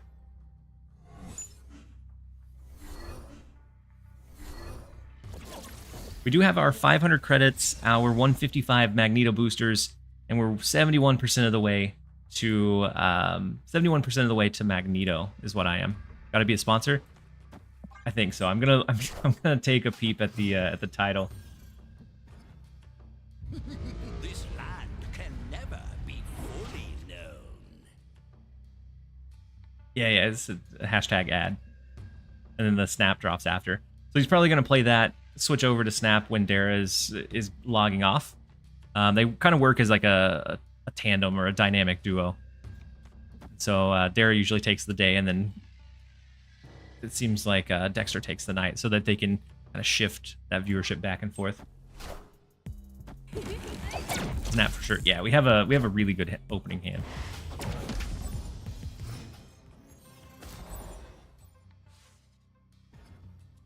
We don't even need to use the spider just yet.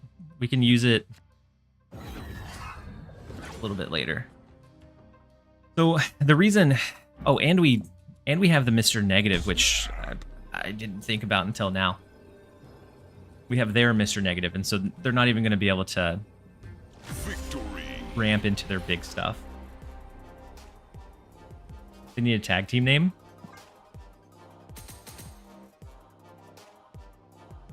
What would their tag team name be?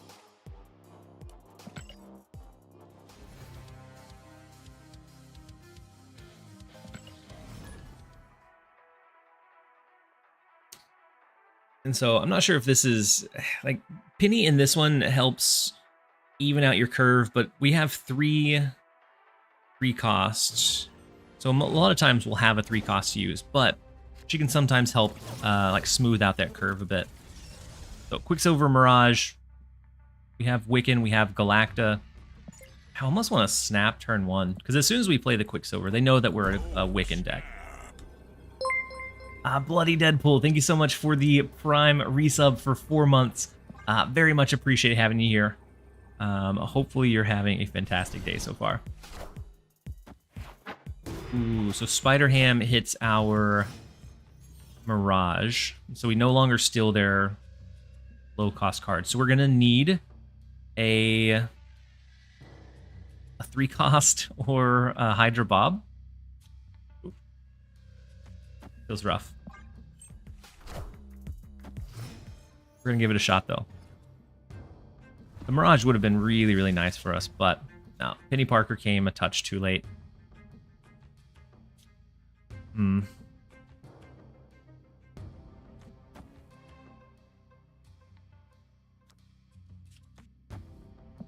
going to go ahead and Penny Parker in the left lane. That way Yggdrasil can start buffing it up. Moon Knight. It's our Galacta, which was our follow-up here. Even more rough. So Stature, we at least get the deep discount on Stature. Or I guess Copycat. Let's go Wiccan. Even though it's not going to do much for us, we're going to go Wiccan. And then Anita on the YouTube side, welcome in. Hopefully you're having a great day so far. So Viper. Interesting cook that they have.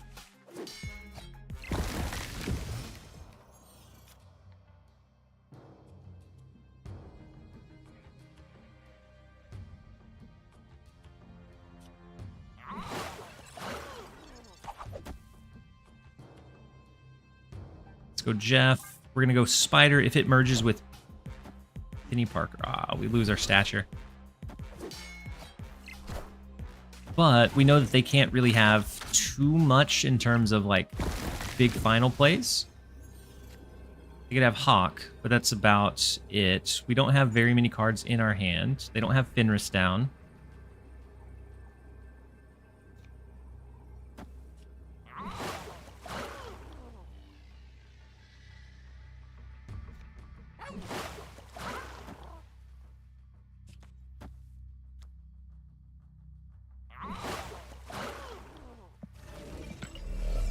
If it's speed, pulls over into mid. And then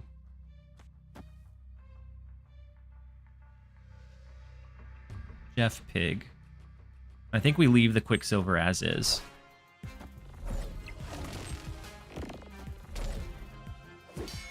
This is Hawk, we're in trouble. Nope, Demon? Oh yeah, we're still in trouble.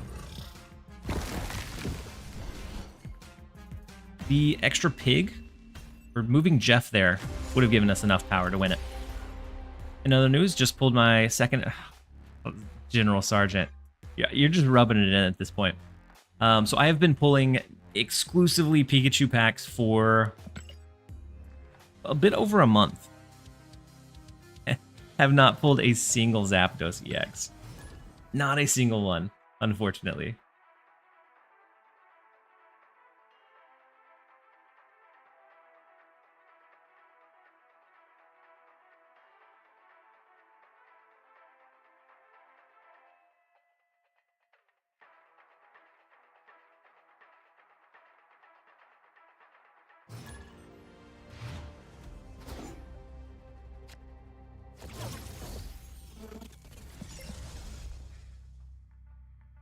Next up, we have Samurai Jack. We need to stop the bleeding at some point.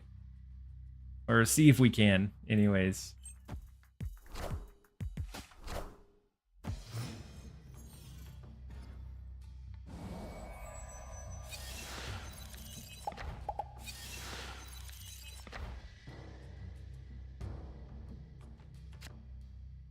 We do get Mirage, which I think that's what we're going to go with. See what we pull. Ooh, we pull a 1-cost card, and so Jeff is going to be able to be used in tandem with that 1-cost card. So our big grapple arrow. Can't wait until they add trading. I'll be sure to give you what you're looking for. I appreciate it. We can go Angela grapple arrow. I think instead it's just going to be like Jeff grapple arrow.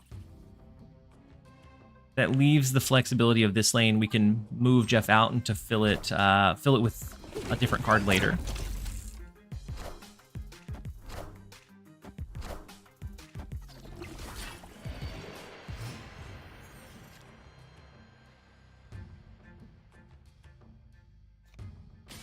Now it's either Galacta or Wiccan. I think it's always Wiccan.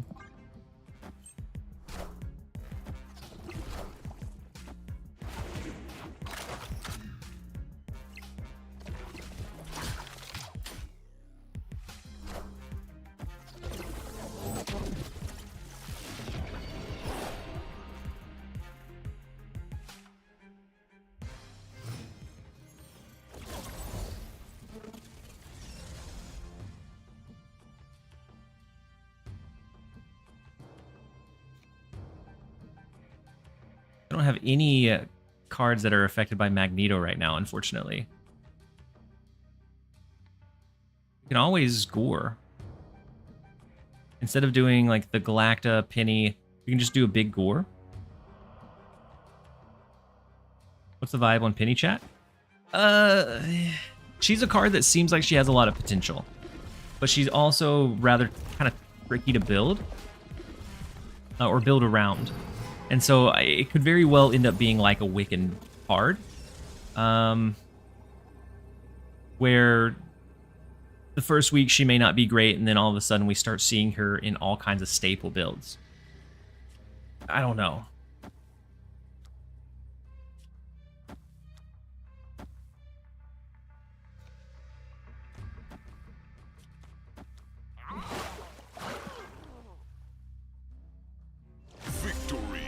The thought was we go heavy in New York, and then we go heavy in mid.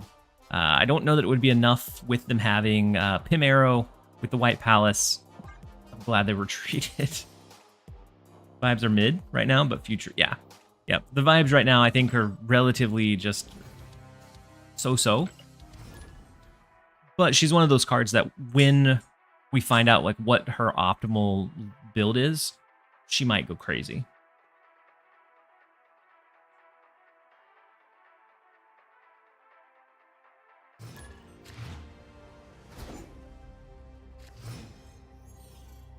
So the 1 into the 2 is good.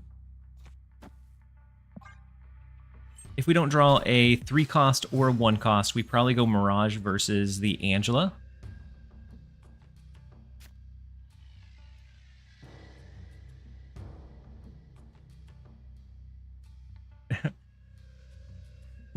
Nimbus. Nimbus, what a wild message, Nimbus.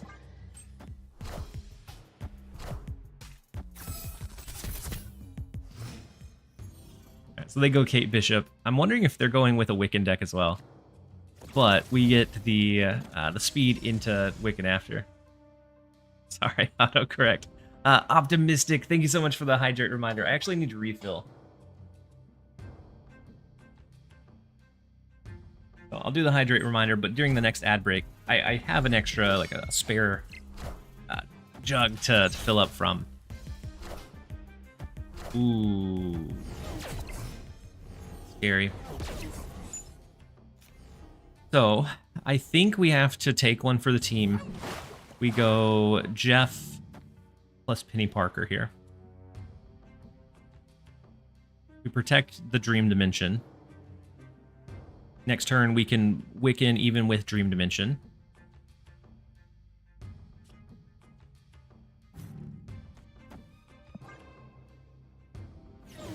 That's what we're going to lean into. Ooh, they go Magic to extend the game.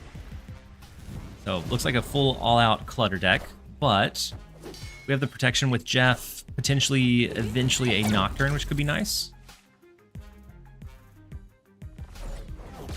Nocturne could potentially change off Limbo. No. Okay.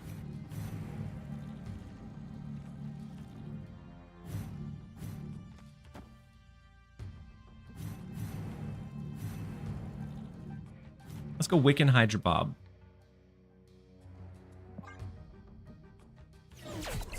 We'll see. They could be going Cannonball. Doc Ock somewhere. Luna Snow. So we are going to be able to clear the Luna Snow. And Shadow King actually isn't all that awful for us.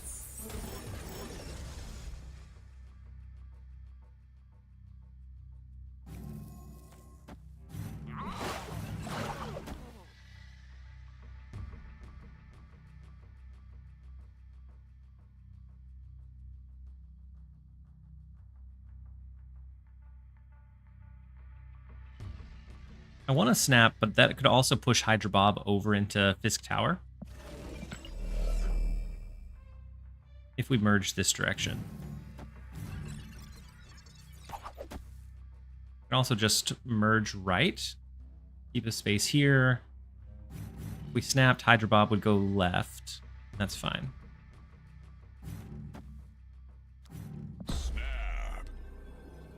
Spider will lock you up. Never mind, you fixed it?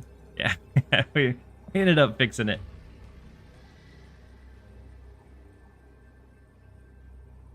Can't get my cup open. Nimbus, you have the slow drops enabled. Why can't I open my cup? Not the last turn, but that gore is massive. Is there ever a way to beat that big gore?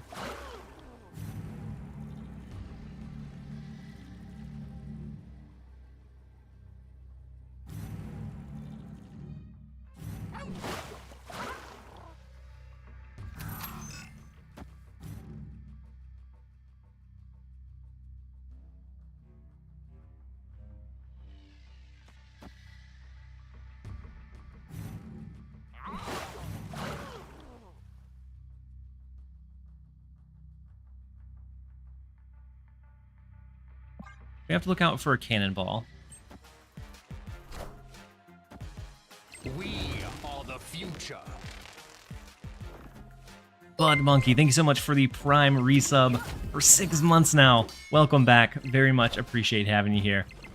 So big debris and big cannonball as well. Ooh, did they get us in the left? They did.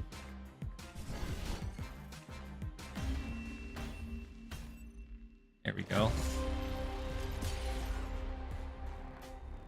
All right, we probably need to pivot, but I just don't know what else we would want to try her in, honestly. I feel like Wiccan is probably the most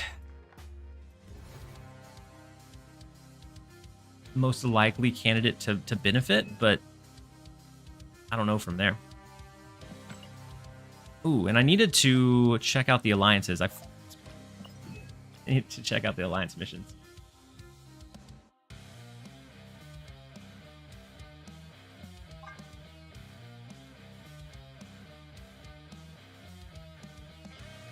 Not a lot of good ones. Unless we were running discard, but that's not going to be good for Penny Parker. Always not great. Oof.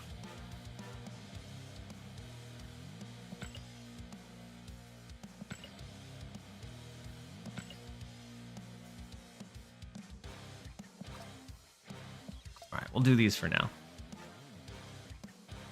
And then I want to pivot. I don't know what we would pivot into.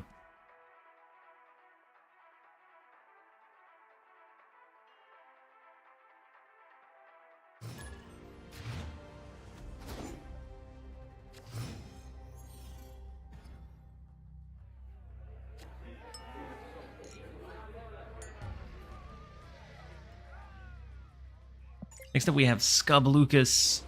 The first location is Bar with No Name, so we look out for any legions that they might. Gonna lurk? I appreciate you, Sakwa. We steal their Loki. We have 3 drops, so we don't really need to do Mirage unless we're just kind of curious what pops up. I'm gonna go Jeff, and then we're gonna leave, or we're gonna use Nocturne as a potential lever of are we gonna change Bar with No Name or not.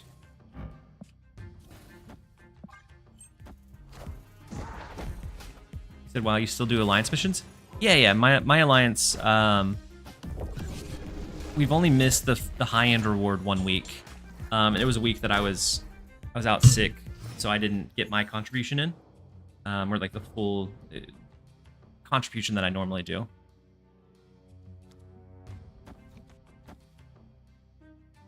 So with these two, if they do big enough 3 and 4 cost cards, we could win left with Magneto.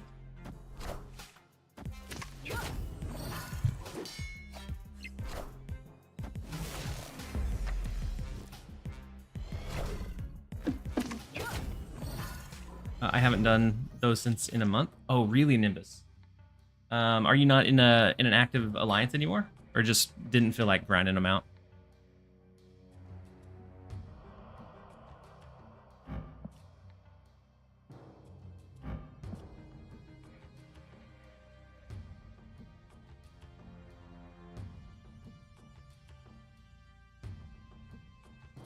All right, I think maybe it's Hope Summers, and then we'll see. I'm really thinking of moving the Nocturne, leaving the Nocturne and not moving it into Bar with No Name.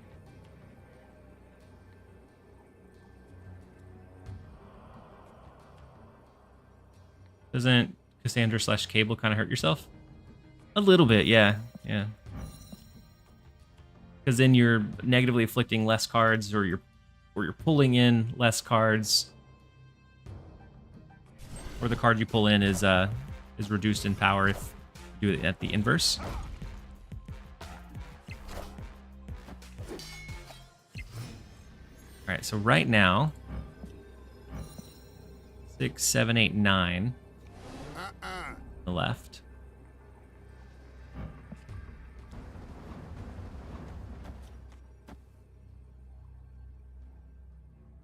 Are Twitch drops happening? They are, Rambo. So exclamation point drops. You can check your progress for the Twitch drops.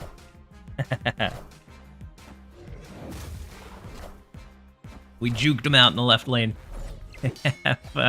have Wicked over there. One of my favorite plays. Just to have the Nocturne and the mind games that the Nocturne creates of are they gonna move it or are they not?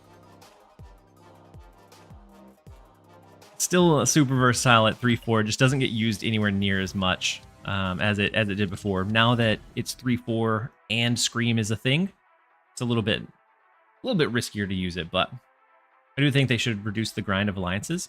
Yeah, there's been quite a few improvements on like the missions, but I think there's still some room to go for sure. The Nocturne non-play, yeah. Yeah, I love the Nocturne non-play sometimes. What a beautiful copycat hit. in the anti-venom. We get Quicksilver into Mirage into anti-venom. Almost want to snap it.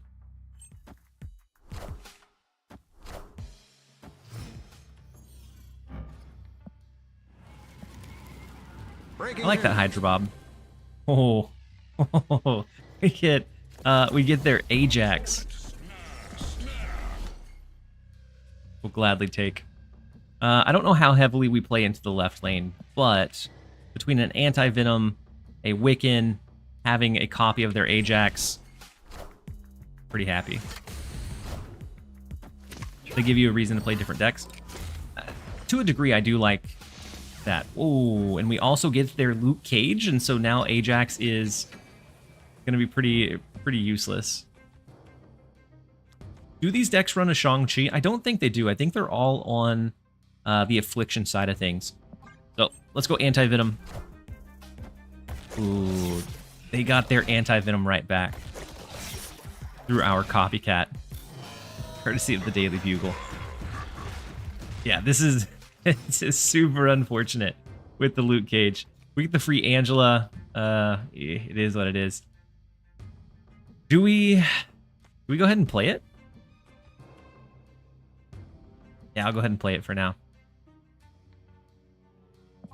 And I'm gonna wait a bit before dropping the Luke Cage, I think. Wait. Oh, they got their own copycat that copied Galacta.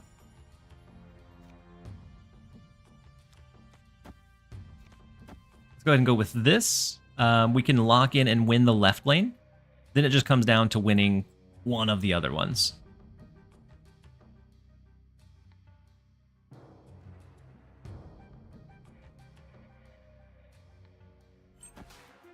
Oh, they play in the left.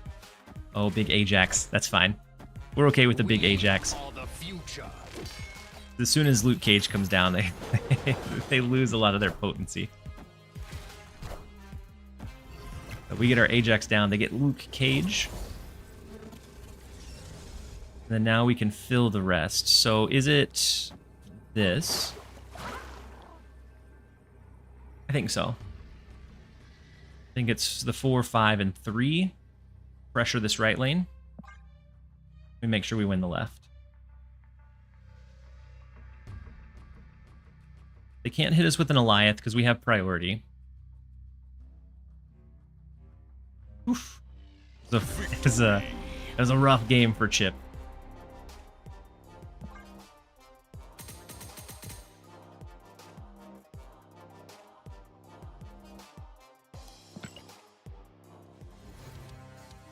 But we will gladly take the 4. We needed a win for sure.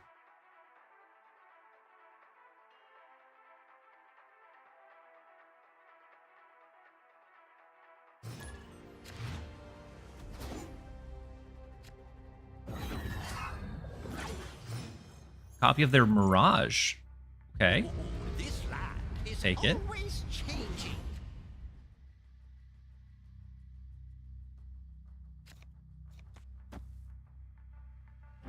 Opponent snap. Did they get our Wiccan from Weird World?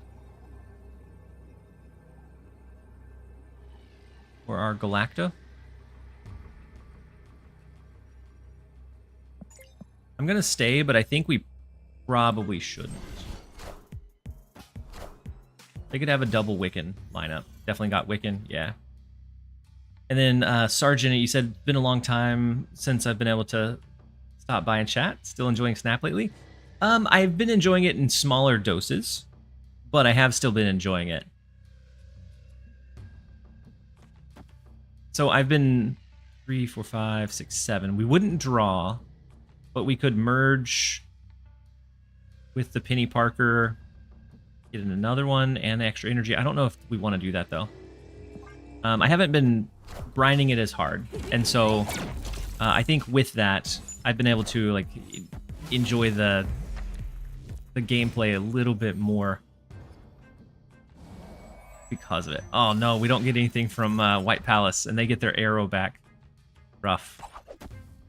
Probably not the right call. I'm gonna go ahead and merge the spider.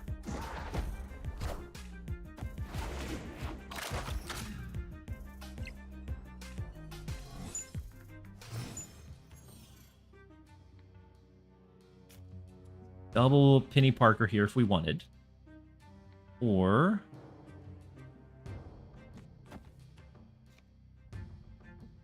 Penny plus speed.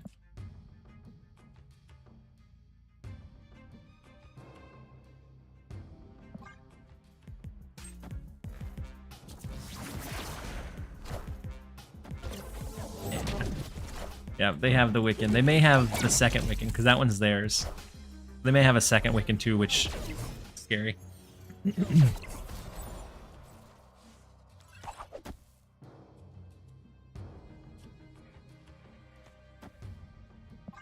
We have Magneto, which might be nice for consolidating their cards to one lane.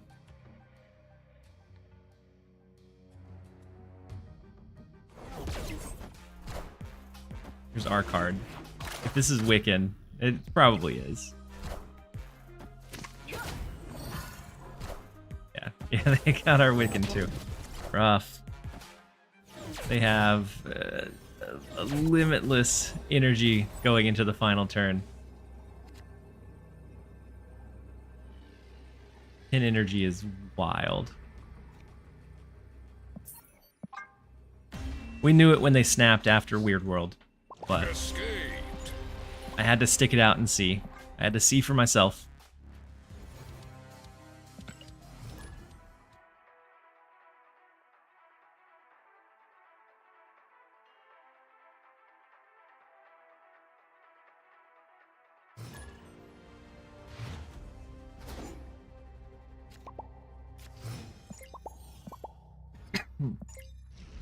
Next up we have Sherlock. I'm going to step away for a while and go into lurk mode. Wishing you the best of luck in the future games today. Thank you so much, Sergeant. Hopefully we catch you around soon, but I appreciate you hanging out. If nothing else, I'll be back for a middle of the night stream as well.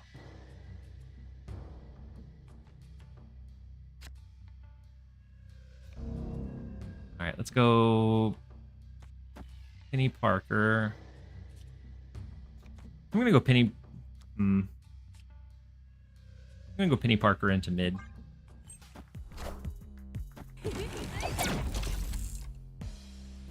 Next turn we can do Spider into that merge, and then that allows us to do Galacta plus Hydra Bob on turn number 4.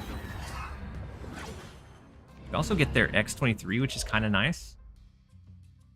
So instead of the Spider merge, I think we go X23 and just destroy it. That way we still have the same benefit. We have the extra energy onto the Galacta, but it does help like a null for them, doesn't it?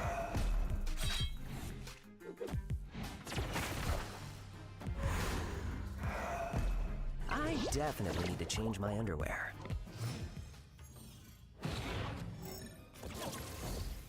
Into the Wiccan is good.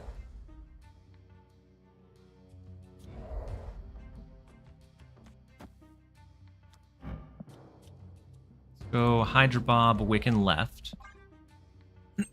We'll potentially be able to snap, but they also have like Killmonger that we have to worry about. Or just the free Deadpool destroy every turn. Also adds up very, very fast too.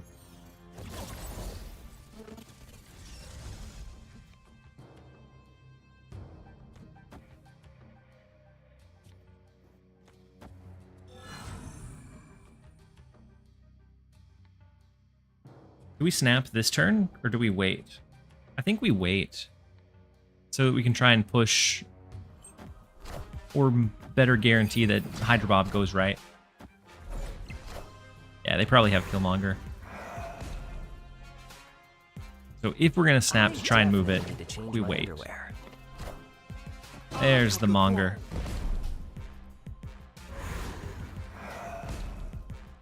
I guess instead of Speed, we could have went Spider. That way we could have moved a card over into Death's Domain. Would have been nice. Hindsight.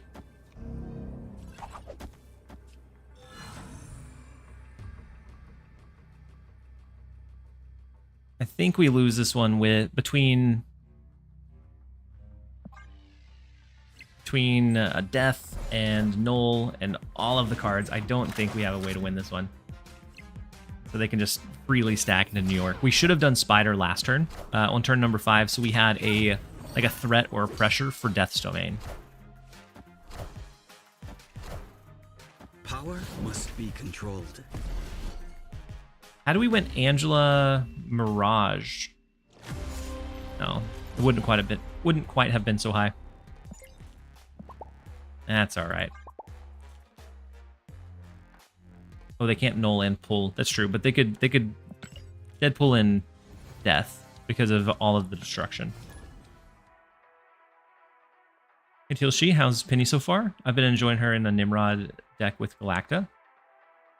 Has it been curving out well for you, Don Care? I haven't actually been enjoying it all. Like, it's when it works well. But a lot of times it's been relatively almost clunky at times. And so I think it's just a matter of like finding a really good way to build on it.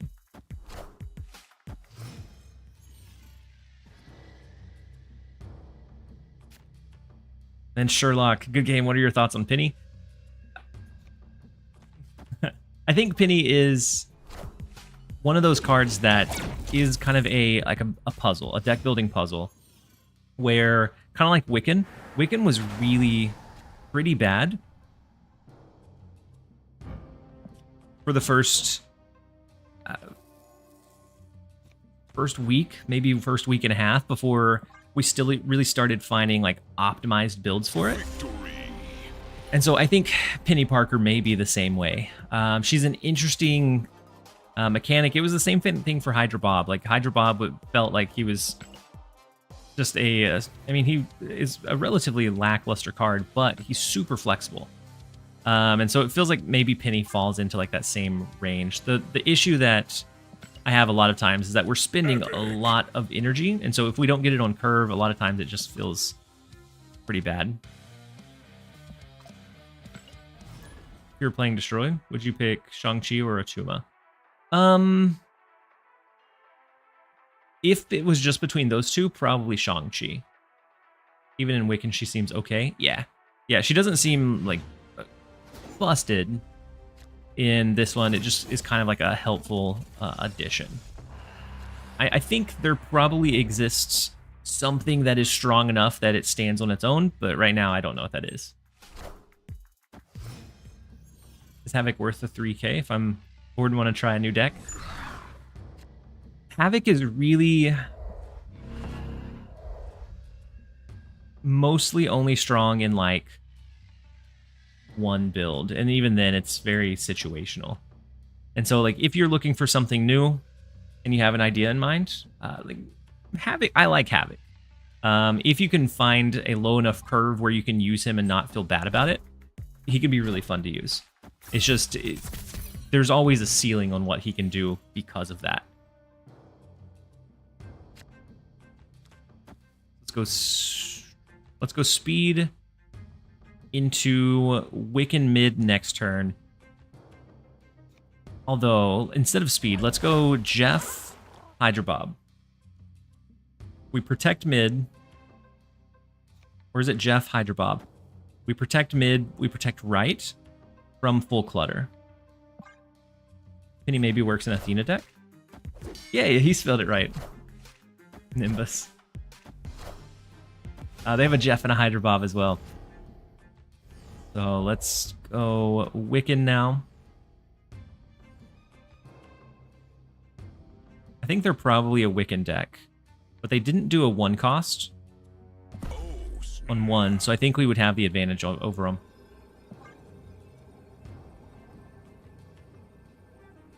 People like their effects to happen immediately. Building into the ramp will definitely scare people away from Penny. Yeah, I think the ramp is also, it kind of falls to the same issues that like Symbiote Spider-Man falls to, is that it's very easy to clutter up a lane so that it's less consistent.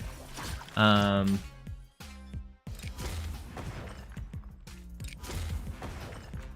right, not bad. Our Hydro Bob did go left. They can counter snap to move our Hydro Bob again. But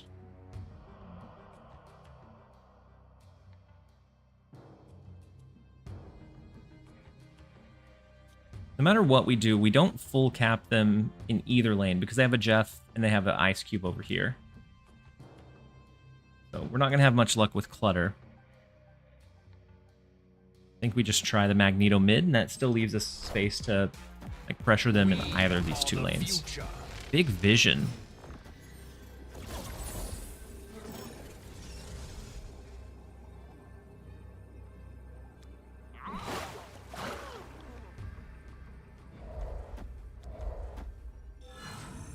Do they move the vision out?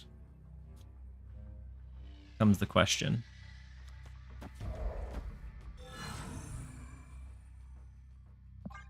Let's do this. Nimbus with the emote only chat said somebody has to do it. You think she replaces Kate? I feel like the arrows are much more value with Bast and stuff. So, I mean, if you're using Bast, then I think it's different. Oh, big Savage Land, and then Luke Cage. So they tie mid.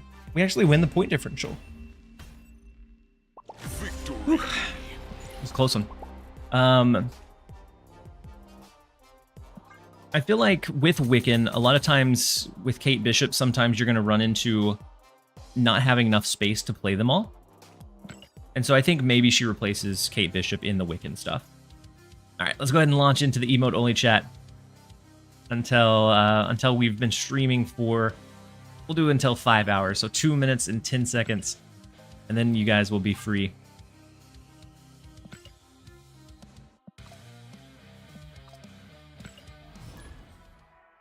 I do think that the spider might need to be 3-4. That might be too much. Wait, is this actually Dara? He changed his name again?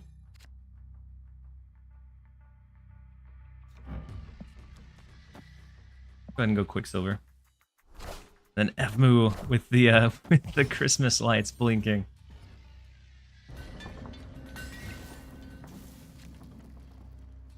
We do get the Peni Parker, so we get the curve into a Galacta plus Hydra Bob, which is pretty nice for us. Looks like Dara may be running something very similar. We did both get the benefit of drawing into the Peni Parker. Ooh, Kiln is good too. I think we always go Spider here. We have Nocturne to potentially reach into Kiln.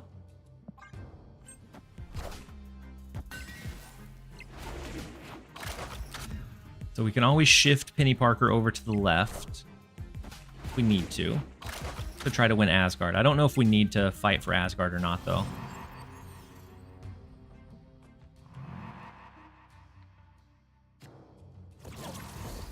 Wiccan top deck. Now, we now have the decision between Galacta or Hydra Bob.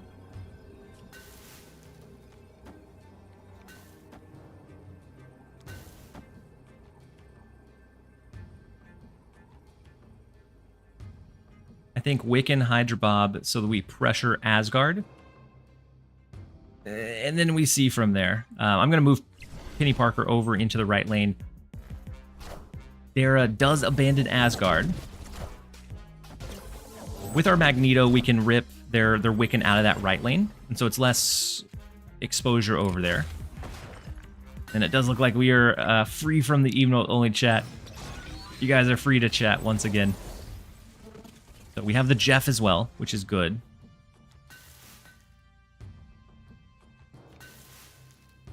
Magneto to pull Wiccan. Hydra Bob, unfortunately, went here. We can force Hydra Bob to the right.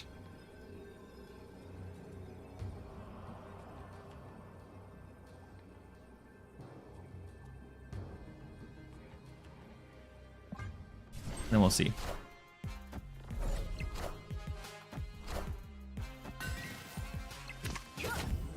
So the Mirage, Gwynpool. Ooh, Scarlet Spider. There is a Scarlet Spider enjoyer for sure.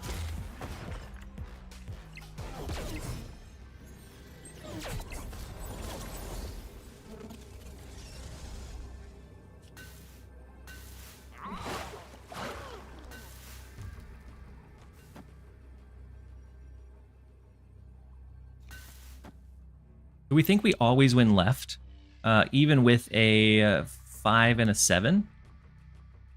I think it's questionable. But that's what we're going to do. We're going to pull the Wiccan out of this right lane, so even if it's Scarlet Spider... Ooh, Scarlet Spider, scary. Goliath was also very scary. Pim Arrow and Acid Arrow, no such luck for the Acid Arrow, though. We need... Actually, we don't need Wiccan out of the right lane, because between the Hydra Bob and the Jeff, we win over there. We win left. We will grab the 8 cubes from Darachi. Victory. F-Moo, you said Bob already moved. And then Nimbus, you said leaving soon?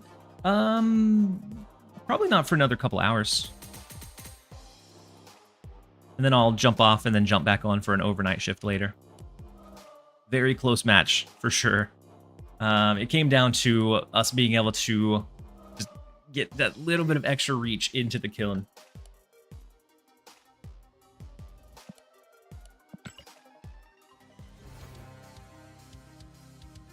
It was a Wiccan battle, which I feel like that's where a lot of the Penny Parker builds are going to divulge to, because that's the easiest curve spot. I feel like maybe Penny Parker has opportunities just elsewhere, but it's just a matter of how do we find an optimal way to build it that it doesn't just get trampled on.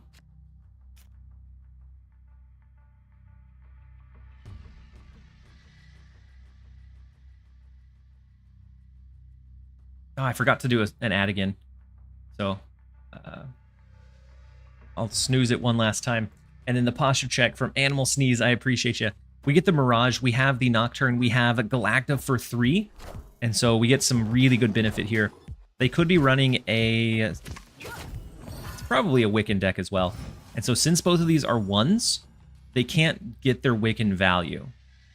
And we get their Captain Marvel, which is marvelous. Oh my goodness. They 2-cost Wiccan. And the posture check. I think I called it out already, Animal Butt. Victory. Unfortunately, they left. Because after seeing us have the turn 2 Wiccan, they would have left anyway. So we had to snap before it happened, if at all. Because then it'd be that into Wiccan plus Nocturne. We have a Captain Marvel that would scale it to 10 power. Oof, it was going to be wild. Whenever I want to do Bob shenanigans, my opponents leave because they think I'm snapping off my hand rather than moving Bob. Yeah, a lot of times that does happen. So that's one of the other, I guess, potential strengths or drawbacks, depending on your comfort level with snapping of Bob. Go ahead and jump over into the next one. This Wiccan deck, it just has been doing very well for us. The stats, my stats still aren't tracking, unfortunately, from Untapped. I think whatever update they did just...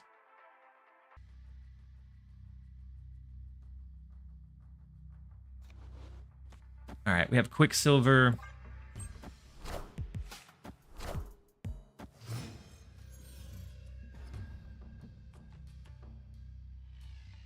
I've been running Wiccan a lot the last month. Really grew to like the card.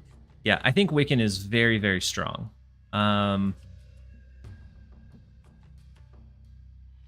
Mirage, or try to maybe pressure this left lane to get Wiccan down on 3 with Jeff. Let's do that. We probably don't get the extra energy, but we have the backup line of Nocturne, so we don't really need the Mirage just yet. We could really age like fine wine. Yes. He just absolutely popped off. Oh no, the Nico allowed them to be just a little bit higher power than us in Castle Blackstone, so we don't get the extra energy, unfortunately. But we can go ahead and throw down Nocturne. Do Wiccan on 4.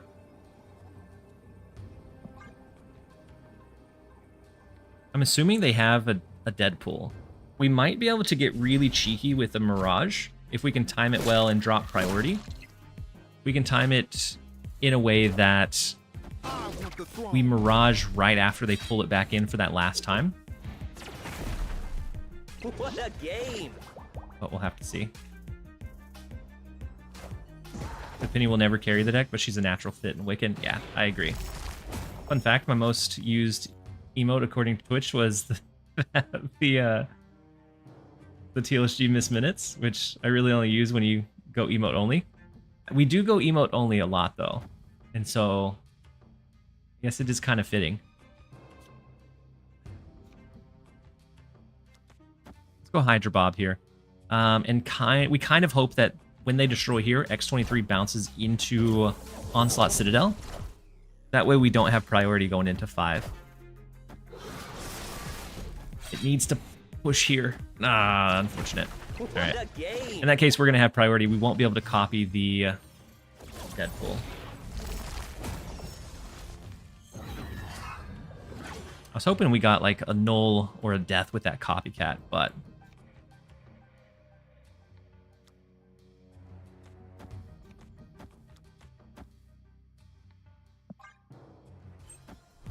Magneto Right can cook. It could.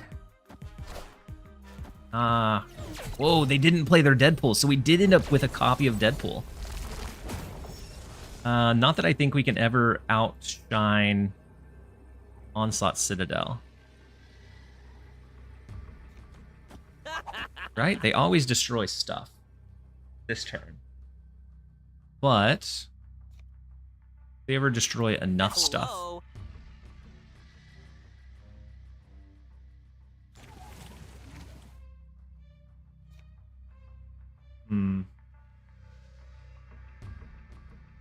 Wait. So this goes down to 24 if we turn this off.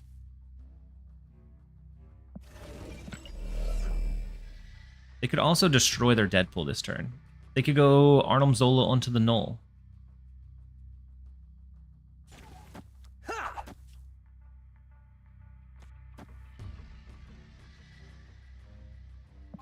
a lot of ways to play this one. I'm not sure that this is it, but we're going to give it a shot.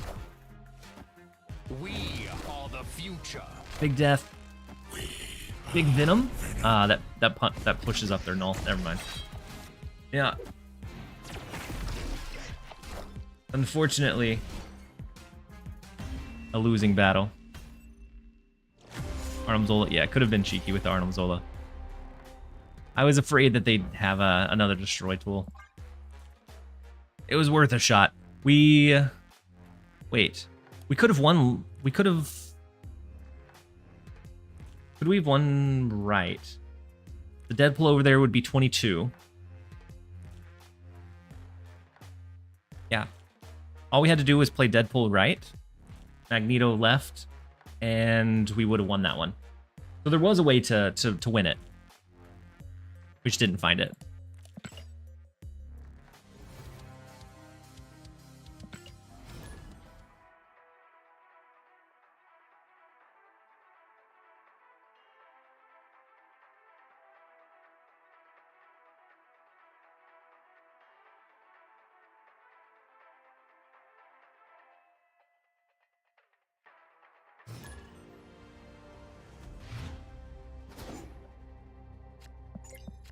All right, next up we have Tadig. Let's see if we can get a few of those cubes back. Let's go Quicksilver. You said, I'm sure somebody has already asked this, but how is Penny so far? Penny right now feels like she's has potential, but overall, it's like we don't really know where to put her yet. So naturally, what we're seeing a lot of people do is throw it into Wiccan, which is what we're doing right now. I'm not sure if that's like the ultimate home for her or not. Is SP inflated this season? I don't think so. Maybe. Ooh, we get a copy of their Wiccan. Beautiful.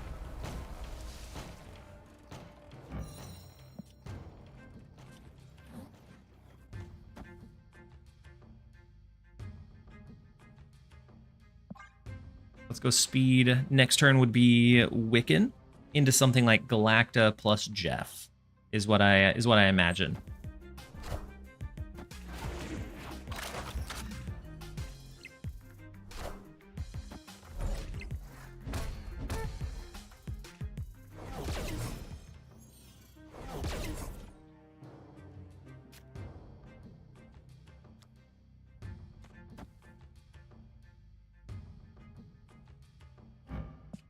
They have the extra energy. They could go Wiccan this turn, but they have one extra, so like Wiccan plus like a 1 cost, or just Wiccan.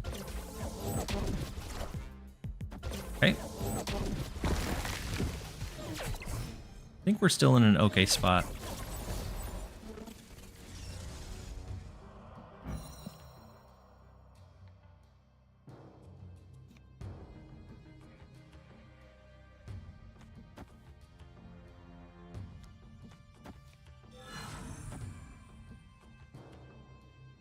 I think we'll do Galacta mid, Angela Hydra Bob left.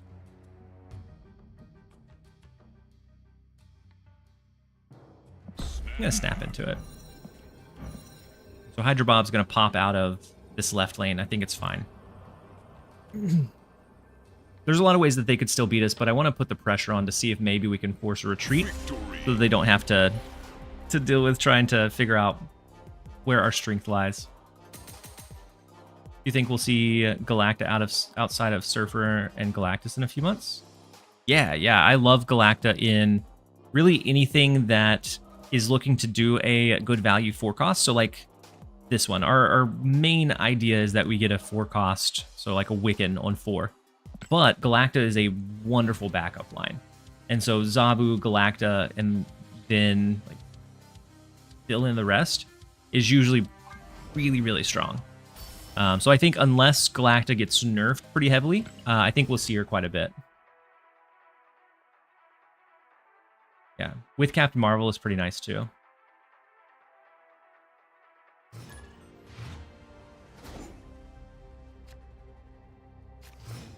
Yeah, the mid-range stuff where you're doing or able to play like a lot of cards per turn, Galacta ends up being very, very strong.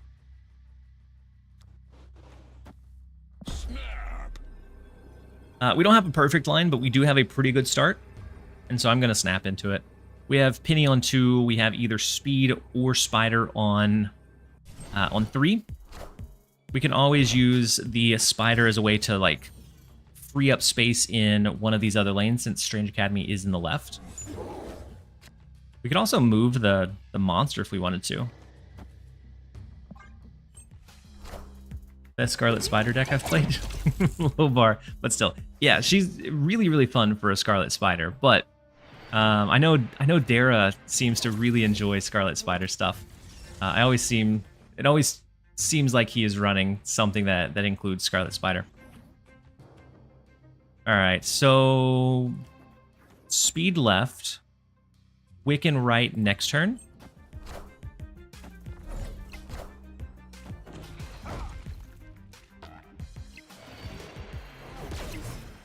Unfortunate Red Guardian, but it's okay. We get the Wiccan. We're not entirely capped out in the right lane. We could either protect it with a Jeff. We could merge with Spider and then move it out later. We'll have some flexibility in how to navigate ending. Big Thor. Ant-Man, Red Guardian, Thor. What kind of cook is Devillionaire running?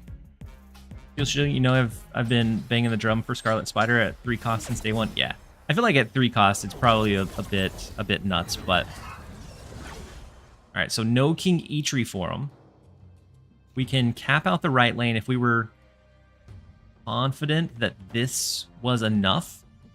So let's see. They go up to 10 with the Mjolnir. So an extra 13. Goes up to 24. Max of 30 if they hit it twice. Oh, I tried to snap again. I wanted to snap a second time. Let's lock in the Magneto right. We are the future. Hit Monkey Hammer? Yeah, well, with Red Guardian it feels kind of strange. And without like the low ball stuff, it feels like they're doing a bit too much for it to be that.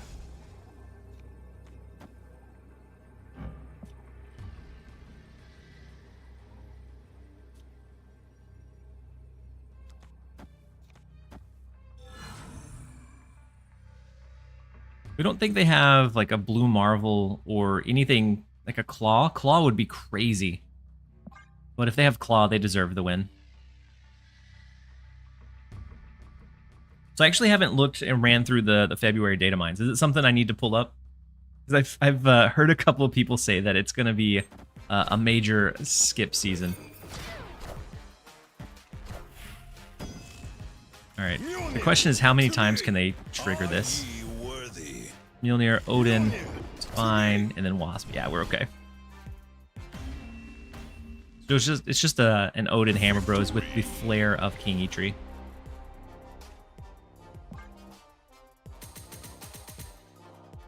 Claw would be a crazy cook. Yeah, Claw's always a crazy cook. All right, let's do.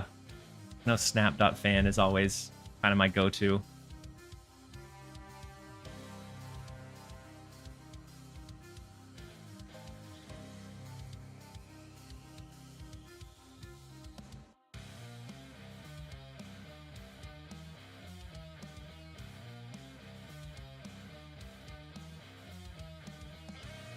Wait, I need to run ad blocker because I would hate for it to dox me.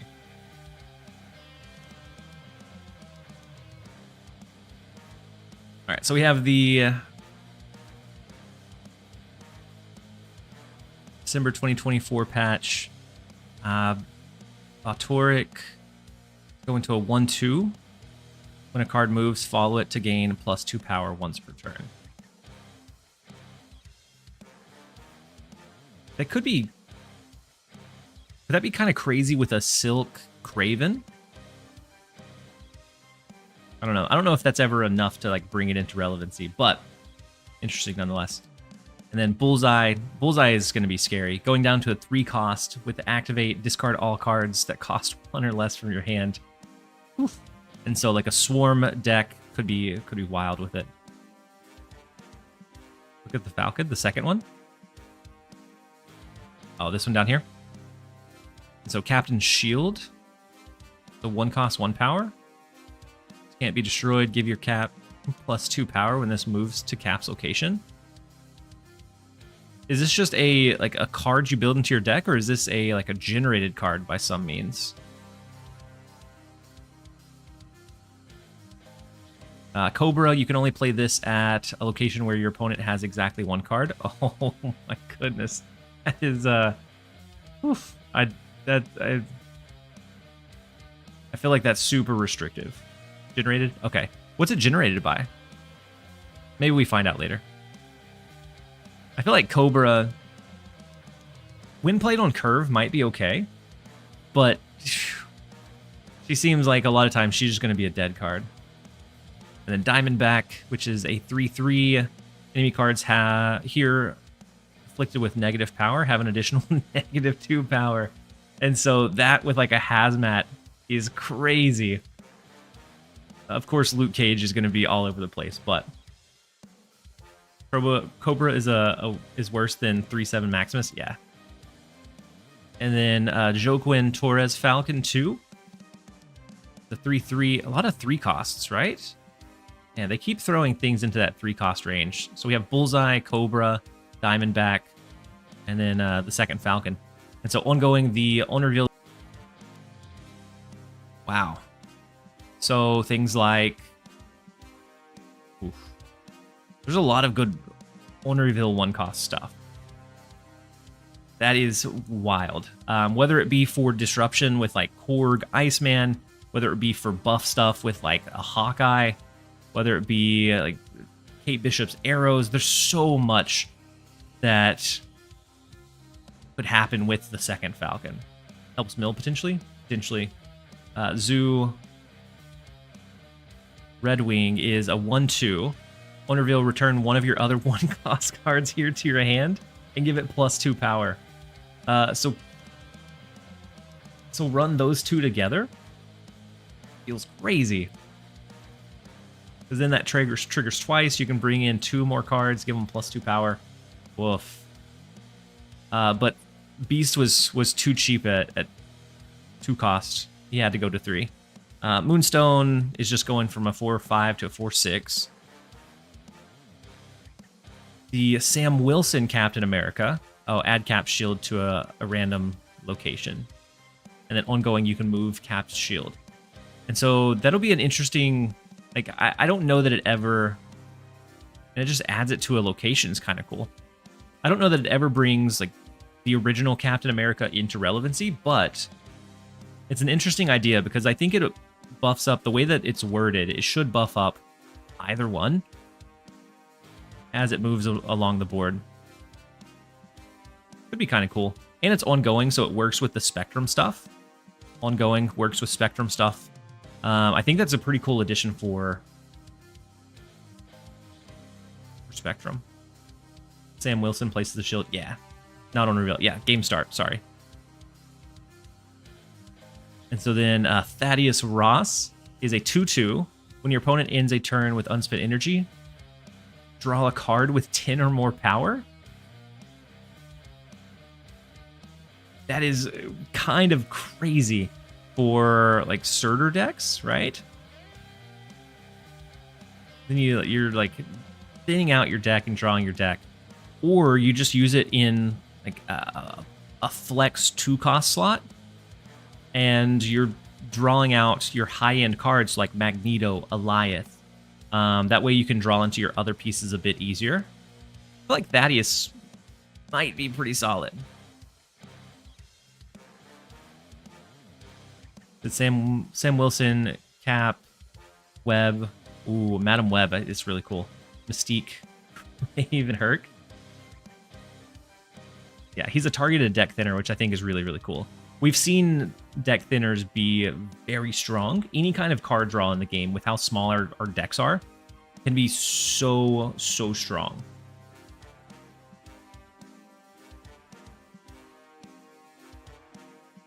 And so it should be an extra draw. So it says when they end a turn, you draw a card with 10 or more. So I think it pulls an additional card, which, if so, is really kind of a slap in the face to Adam Warlock, because he's been garbage for so long. And then if we have a better, cheaper one, kind of a slap in the face. All right, so Victoria, hand your ongoing cards that... Oh, it's just a text change. I do like the card back for Sam Wilson. I didn't care for the show for Falcon or the new Captain America. I didn't care for the show. It was kind of like slower pace for me. But I do like the character, and I like this art quite a bit. New Ultimate variant for Dazzler. Location War? The new feature? I don't know what that could be. And then Moon Knight is the super premium variant for the new spend more money, and you get a variant, and it's a Moon Knight. And then new reveal effects. This one's pretty cool. The background, so it's not just crackle. And we get some mastery information. And then hydrate. Show was awful. Yeah.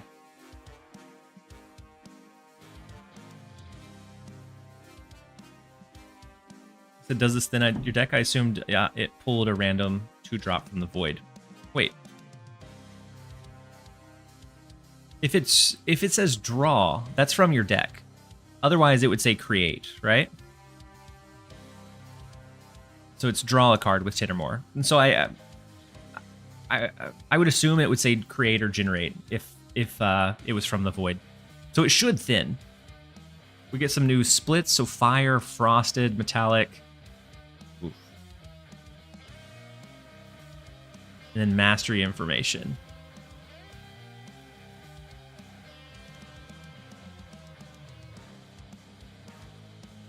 And Sam Wilson as the next season pass. For January, we have Victoria Hand, Grandmaster Kate Bishop. This one's not awful. Like, she might be pretty niche, but I think she'll be kind of fun. Like, I still enjoy Valentina, even if it's not super broken. Moonstone is going to be interesting. I'm not sure it's going to be, like... has the ongoing effect of your 1, 2, and 3 cost cards here. I feel like Moonstone could be, like, with the right combo, could be broken. But the spotlights aren't great. Wait. Oh, Black Swan. Black Swan, I think, is a good card for people to pull. And then Nocturne. I think both of those are okay. This one, Kate Bishop is used a lot. Grandmaster, not so much. Bullseye, I'm honestly... These pair well with Gilgamesh or like a Blue Marvel Khazar Zoo. I don't think those are awful. Was it January that people were saying the spotlights were awful?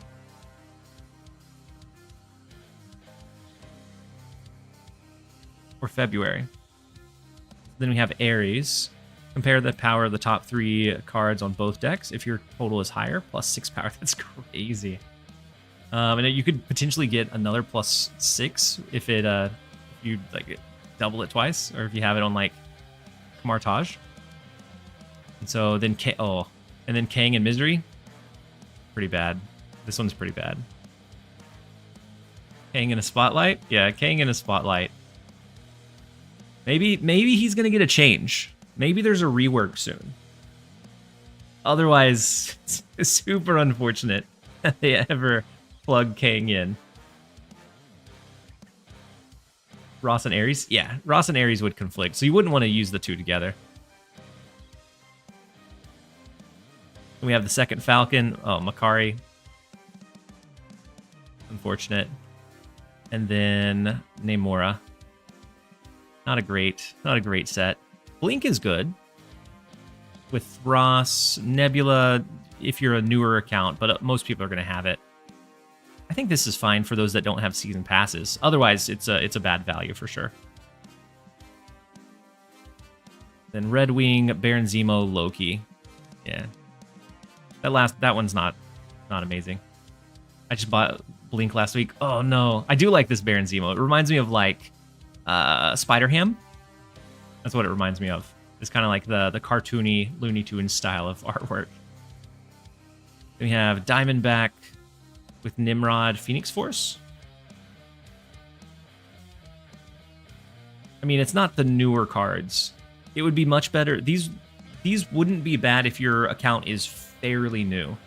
But if you've been around for several months, most of these have popped up in the shop recently.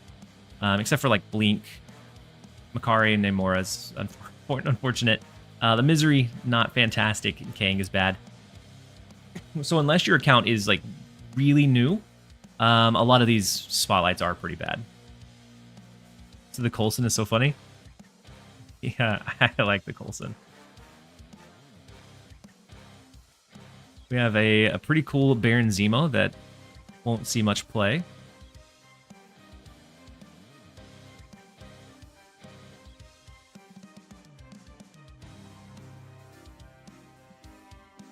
Blob. I kind of like this Cannonball.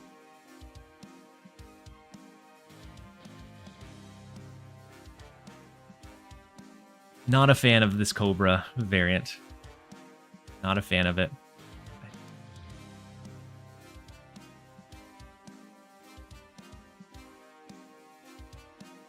Any new hips? Oh, I'm sure there's some new hips in here.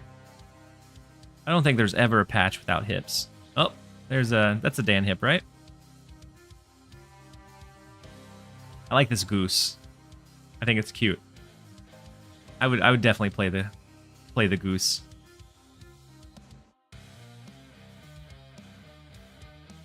Pretty cool looking Juggernaut. Staring down what looks like Wolverine.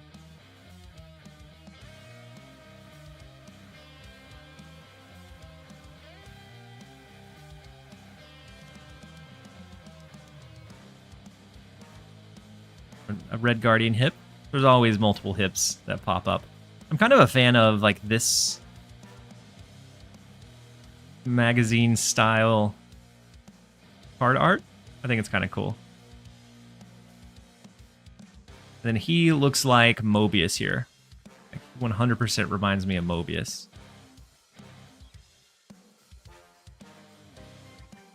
Then another good Sage. Wait, did I miss the Sage? Oh yeah, another good Sage. We have some with release dates. Boar, Bullseye, Broodling. Oh wait. Broodling? Not Brood? Are we gonna get variants for the tokens now? Or I wonder if that's just like with another variant that's released. The Brood is a bundle? Gotcha.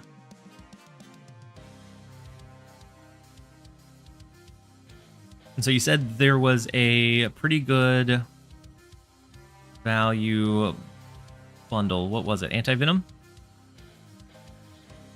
So 4,500 gold for 3,000 collector's tokens. So half of a Series 5. This is a Series 5 as well, which is... And it's not a bad one. It's just pretty underutilized. And then 3,000 credits. Not a bad bundle at all.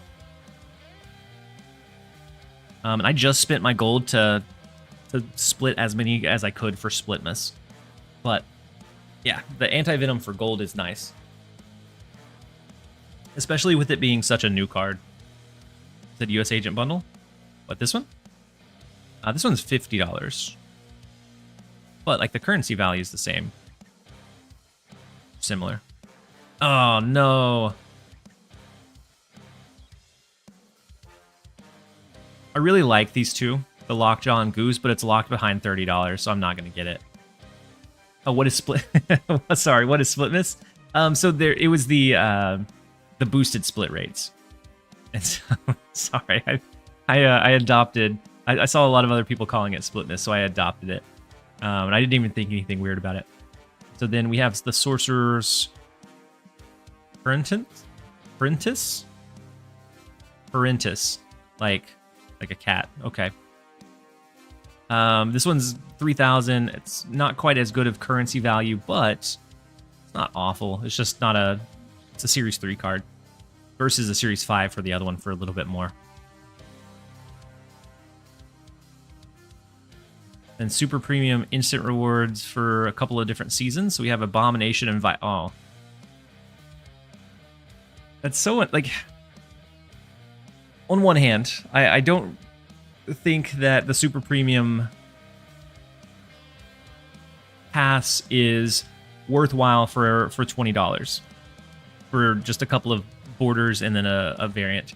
But I feel like if those variants are the selling point, they need to be something that's a little bit more than like Abomination, which is almost never played. How much gold do you get per week for free?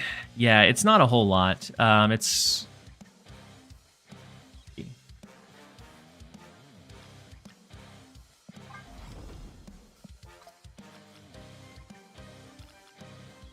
Our missions...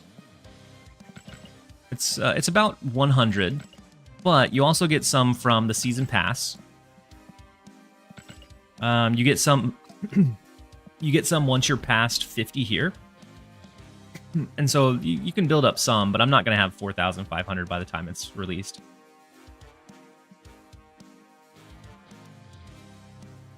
Don't forget the 10 levels of season pass. that is worth the $20, especially now that it's capped at level 100. Especially worthwhile. But it's unfortunate.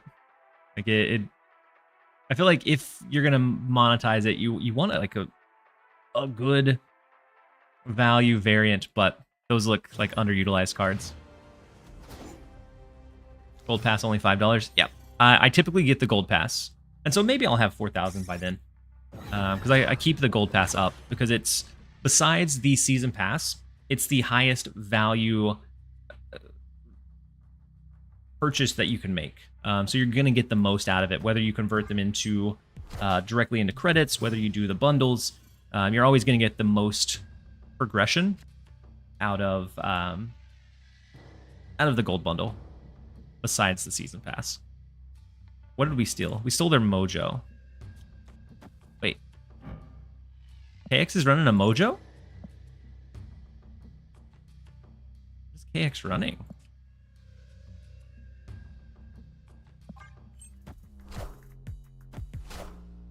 Yeah, the anti-venom bundle is really tempting.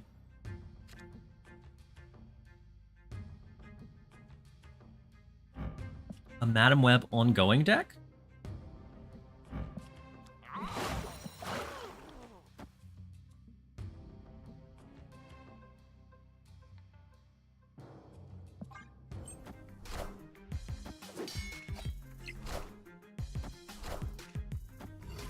Madam Web, Loot Cage, is it Spectrum? I feel like that's the only direction this can go.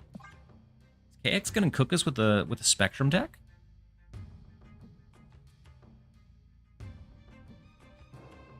I'll be hitting the anti-venom bundle unless I pull him in a rando cash. I have anti-venom and I'm still gonna buy it. As long as I have the gold saved up, of course.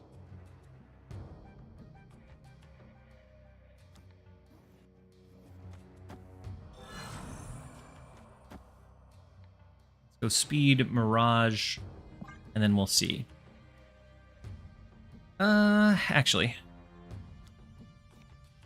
I'm gonna buff up the Mirage instead of the speed, just in case they have a sneaky Shang-Chi.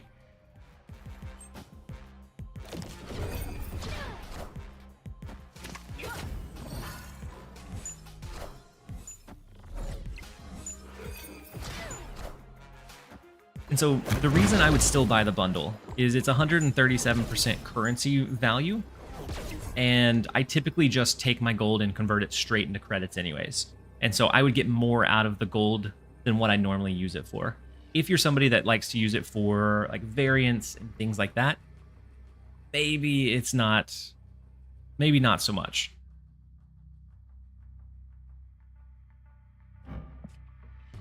So Mojo would end up being 11 power. But we couldn't get the full use out of it. And so Magneto, I think, is going to be our best bet. Just lock this in. They could go really heavy into Hellfire Club. I hope not, but they could. They can also move the Man-Thing with Madam Web.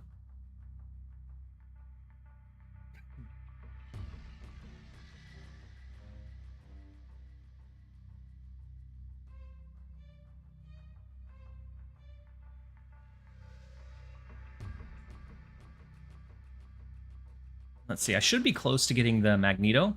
And if so, I may claim it and then refresh. Ooh, we're 93% of the way. About 20 more minutes.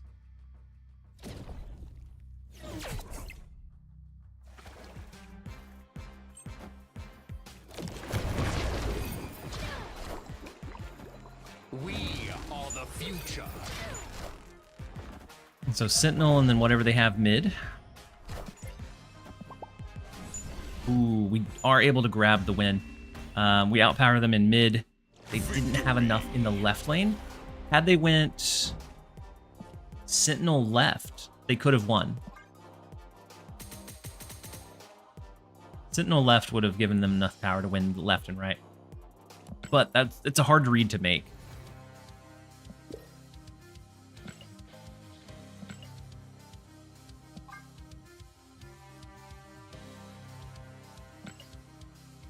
Epic. We don't really fill all locations with this deck.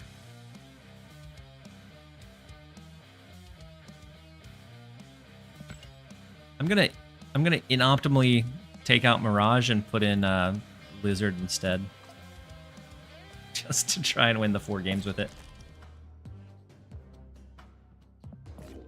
And we may look to maybe pivot.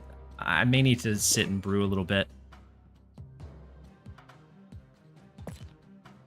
Because I'm...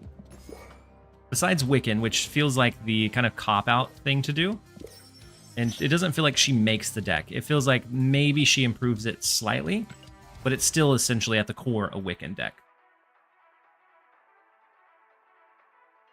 This was extended? Yep. I spent all my golden credits already, though, because I was expecting it to end. And so I don't. I mean, maybe I gain a little bit or enough. Next up, we have Darachi again. Not a good time to have a lizard instead of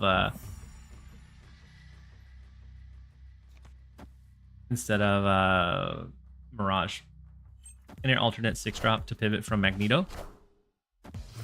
Really, any other like a good big body value. You could do Eliath. Eliath is, I think, the most common. It should be probably fine. Another pay 14,000 gold for a new set. The rival set, yeah, it's all super rares. Said Penny might just be unplayable in Snap as opposed to Rivals. I actually haven't played her in Rivals all that much. We could do Copycat. Gives us a spider. We could also do Nocturne. I'm not sure which one we would rather. I'm going to do Copycat. Next turn would be Wiccan. The Human Torch is a bit scary, because they're going to be able to move him around like crazy. Oh, it's a Phoenix Force. So unless they have another like, Taskmaster or something additional, a lot of times it's hard for them to win with just a Human Torch Phoenix Force. The magazine cover album is super cheap though. Is it?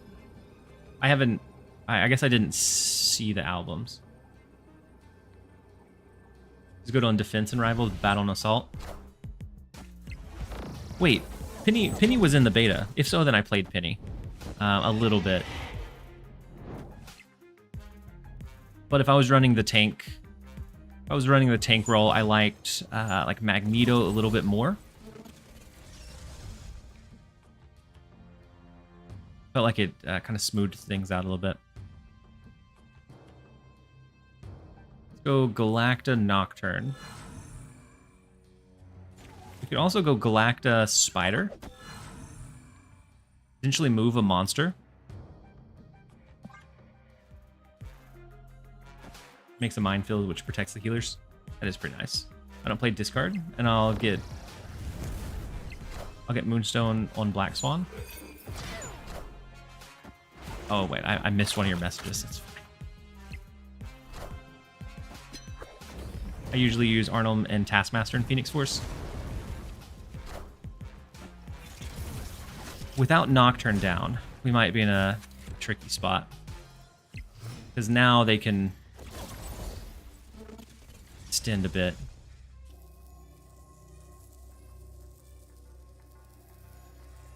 And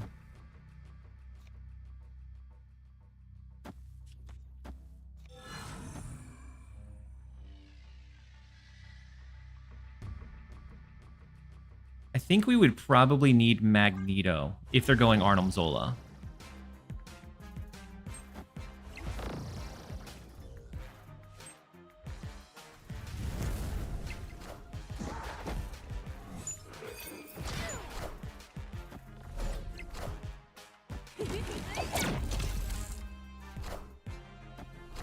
Multiple man, ooh, big Venom.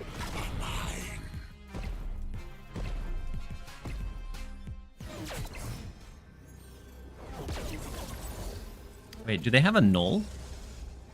Null would be wild, right?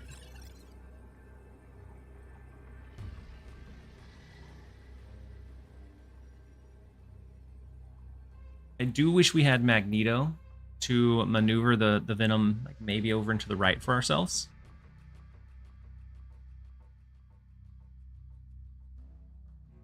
Without it, I'm not sure that we can win.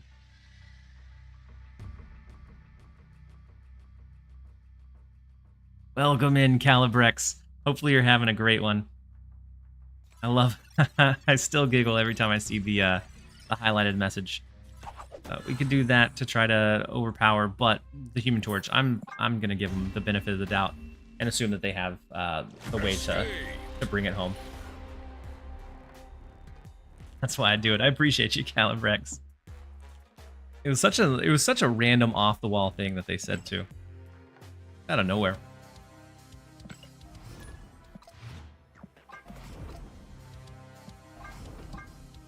Little bit of gold.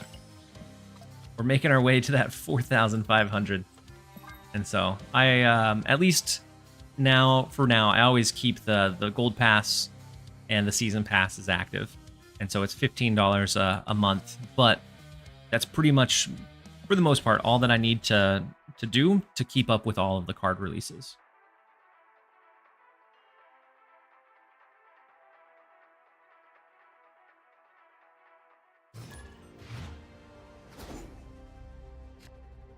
Next up, we have Al.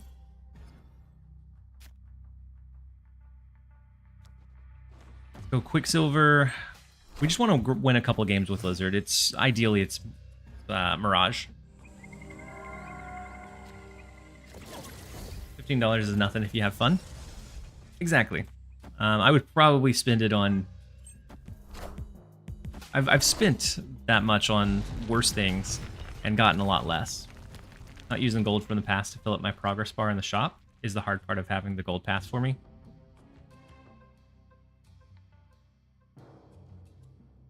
Not using the gold from the past to fill up. Wait, in the... So, are you talking about the variants to get a premium mystery variant? Or are you talking about, like, the web shop?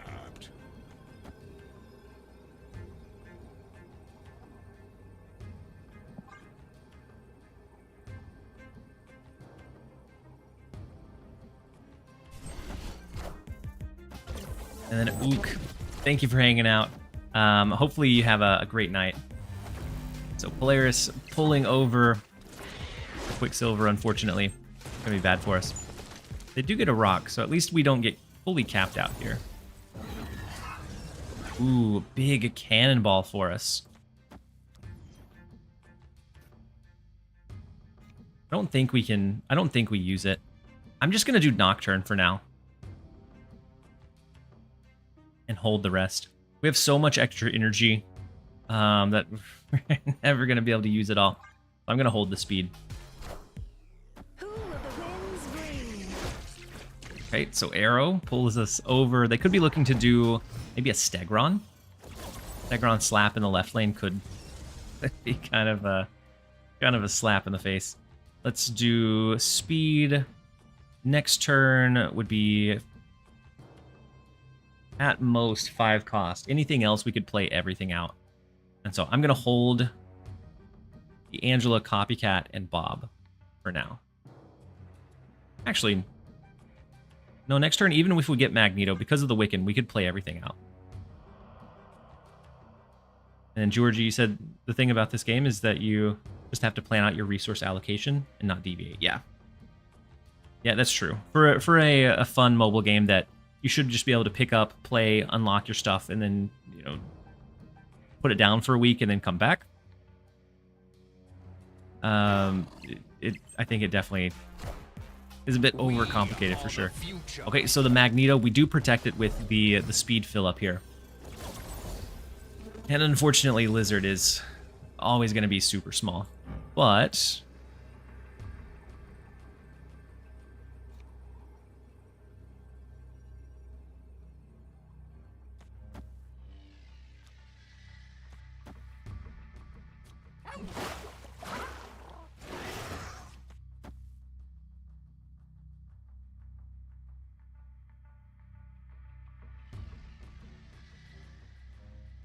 not sure that this wins it, but it is what I'm going to try.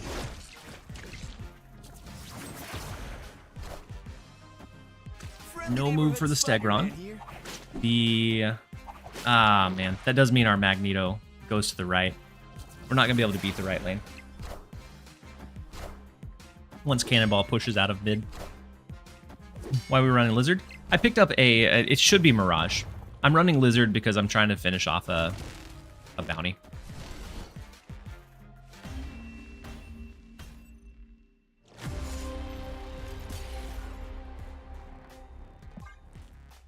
When do the series drops take effect? I think it was already in effect. I think it was with the patch. Nimbus, you said, I feel that Wiccan with Penny overcomplicates everything. Maybe High Evo. And then just use the stuff off curve. But most of the time with High Evo, you would want to... Maybe. Maybe there's a high Evo deck. If we get crashed by the lizard again, I'll scrap it and put Mirage back in and just complete the rest later. Actually, you know what? I'm gonna do that anyways. I'll just do the lizard later on, like a proving ground conquest.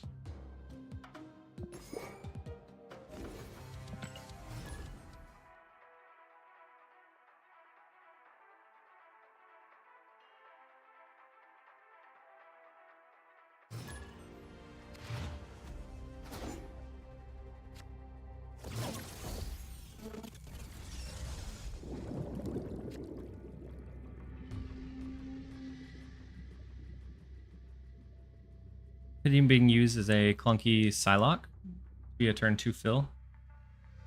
Not my good idea of a good use. So are you talking about like with Agony? If so, I agree. With Agony, it feels like you're adding two bad, at that point, two relatively bad cards to try to potentially get a better outcome, which more often than not would not happen that way. Said, but it sadly might be the best one at the moment. Oh, to be a 2-drop that fills... Okay. Or to be a 2-drop that fills the curve for Wiccan. Got you, Praetor. And so, yeah, it doesn't feel like... It doesn't feel like it really lets Peni Parker shine. I absolutely agree with you there. But with everything else that we have, I haven't seen or felt anything that didn't feel a little bit inconsistent otherwise. These are cost dropped across the board if we have to wait 3 turns for moving. For more Agony style merge, yeah. Yeah, for the ramp stuff, a lot of times it's just, you're putting in a lot of work and not getting a lot of payoff. So let's go Wiccan to the left. I'm not... I kind of want to keep Danger Room intact. Because we have either mobile cards like Nocturne or whatever that can move over there. Ooh, that's a big Agony. It's a 12 power Agony. Goodness. Alright.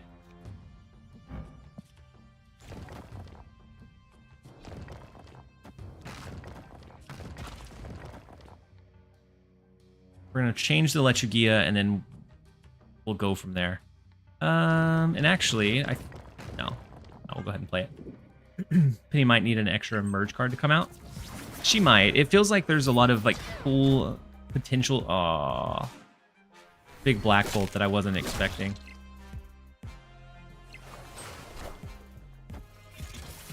Jeez, what it is. Peni feels like she has a really cool kit, a really cool usage. It's just right now I'm not sure that we know the best way to leverage or utilize it. Poor little Jeff. Poor little Jeff. If Hydra Bob pops to the right, yeah, we're just gonna retreat out of this one.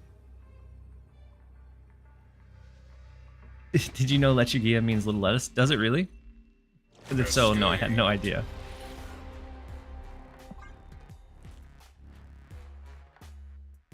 And if not, then I'm gullible. Because I believe you.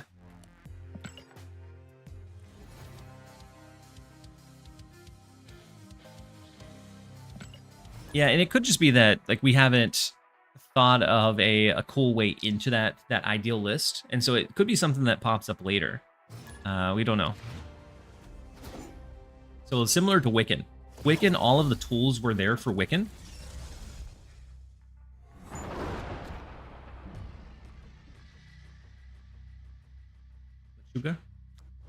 For Wiccan, all of the tools were there. We just didn't know how to put them together. Maybe it's the same thing for Peni. I feel like probably not. I feel like she's probably a bit more clunky than what she provides versus Wiccan, which gives you some insane energy cheat. Go ahead and go Mirage. There's a chance that we Mirage into like their Wiccan or something cool. Maybe they're Peni Parker, or maybe they're Spider if they do it.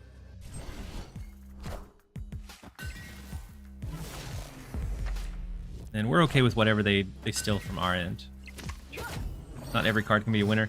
Yeah. Ooh, Surtur's not a bad pull for us.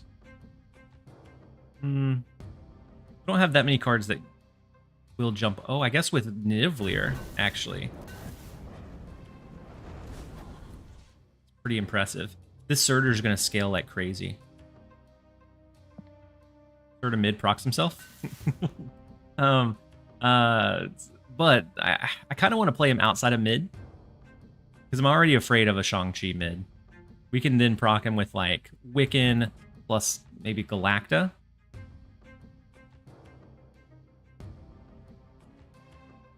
I don't think we need to proc him too much. But you're right, he does proc himself, which I think is kind of funny.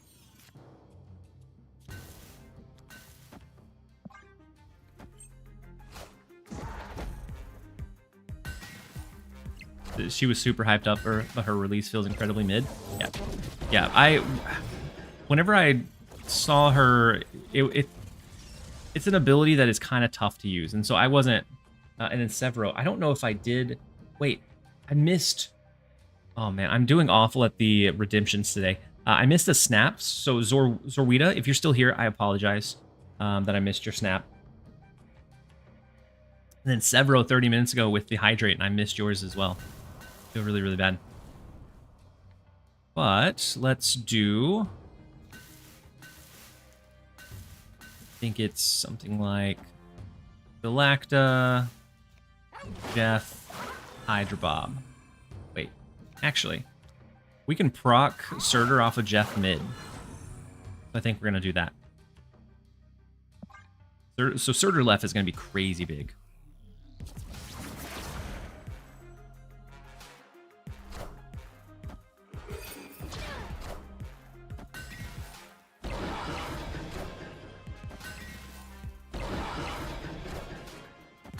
Oh, we probably should have snapped. Oh, I guess we couldn't have snapped this turn. Ooh, they flip with Blink into Wiccan, but they've already missed. We can pull cards out of mid.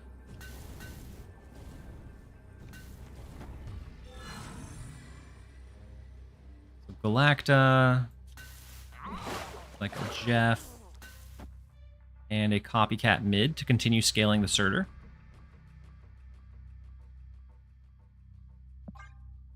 Depending on where they flood, or if they have a Shang-Chi, or where they play a Shang-Chi, if they have a Shadow King, we are able to grab the win. The idea was that we were going to pull their Surtur and Wiccan out of these two lanes so that these would be more easily winnable. And we could potentially overpower that left lane still too, but... How would you rate Luna Snow and Peni? Luna Snow is like a solid 5 out of 10. She has a cool ability. She allows you to ramp, so sometimes you're going to have a really good line, but a lot of times you're giving your opponent that same benefit. And so then other times you're just not able to do much with her. Same thing for Peni. When her ideal line comes up, she can be really good, but other times it feels like she's just kind of a mid card in your hand. Really enjoy your YouTube content. First time catching a stream. Kipless, thank you so much for being here. We are going to jump over into a really quick set of ads as I run to the restroom, but we will be right back after that, and we'll continue playing a little bit of Peni.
Honestly, I think Luna is better than Penny. I think she's a lot easier to use. So you're able to get the benefit from Luna much more consistently. So I would kind of agree. But I feel like Penny has potential. So I think there's maybe some potential decks where she can be really role defining, but it's just, I think finding those is going to be tough. You said Luna is like a 3 out of 5. Penny is like a 2.5 out of 5. I could see those. Like, not crazy. Playable, yes, but not broken by any means. All right, let's go Angela to the left. Thing about planning your resources still leads to missing cards that end up meta. Prime example being of Bob Modocs. Yeah. The Alliance mission's worth 1,500 points now? Wait, there were some Alliance missions worth 1,500? If so, that's wild. What new cards are you guys planning to get? I think Thaddeus Ross is the one that I think is going to be the scariest. Now, that is assuming that you get it to proc, but I think with a lot of decks, they're built in a way that you kind of float a lot of extra energy just naturally, and so I think you'll probably thin your deck a fair bit with Thaddeus. And then Falcon seems super interesting for like a Spectrum style of deck. Being able to have the Captain Shield on the board that's ongoing. You have the second Captain that's also ongoing. So it all feeds into a Spectrum synergy. So like Madam Web to bounce that shield back and forth between your different captains, buffing each of them up. I think is a really cool idea. I don't know if it'll be great, but it's a cool idea for sure. You said Ross is really scary, especially if you compare him with Luna or something. Yes. Very, very scary. Being able to, like, even just thin 1 to 2 cards can give you that difference maker, because then that could guarantee that you get your Goliath in hand. It can make sure that you get your Magneto or whatever big payoff card. It can guarantee that you have those. And gives you a better chance on those other turns to draw into, like, the small wall stuff that you need to really navigate the game. Go Galacta Nocturne so I can protect this left lane. We haven't played anything into Aunt May's so far. Ooh, Spider-Man 2099. Do we have a 2099 cook? A Heimdall shift, maybe?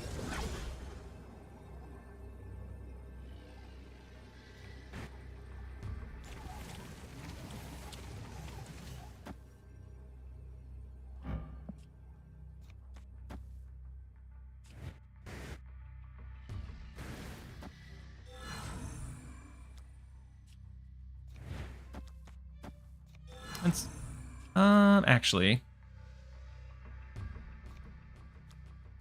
let's do Red Guardian here. I'm going to do Copycat so that she slides over into Shadowland and gets the +3 from Aunt May's. Thaddeus is dependent on the opponent, though. That's true. And so if they have like the perfect curve, then you may not get anything from them. But being 2 cost, I think, is low enough investment that it may not be like a big issue. A lot of times you can throw them in a deck if it doesn't have a big payoff. It's okay. It's just a 2 cost, similar to like a Forge, where if you don't hit the Forge into Brood, it's not the end of the world. Hey, you still get welcome. some It took value. you long enough. And then Kipless, thank you so much for the Prime sub and support. Very much appreciate the support and appreciate having you here. And with the level 50 Ryan Gonzalez level 50 variant, really considering staying at level 49. Said it seems there's no limit on how many times the shield can buff. Yeah. And so I think that is the potential where it gets like kind of crazy kind of quickly. Oh no, I forgot about Spider-Man 2099. Making this not a guarantee to the right. The right is where we needed it to go, but it wasn't a guarantee. So now we do beat the Kitty Pride. We beat the left lane. Had it not been for the Copycat, we would have lost that one though. That's where Luna can shine, if you give them that ramp and they float with no choice. That's true. It kind of helps make sure that they get through all of their cards. And so I think Luna could be... I think you're right. I think Luna could be pretty decent in it. You don't even need Web to move the shield back and forth. That's true. But you could use maybe... So maybe you use Madam Web as a way to either stack the captains together or as a way to have the captains buffed up in one lane and then they move out later so that you're spreading out that threat. But you're right. You probably don't even need Madam Web.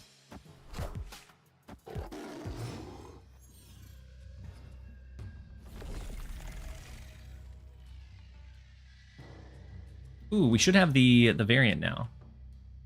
Let me refresh and double check.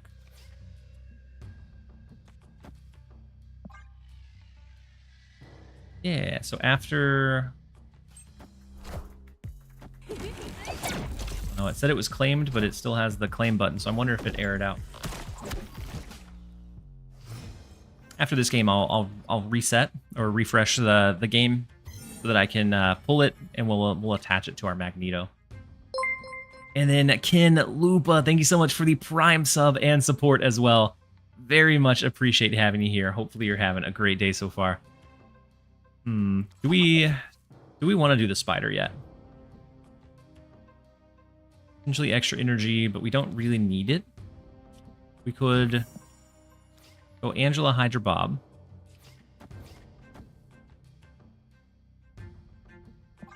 And then as stuff pulls out of this lane, we can continue scaling Angela. Madam Web Spectrum deck would be sweet though. Yeah.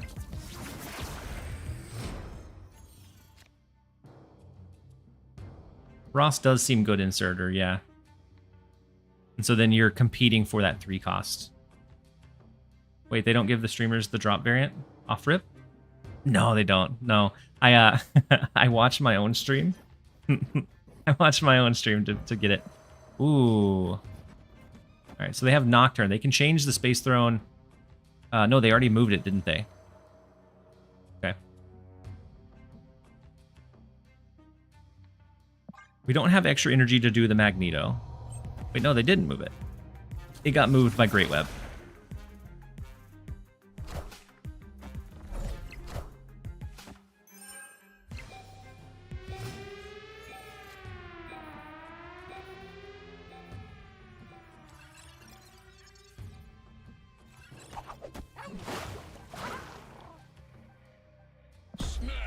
I have to snap into it to open up Xandar. But I'm not sure if we have a great shot here. I don't think we do. But we have Magneto, so we may be able to get some sneaky movement on whatever cards they toss into the vault. Ah, that's a big red Guardian. It's unfortunate. Unfortunately big. Hydra Bob does hop over into mid, so we can win the vault with just a Jeff move.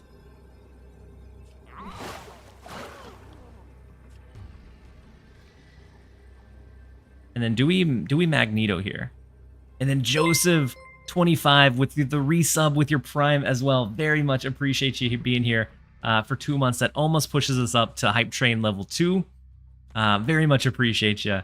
Hopefully you're having a great one. We could also just go Wiccan. Wiccan would be 7, 8, 9 extra power here.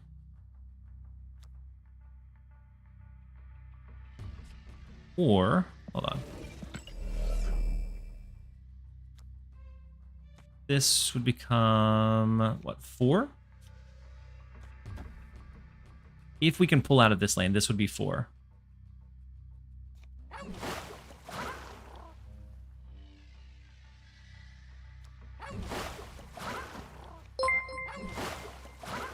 And then Joseph with the 1 community gifted as well. Very much appreciate the support. First, the UN Vault with Mag, right?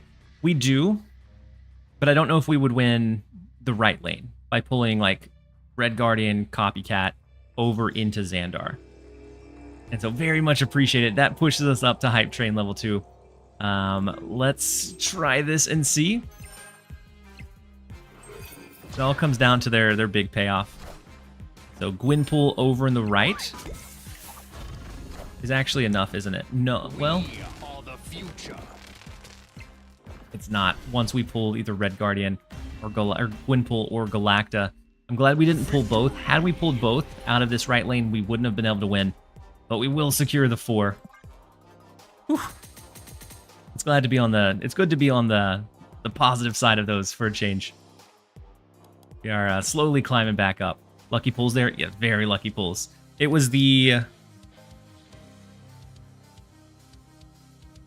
What, 2 out of 3? Out of the variations, we had to just not double pull right. And so this morning when we were absolutely spewing cubes, it's nice to be on the flip side gaining some for a change.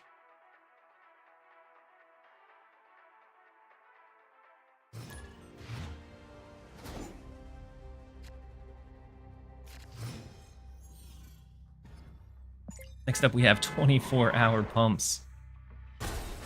First location is the taco truck. Penny Parker. Beautiful. So Quicksilver left. We could get it. We could get Wiccan down on 2 if we pull into Wiccan.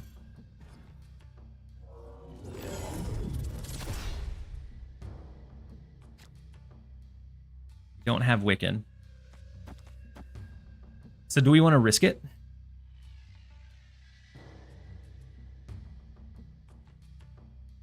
I feel like we risk it.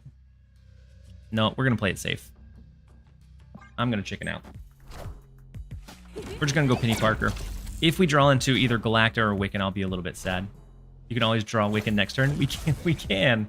But if we don't, then we don't have enough to make up this energy curve. Oh my goodness, we do. And we can't merge with Penny Parker anymore. Super unfortunate. Rough stuff. Well, it is what it is. A big Nocturne here, maybe? I'm just the prophet. You always draw Wiccan next. Yeah. The Forbidden Tech, Chimichanga Penny. It's the Forbidden Tech for sure. The Space Throne is unfortunate, especially if they have like a Legion or some way to change locations. Oh, okay, no, Snow Guard. I thought they were gonna disable Space Throne for a second. All right, let's go Wiccan.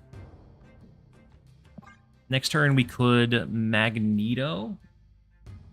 Right now it only pulls Red Guardian. Time to leave? Yeah. I mean, the only reason I think we're still potentially in this, less and less so by the moment, was because of the Nexus in mid.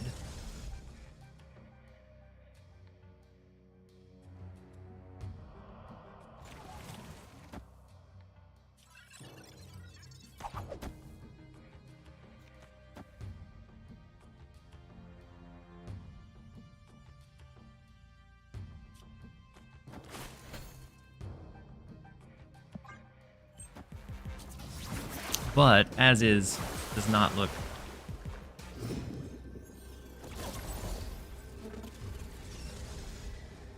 That's not what we needed to happen. If it wasn't time to leave before, it most definitely is now. Oh my gosh. Some games go in your favor. Other games are that one. Specifically that game. Oof. The rough one. They're supposed to be doing 24-hour pumps, but it turns out I was the one pumping for them.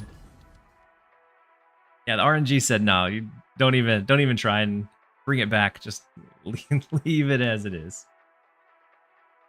It's time to go home.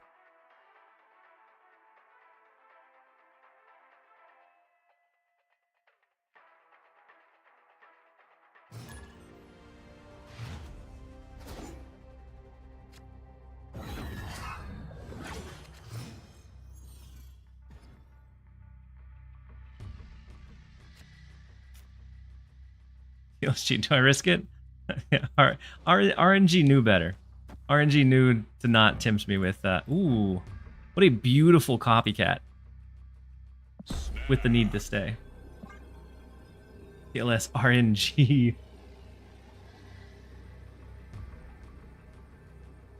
Does anyone know when the daily login reward starts? If it's not already in place, then it would probably be at the daily reset tomorrow, which for my time is 1 p.m. Central Time. Ooh, we have the snap and the snap back. Right now we don't have Wiccan, which is the only unfortunate thing. We do have Penny Parker into the spider. We have their gore. Ooh, their cable could hurt us too.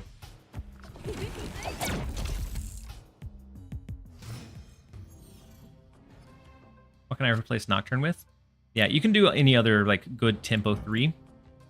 The reason I like Nocturne is like the flexibility of that movement, but I wouldn't say it's like required at all. All right, let's go Nocturne. It shifts over to the left. And then we still have the flexibility to move it if we want to.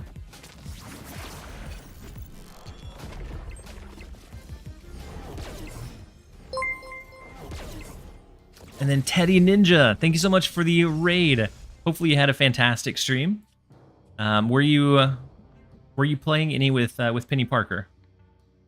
And if so, how'd it go? Because my results have been kind of mild. She sometimes feels super clunky, but I do like the utility that her spider provides whenever it does merge.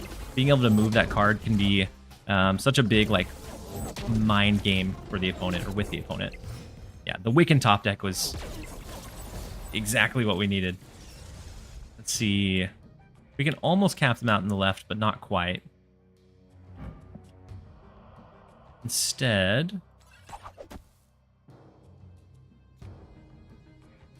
we could merge with Spider, get an extra energy, but I think what we're going to do is we're going to go ahead and go Magneto left, so that if we do decide to go speed next turn, we're going to continue to scale him up.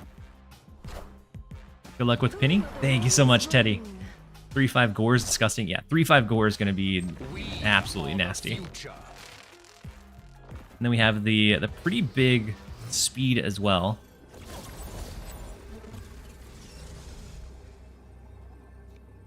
Sheesh, 319 and potentially scaling. We also have the 1-7 Hydra Bob.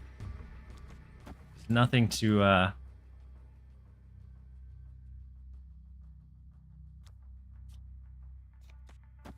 nothing too bad either. Do we ever want to compete heavily for this right lane? I think maybe it's Hydra Bob right, speed, copycat. We call it a day. They could hit us with an Alioth somewhere. Alioth in mid would be scary. Or are we weakening our hand by splitting? We could just stack the Hydra Bob left if we were confident.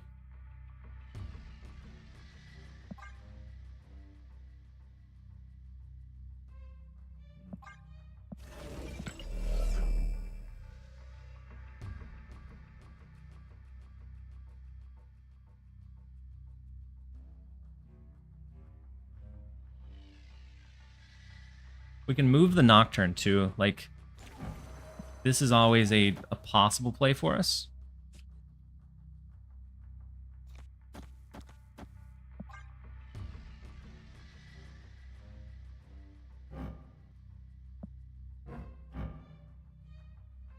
Move Nocturne, do mind tricks. I mean, last time I moved Nocturne, it did not work out for me, the mind games of it. But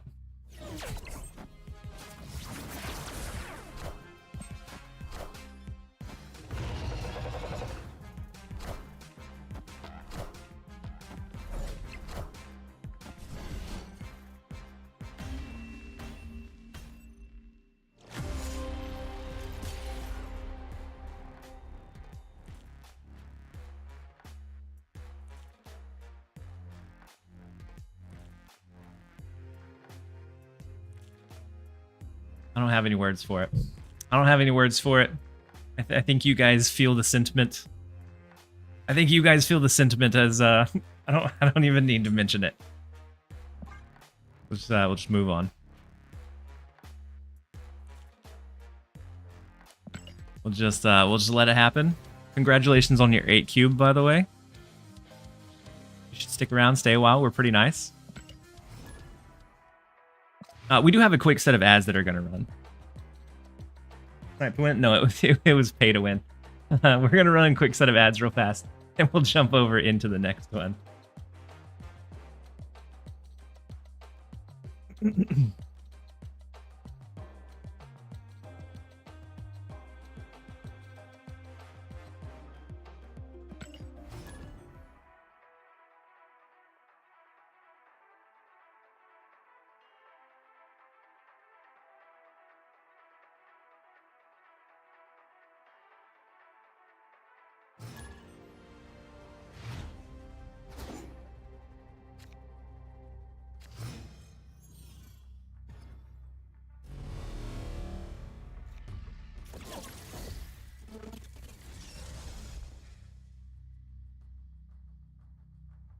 Who watches ads?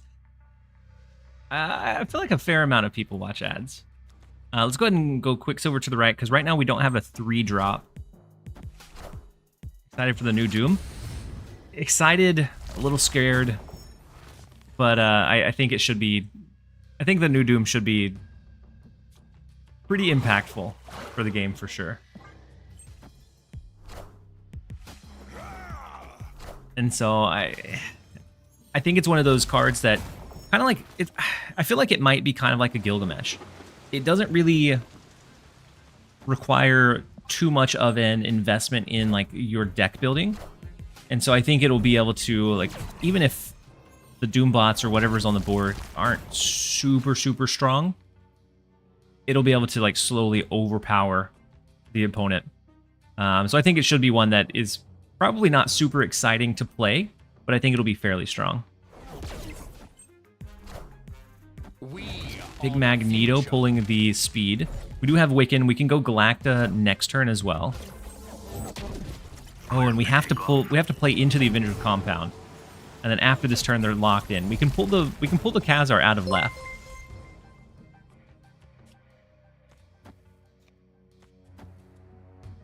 We also have Hydra Bob that can potentially hop over there. So I'm going to snap into it. I think we're in a decent spot. Unless they hit us with an Alioth.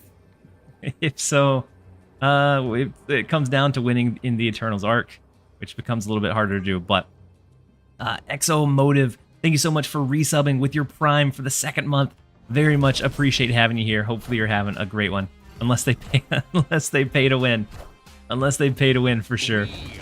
We do have the extra space, so we pull over the Shang-Chi. We have the Hydra Bob that is going to pop out of mid, though. But we can... Okay. We can backfill with, like, the Jeff. We have the Galacta Nocturne, so I think speed would scale 1 additional time, too. We'll take it. We'll take the win where we can. I guess we couldn't move the Jeff, or we would lose left. They should have waited and let Hydra Bob hop, see where he went.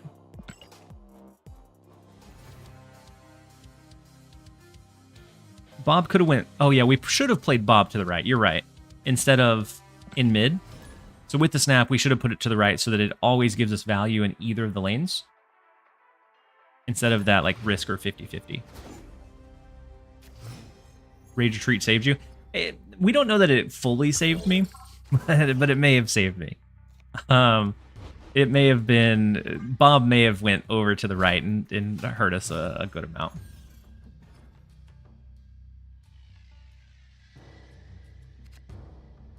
So speed into Onslaught Citadel is always pretty good. We have Cosmo. Let's go with a Mirage to get a feel for what kind of deck Socrates is running.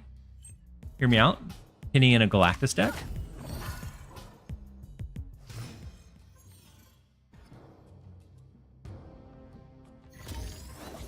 Beta location, merge the spider and move it out.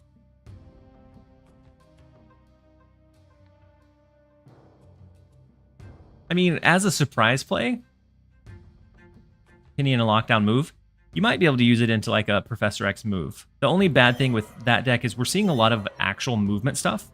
And so Professor X a lot of times has a hard time getting good value. Let's go Cosmo mid. See if we can snipe out their Honorville, whatever it may be. Vulture. Okay. Now, I don't know if I want to go Galacta or if I want to go Ghost Spider to try to get cheeky on them. We'll save the Ghost Spider. I'm gonna go Galacta for now. Penny with Professor X. I think it would go crazy in everything except for other move matchups. And that's my hesitation with any time I think, yeah, I want to run Professor X, is we see a lot of actual movement, and so then they can just move it in there. Aw, man, we should have Ghost Spidered. I guess it wouldn't have mattered as much. Maybe a little bit.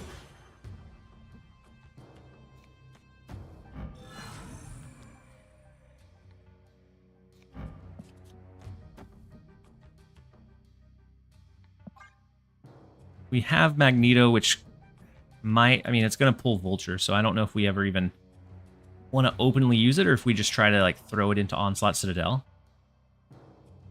Opponent snapped.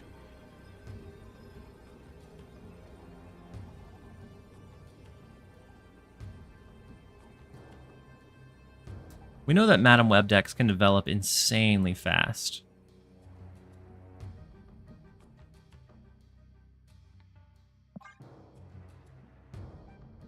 I think I'm going to stick through the snap just to see what they're excited about.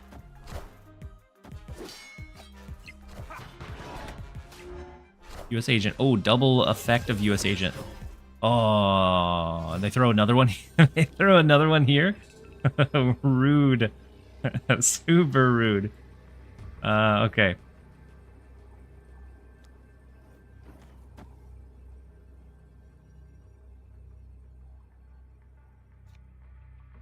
Let's see.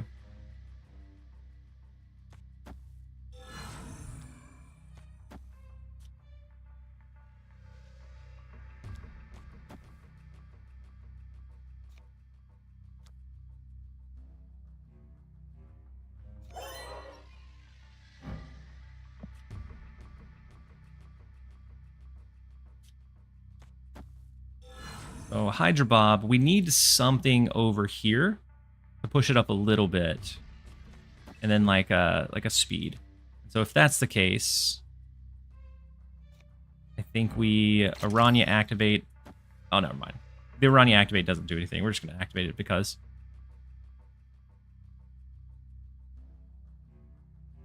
There's a very big chance we lose this one. Ah. I am the Sorcerer Supreme. This left lane, I think, is where we needed to throw more power. Maybe not. If our speed can scale enough with the double power of Onslaught Citadel. Oh, huge. Take it. Victory.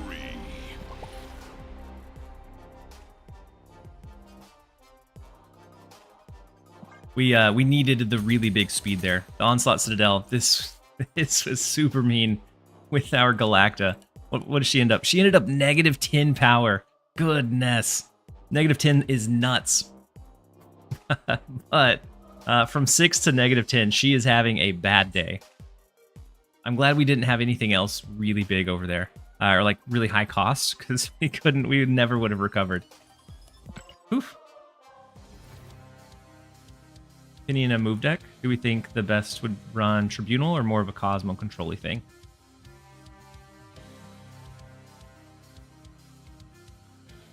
I don't know. I know with Penny, when it lines up with like the Human Torch, you can very easily get like a 70 power Human Torch.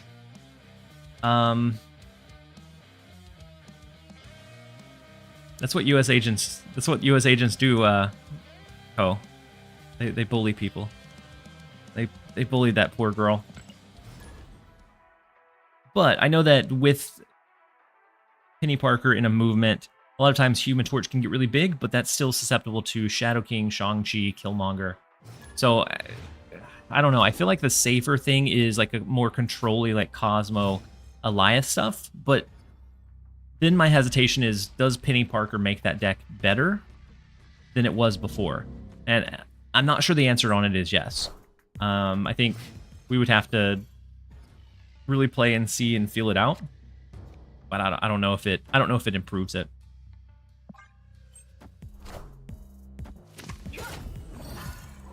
Next up, we have Boomer. We have the Mirage. So we get their Titania. So we know that they're looking to clutter us up. We can actually clutter protect ourselves. We have the Nocturne. We have Hydra Bob that can either move out with a snap later on. The bad thing is I want to snap now, but I also want Hydra Bob over here in Castle Blackstone for us.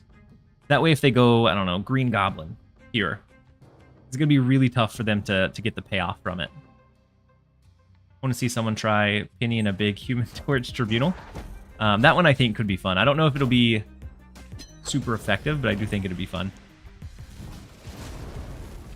So if we get Penny Parker, we can reactivate the Nocturne.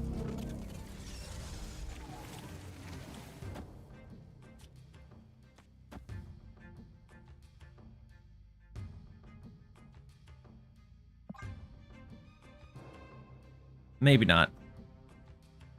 It'd be really tough to get the spider to merge over there with that being... it won't be Morag anymore. Maybe we could. Turned her into a pre-nerf void. That's rough. Ooh, Death's Domain. Nice. Love to see it. They could hit us with a cannonball over here. But their cannonball would get destroyed. Could rely on like a Hydra Bob move. Don't like that Green Goblin.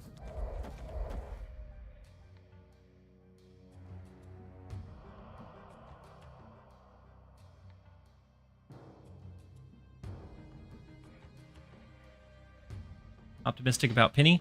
I feel like she's very mediocre.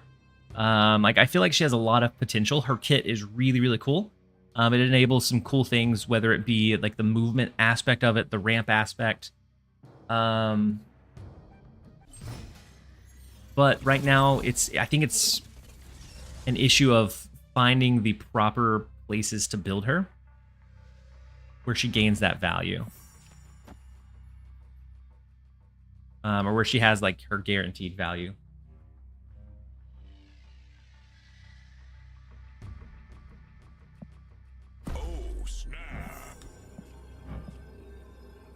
It's not a super big mid lane, but we're gonna give it our best shot. Especially if they don't fill it up with Dark Dimension. Oh, the snapback is scary.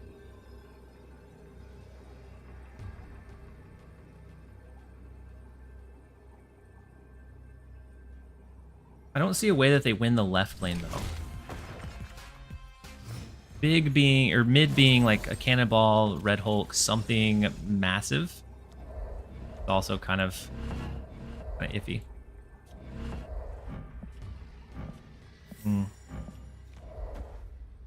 Not as confident anymore. But I did snap, so we're going to see. Penny seems to prop up the high power 3 costs the best.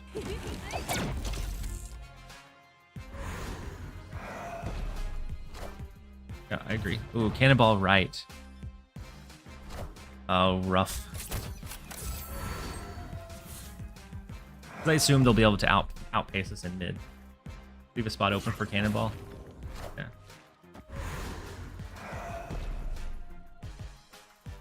No. Okay.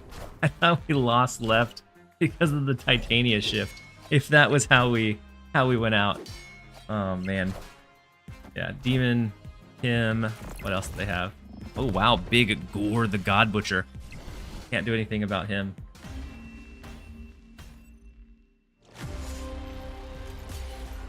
Yep, Cannonball right was the correct play. I should have seen it.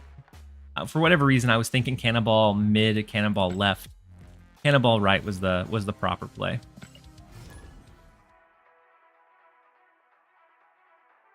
We could have left some space in mid.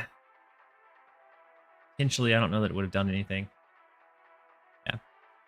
I also forgot that they had 6 energy on the turn before the final, and so that last card they played was able to be a 6-cost card. In my head, I was thinking a 5-cost card at max.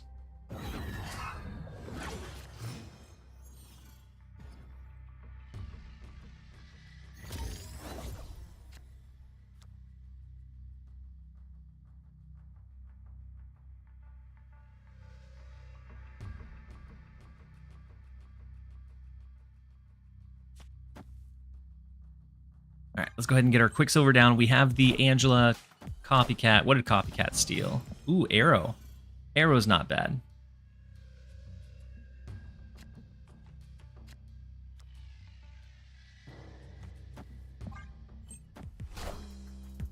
Not against that gore. Yeah, that gore was gorgeous.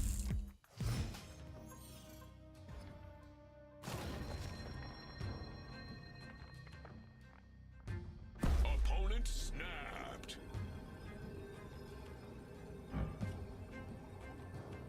They have the Penny Parker down. So if they get Wiccan, or if they have Wiccan, I think we're at a disadvantage if we don't draw it. What was their Copycat? The Lacta is huge. Just got my final drop. Thank you for streaming, TLSG. Ben Broad's fat wallet. I can't. Thank you for hanging out. Ben, Mr. Wallet.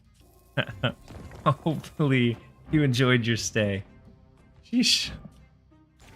All right, let's do Copycat. This was their last card played, right? So we should be able to rip the Copycat into mid, I think. So maybe we can make them cap themselves out. No. No such luck. Oh, double Galacta. Double Deadly. Yeesh.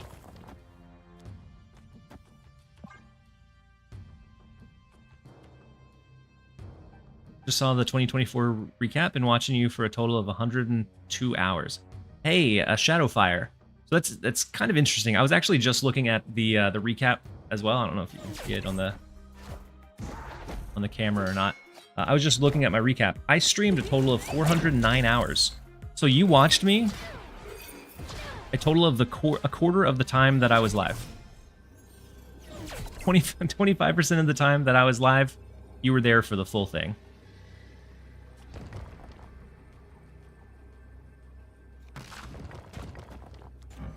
Can we cheese this right lane, maybe?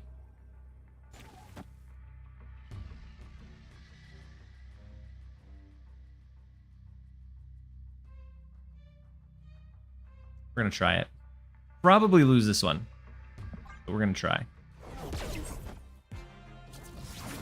Double drop is a bit scary. Oh, Nocturne changing it into Quicksilver for that benefit is nice. And then Arrow pulls our Penny Parker. Depending on what Magneto pulls here, we need it to hit Surtur. Beautiful. As long as it hits Surtur, we are golden. We'll take the win. Victory. Mostly while working home, like a podcast when you're live.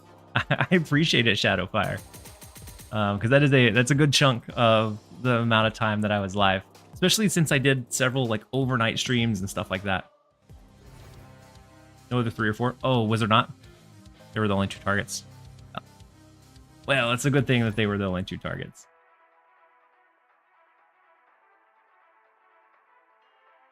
Let's see.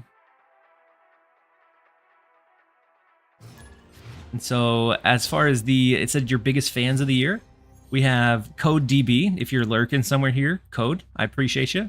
We have Sleeper. We have Danny. We have Ook.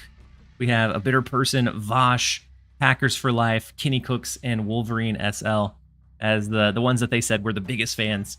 and so they probably had it on the most. Hey, I found a rook.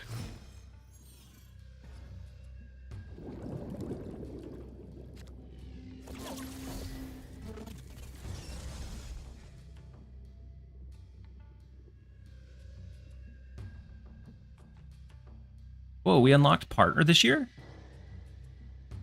I didn't realize that this year was the year that I unlocked partner. Wild.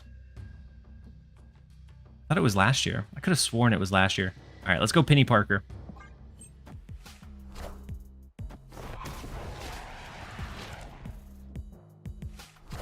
"24-hour pumps got us last time. I'm hoping that we can get them this time.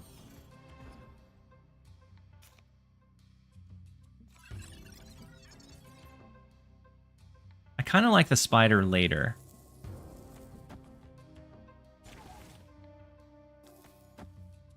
Snap.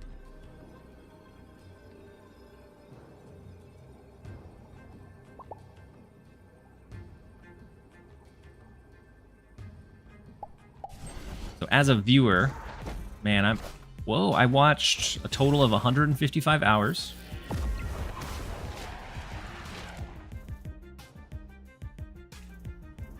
It says Binks was my my most watched channel this year. Followed by Dexter, and then Husky, and then Alex, and then Lopez, which I don't know who Lopez is. Because I watched him for 11 hours. I wonder if I just left it AFK one day. I don't recognize Lopez at all.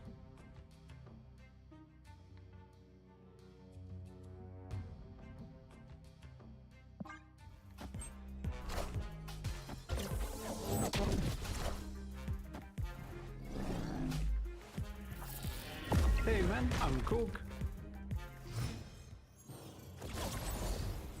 We don't have anything that a Magneto would rip to the left yet.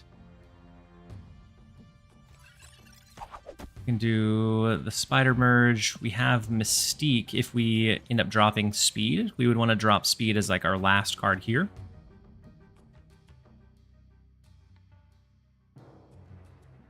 Then we can Mystique to copy it.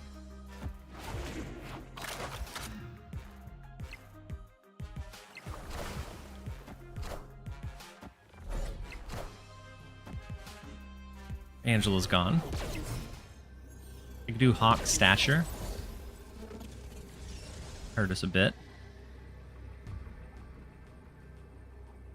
Copycat speed is pretty good. Yeah. I do like the copycat speed.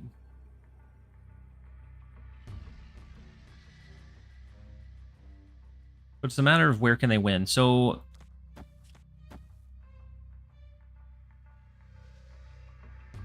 they go Hawk. Hawk right now is 10, 13 power. Brings them to 26. We win with the copycat left to that. 13 in mid brings them to 12. So they could beat us in Atlantis with Hawk, but they wouldn't...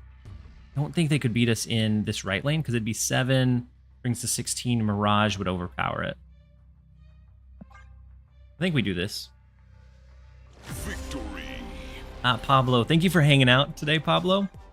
Hopefully we catch you again real soon. I'm gonna be overnight, so I don't know if that lines up with your schedule or not. I'm sure I'll still be live whenever you do wake up for heading off to work.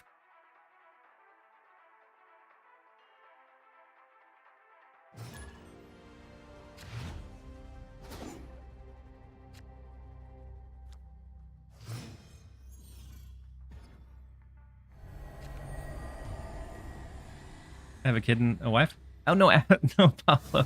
You're okay. No. Absolutely, to hang out with your family.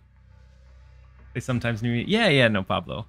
I was just saying I'm gonna be overnight, and so some people it hits their time zone a little bit better. I didn't know if you were one of those. I definitely get your time with family, get your sleep, and then we'll catch you again real soon. And then Sewer Bro, you said you're doing an overnight stream. I am. So I'm going to actually end to spend a little bit of time with my family until they kind of wind down for the evening. And then I'll jump back live shortly after. After they wind down for the night, and I'll stream overnight. Did you like the Fat NATO? Or what? I never... I claimed him. I do like the Magneto variant, but I claimed him, but I never like set him as our favorite. We should be using him. And then Acro Year 70, thank you so much for the resub for 3 months at tier 1. Very much appreciate you. You said thanks for the drop. Absolutely. Thank you for being here to hang out. I wouldn't be able to do the drops without you guys, and so very much appreciate. Or I wouldn't be able to do this as my job without you guys, and so I very much appreciate each and every one. I leave the stream on so you make some extra money. Pablo, that's huge. I appreciate it. That helps a little bit with ads, and then it also helps with sponsorships. They look at your overall consecutive viewership numbers to know like if they should propose an integration or not. Thanks for the year, TLSG. Have enjoyed your company and thoughts on decks. Mr. Cam, absolutely. I wouldn't want to do... I'm so fortunate to be able to do this. I wouldn't want to do anything else. And so I'm very fortunate to have found a community as positive and wholesome as what we've been able to form. Hey there, TLSG. I'm liking Peni so far. What are you using Peni in, JR? 87 hours watching you, TLSG. El Vorti, welcome in, El Vorti. That's huge. So I on my recap, I actually was only live 400 hours for the year, and so you watched about 33% of the time that I was live, which is pretty impressive.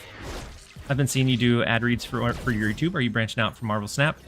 So I've also been posting videos on Pocket. I don't know. I don't know. Pocket has been crazy. So I don't know what to make of the Pocket channel and like where we're at with it right now.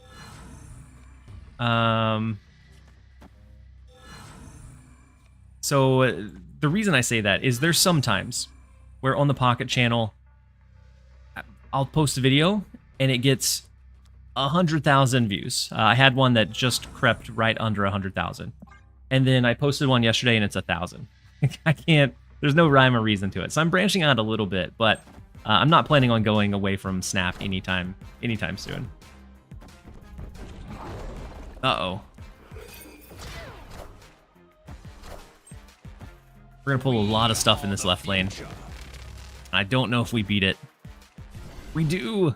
We are able to overpower the 4 cards ripped over into the left lane. JR, you said I'm playing a double Shuri Kitty deck with Frigga.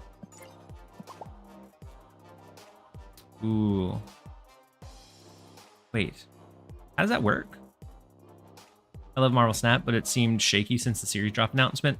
John, I agree. So it's great that there's a lot of viewership right now, but outside of, and the reason I haven't been streaming more is outside of like the week of drops, viewership is fairly low on the game as a whole.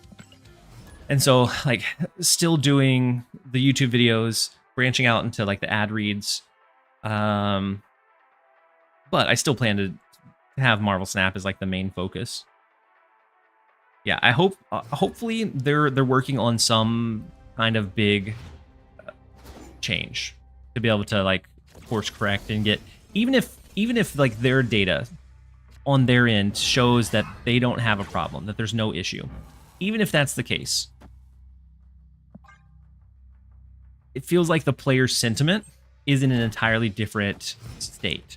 So like even from me, like the reason I haven't been pushing for like top 100, it feels like when I'm in top 100, I play the same like 25 people. Like there's just not a big variety of people to play against, and so then it gets really old really fast. Whether that be because of attrition or turnover or whatever, it feels worse now than it has before. if their data says otherwise. This is just FOMO got too far. Made people discuss it. That maybe. You may be right. Let's go double Wiccan, and then we can kind of pass for a lot of the rest of the game. And then an ad popped up. I apologize. I didn't mean to let the ad run here. Mr. Sinister? Okay, into the Carnage. Carnage makes sense. The Mr. Sinister did not as much. I still like the game, though. Yeah, me too. I agree. I like the game, but it is very large on the FOMO, which always feels very, very bad. So no double Wiccan for us. This Carnage in the right lane is pretty stacked.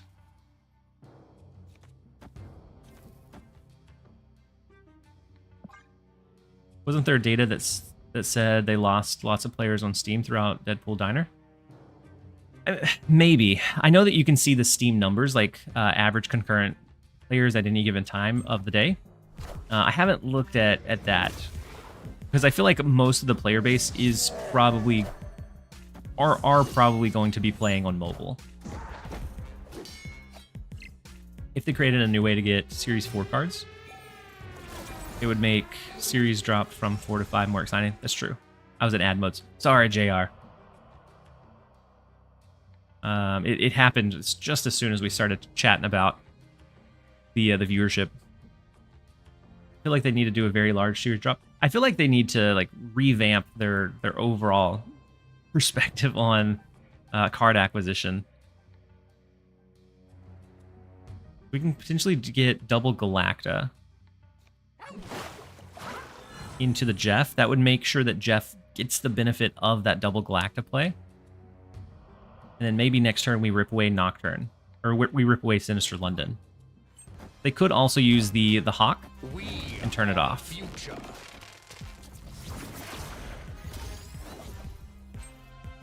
Oof. They do turn it off, but this Magneto created by Loki was big. We don't have a way to compete for that left lane. The only way would be a Magneto of our own, and it feels pretty iffy. I guess we can move the Nocturne, but what they don't know is we don't have anything much better than that. This is a retreat.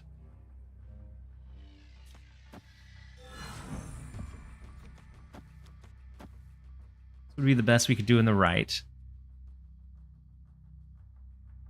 I guess we could do one more with Nocturne. 3 cards in hand. It's only 1 extra cube.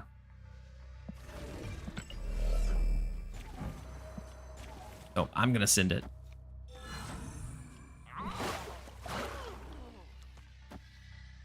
We're gonna send it and see. Oh no, the locations are disabled. I was thinking it was super great with the Shadowland, but no such luck. We don't win the left lane because of the extra there. We do win the right, but we can't hold down. We can't hold down the other ones. If they're gonna continue series drops, they need to fix series 3. Yeah, I think they need to fix the system overall. So it was a it was an improvement over the Nexus events for sure. It was a very big improvement over like pulling them directly from caches, although it took away some of the excitement from leveling up your collection and opening a reserve after a certain point. So before, you never knew if you were going to pull a new card, if you were going to pull a Series 4, Series 5. I personally never pulled a single Series 5 from a reserve. But at least you could pull some Series 4s and kind of advance your collection if you got kind of lucky on them. Now, these are super boring to open. And so like the whole premise of advancing your collection, it's really, really boring and doesn't have that feel-good effect like you would want. And when it started, and there was a good balance between Series 3, Series 4, Series 5, I think it felt a lot less awful. Now that we have such a big pool of Series 5 cards, it could be 3 months before you see the card that you're wanting out of a spotlight cache. And so it feels really, really bad just overall, because you just don't have agency on when you're going to get those cards or not. And then Kyovinicus? So sorry. I'm so sorry for butchering your name. Thank you so much for the Prime sub for the 3rd month. Welcome back. Very glad to have you here. Hopefully you're having a great one. All right, let's go, Jeff. We can eventually move it over into the left. They're running a Wiccan deck as well. And so since we know that we have Wiccan, I'm going to go ahead and snap into it. And then we have Speed for next turn. I guess we could try a Hydra Bob. No. Almost there. I tried my best. They do get Pity Park, which is nice. Well, at least the rewards for opening them are not super valuable. But the caches? Compared to what they used to be, yeah, I wholeheartedly agree. All right, let's go Speed. We have to look out for them having a Magneto, so we don't want to rely too much or too heavily on that Speed. The only Series 5 card I ever got in a cache was Snow Guard pre-rework. Oh my goodness. That was such a bad card. All right, so we get Nocturne that we can use next turn. So maybe we threaten this right lane. We throw down Nocturne as that like mind game of are they going to turn off Nexus or not? So that makes it really hard for them to drop what they want to drop or where on the final turn. Galacta is big as well.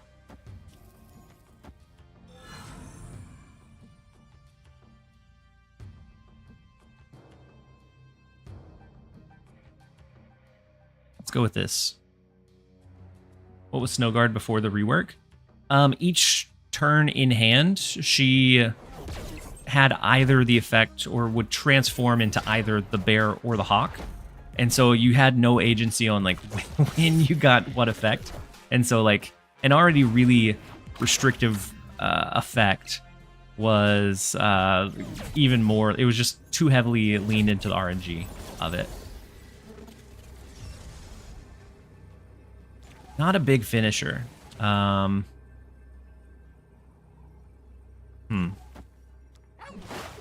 9, 10, 11. We could get 5, 6, 7. Yeah.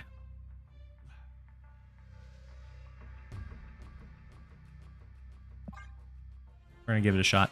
All right, so the Jeff.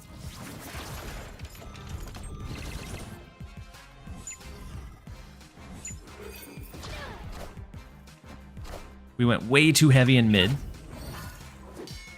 And so now I'm afraid of what? A Shang-Chi in the right?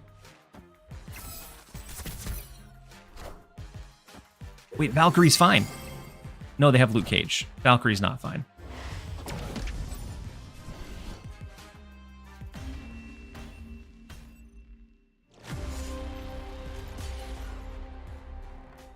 It's so strange to me that Luke Cage works that way for Valkyrie, but not for Shadow King.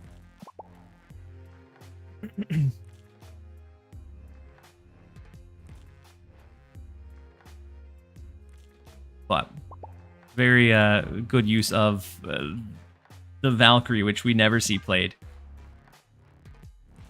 So good game that night. What's a better pickup, Speed or Hydra Bob? I would say wait until Thursday. We should have a patch on Thursday if I remember right. They posted the updated schedule. I just don't remember exactly what it was. I think we have a patch on Thursday. I would wait to make sure that Bob or Speed didn't get nerfed before making a decision. If they're both left unimpacted, I would say, yeah, we have an over there on the 12th, and so 2 more days. I would say if they're both left unimpacted, if you're playing a lot of Wiccan stuff, Speed slots really well into like good card, good curve decks.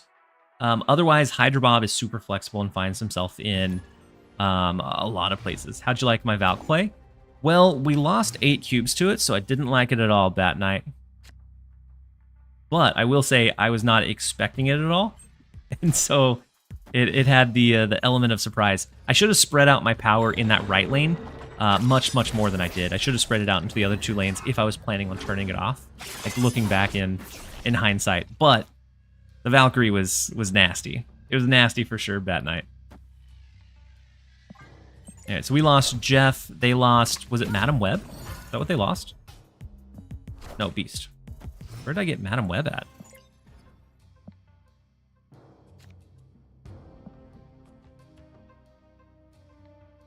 Oh, from Copycat. That's where I saw Madam Web. All right, let's go Nocturne.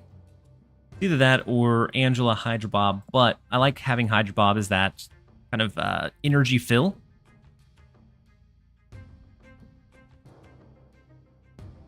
Or like if we draw like a 3-cost card, or if we need to be able to fill in that extra energy.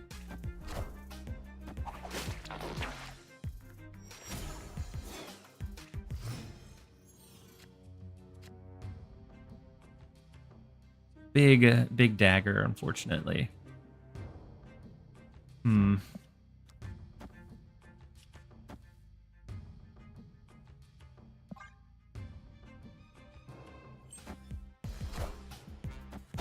Oof. Big Human Torch. You know they don't have Beast, but they could have Frigga, which they have a really sleek variant for. I bought Frigga, and I've used her like maybe 5 times, max. I just don't find her super fun.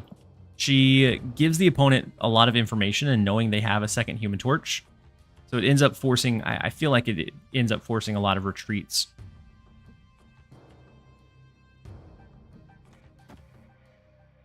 May, can I speak? Yeah, absolutely. Were you like muted on Twitch? Did you say some things you shouldn't have been saying?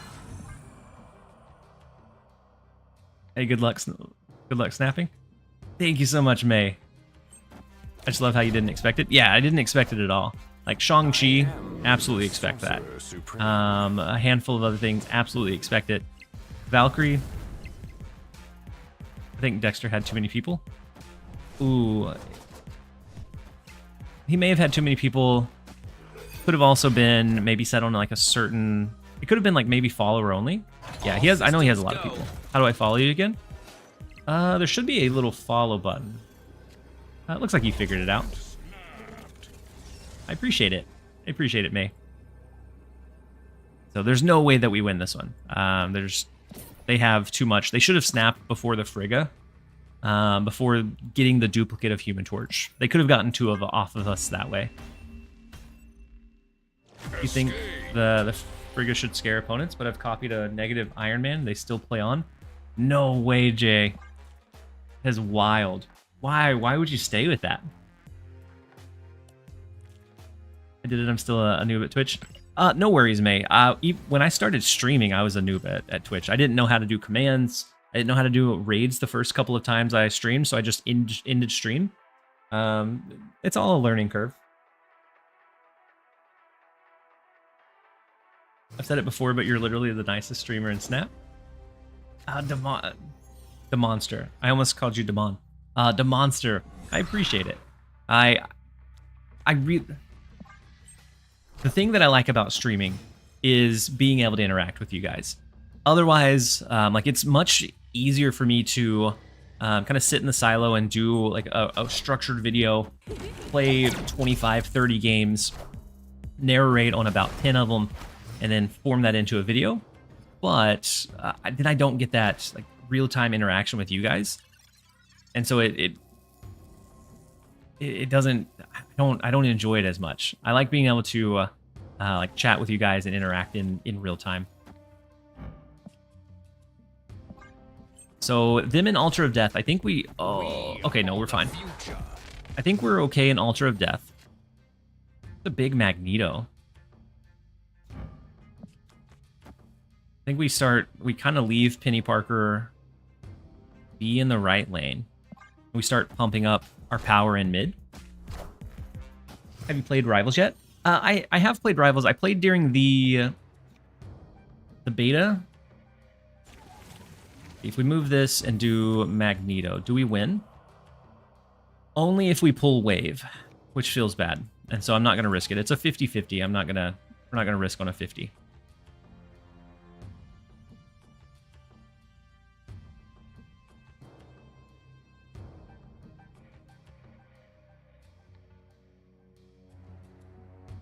We could... No, I don't want to do that. Do something like this with the speed and Mirage. The left lane is still pretty problematic. I enjoy Rivals. I played during the closed beta.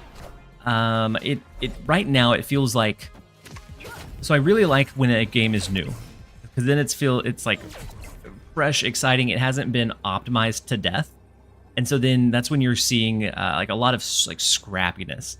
You're seeing people playing inoptimal builds, just things that they enjoy, which I think is really cool to see in a game.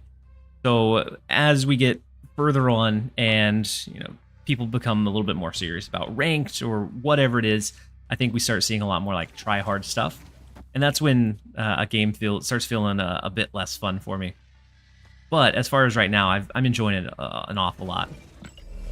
Do we have just accept the Altar of Death win and do something like Magneto right? Call it good? We could also do Hydra Bob so that speed scales. I think that's what we're going to do. Power. Oh no, Big Shang-Chi. We shouldn't have let speed scale quite so much. How big is that left lane? Oh, we could have won with a Magneto over there. We are the future. It was close. IT, how are you? Think Penny is worth 6K? Right now, I would say no. Ray, she's one of those cards that feels like it has a lot of potential. It feels like her kit is really cool. It's really unique. Kind of like it's something that we don't or haven't had in the game before. And so I think with that, there's a lot of potential. But I think there's also a lot of like, how do we build it effectively? Whether that be with cards we have now, or maybe future cards that are released later. I don't know. But right now it feels like she's a little bit more clunky than what she should be. And it feels like most people are kind of just divulging into a slotted into Wiccan, because that's an easy enough thing to curve out the 2 into 3. But I don't think she really serves a huge purpose here other than just like some flexible power. So like I like the idea of using her in like a Madam Web move, but I feel like she's a little bit too costly there. So it could just be like Wiccan was bad for the first week he was out, and then we kind of optimized it, found out where he really thrived, and then all of us after that he was unstoppable. And so maybe she'll be the same. Let's go Cassandra Nova. Our copycat being their Juggernaut is big, because we know that they don't have it in hand. And so we know that we don't have to worry about getting hit with a last turn Juggernaut. I don't know if you know who Emong is, but you're the equivalent of him to Overwatch as you are in Snap. I'm not familiar with Emong. I haven't followed Overwatch for quite a while, since XQC was still in like the professional league, was like the last time I consumed much Overwatch content. But I do think Rivals right now is very similar to what Overwatch was when it was launched, is that it's like, it's new, it's fresh, it's fun. And hopefully they're able to stay that way. I feel like the balancing in the game, of course, it's wildly erratic, it's all over the place.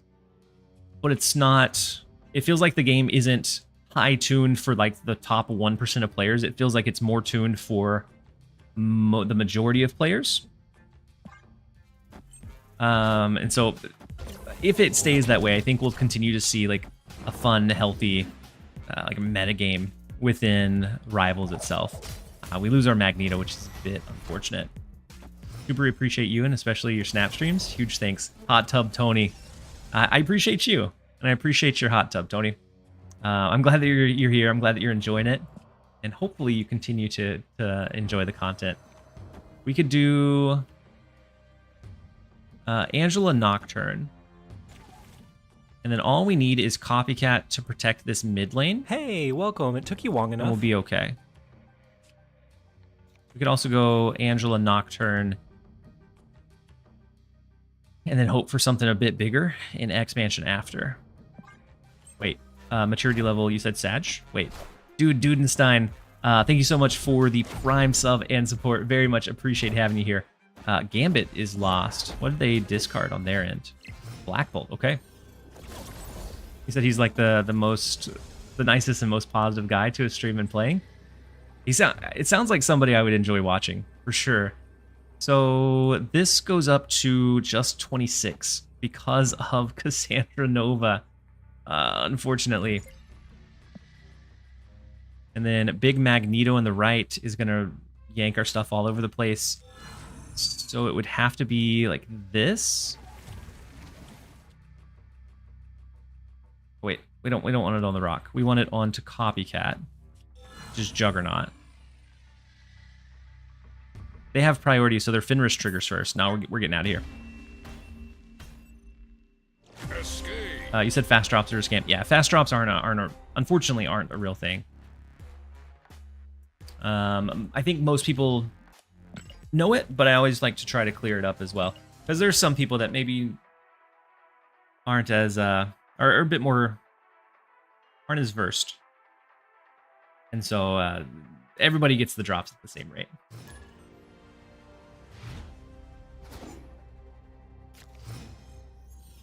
And then Trudy Fruity, sorry, I'm just getting to your message.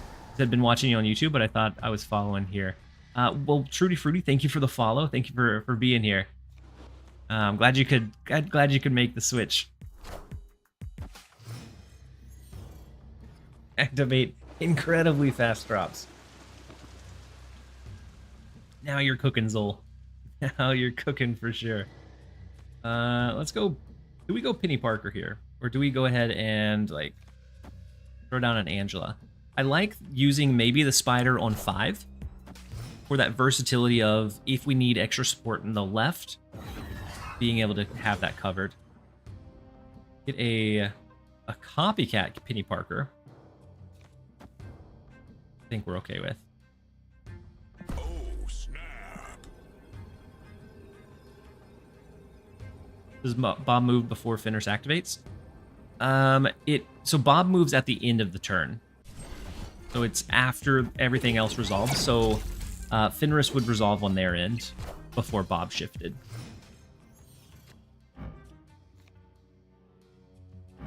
Cerebro deck is kind of scary.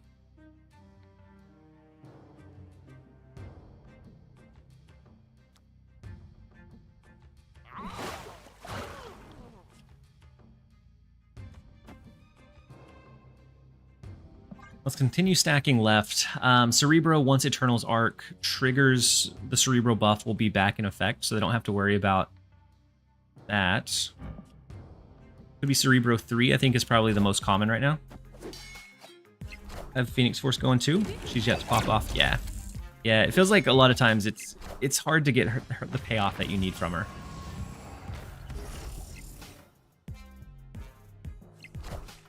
Yeah, the over there is on Thursday, so on the 12th.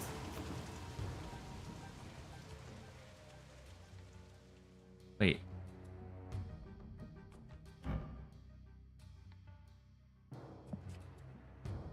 The Cerebro 2? But if so, they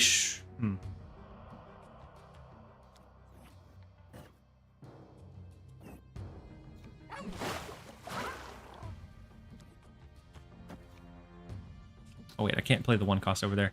So instead, I'm gonna go this. We always have the Magneto to potentially pull back into mid. C6? Wait, C6 is a thing? Oh, it's we copycatted a Penny Parker. That's true. So it's C6. No way. they're making C6 a thing. What a crazy cook. Still big thing in mid on turn 6. An extra 10 and 10.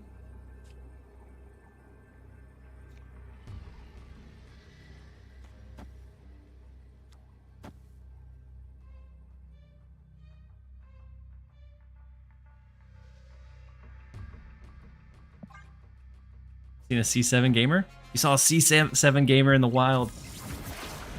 What a unicorn. So we're gonna pull the Nocturne and Mystique.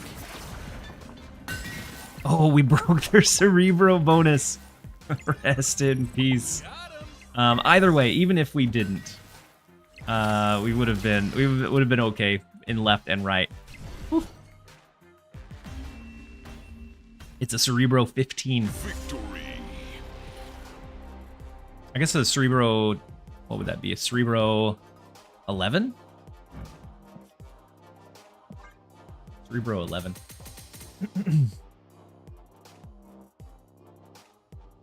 It's a cook for sure. I feel like there's a lot of moving pieces to it to try to make it pay off, but when it works, maybe it's scary.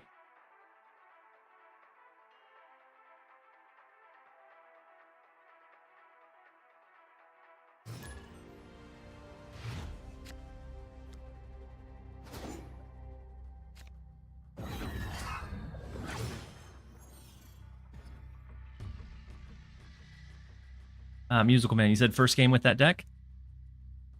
Wait, was that you that we just faced? If so, I was so confused as to what you were running. Cerebro 6 is a cook for sure. Yeah, the locations definitely weren't favoring you. But having the like 10 power cards just floating around is very, very scary. Alright, so no Wiccan for us. It's good to know they're high evolution and high evolutionaries at the bottom. Gives us plenty of reason to potentially retreat. Because we know they're going to have their other more valuable resources in hand.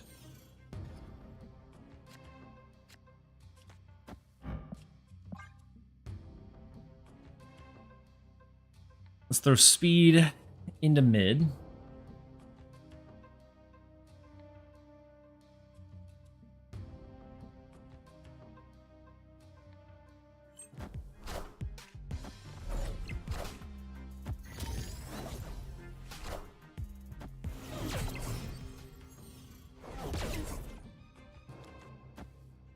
Then Galacta. I'm not sure if we overpower a big high evolutionary.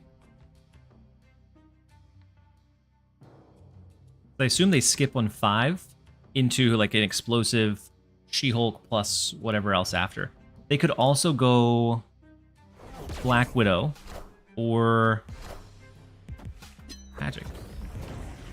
I was thinking a Black Widow or a Luna Snow. Is Wiccan worth 6,000? I would say Wiccan is probably one of the few cards that I would say is probably worth 6,000.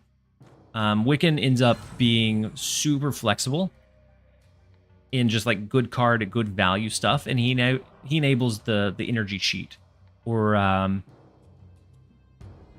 pretty consistent energy cheat, which is such a big piece of the game. Actually, let's go Nocturne here. I don't know. No. Yeah, we're gonna go Nocturne to the left instead. We want to turn the Limbo off. So we'll go Penny Parker into mid.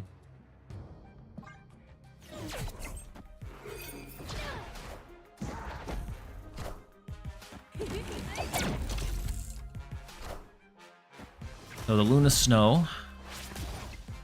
Fine. We probably should have snapped. We could always not turn it off if they were thinking that we would. Because then they're not going to skip with the extra energy. Either way.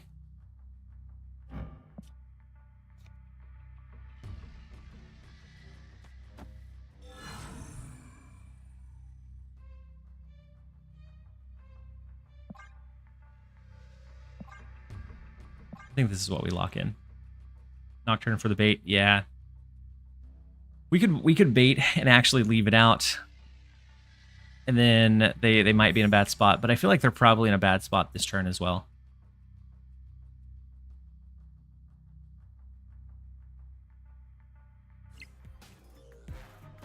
So sunspot shift. Oh, we may lose this one. Because the sunspot is pretty big over there. The Magneto is not going to be able to cover the magic Luna Snow plus like, Hulk they have in the right lane. So it comes down to a point differential. We actually win the point differential. So we will hold this one down. I really like this variant. The Ragnarok one. Yeah, I get a Miss Marvel emote. I'll take it. I think Zero Bubs was maybe a bit upset. Jump into the next. Placid Cougar, thank you so much for the Prime sub and support. Very much appreciate having you here. Hopefully you're having a great one. Zero Bubs is a poor sport. That is, is what it looked like. Let's see, we took their Vulture. We played Hostura recently. And so it's the full-on move deck. Mirage can be kind of nice. I feel like we need to drop it here, but lots of things tick me off in this game, but nothing stings more than Limbo getting shut off. I feel them. Yeah, but I mean, it's not like it was like a surprise Reality Stone. We had Nocturne that was just staged on the board, so they had to have known it was coming.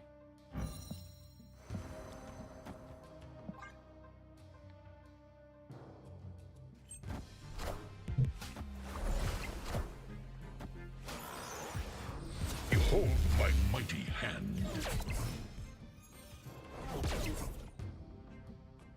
All right, so I can burn a rock and then do Vulture mid. I know where that rock is going. It's not bad. We burned a rock, so we've burned 3 of the 4 rocks. And then we hit Magneto and Penny. So we still have cards in our deck. It's not awful.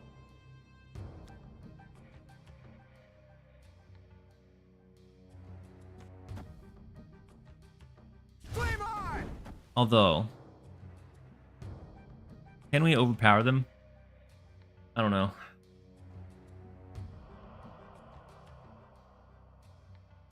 Has something changed with the bots this season? I've seen less of them and they retreat faster than before. I haven't seen anything. I'm gonna hold the Hydra Bob here. I haven't seen anything to indicate that they've changed. Is that the ultimate Madam Web? I think so. I think this is the ultimate one. It looks really good. Yeah, it's an ultimate. I would probably, if I bought this, I would probably play Madam Web every single game. Victory.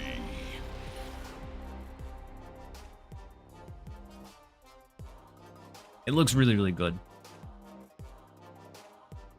Like the depth, the style. Like I think everything about this one is looks pretty good.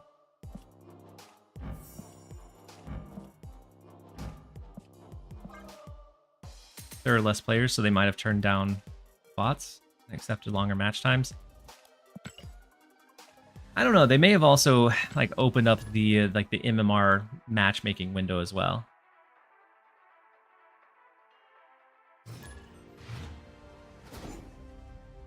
I think the best personally is Bucky's ultimate. Yeah, the like it having an alternate token I think is really cool. All of a sudden every deck is Madam Web deck. There's a lot of Madam Webs out right now. I think because like with Penny Parker, people are trying to experiment with it in a like a slight move shell. So it makes sense.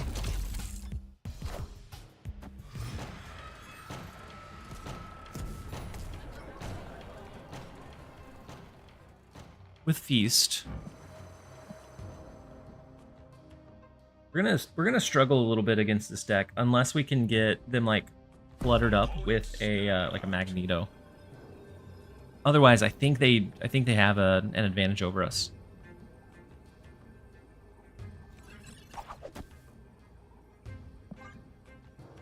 When did they fix the Black Crackle? In today's patch. So it is a new thing, Vamp. Signing off, going to bed. Nilo, thank you so much for hanging out. Hopefully you have a good night, and hopefully we'll catch you around in the next one.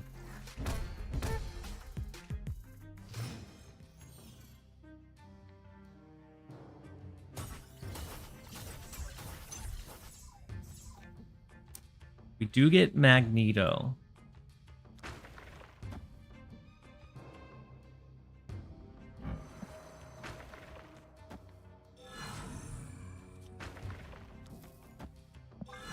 And so once Dracula comes down, no MODOK, so no Dracula yet. Apocalypse, the 2 swarms, so they'll have 4 swarms. 4 swarms and Apocalypse. But what else did they discard here? No, just the swarms.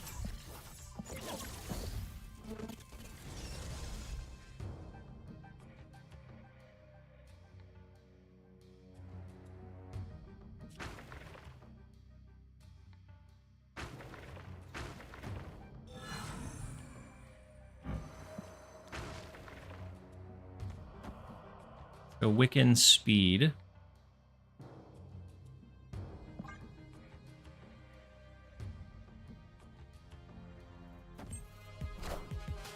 Okay, so Morbius. Nothing we can grab.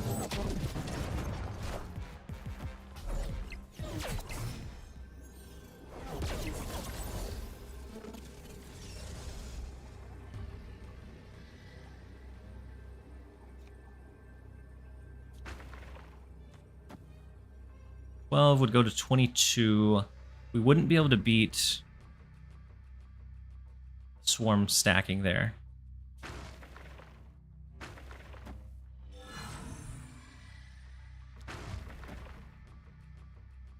This would be the other way, but then if they Apocalypse mid, we're in trouble. I don't think we can win this one.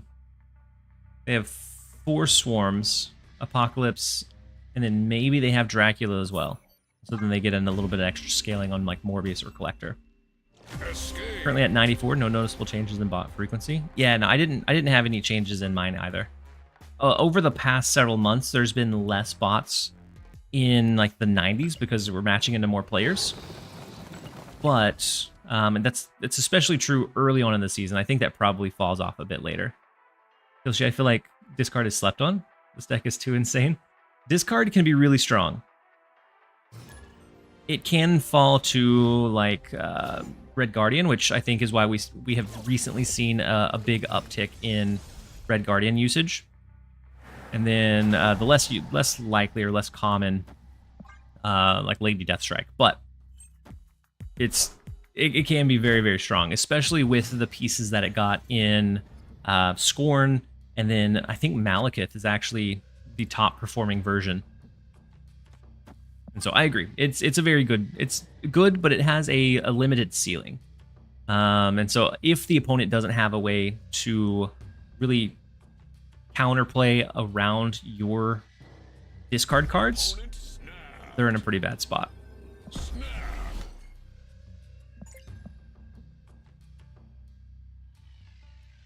Can you move Penny, or was it only the turn after it merges? Only the turn after it merges. Did I forget to... I may have forgotten to move Penny Parker. I don't think it mattered much in that game, but I did forget.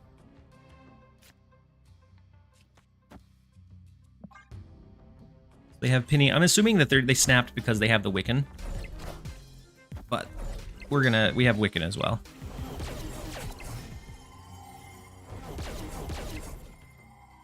And I think with Wiccan, we should be able to potentially compete for like winning Asgard, so we get the extra card draw. Especially if they go Wiccan as well.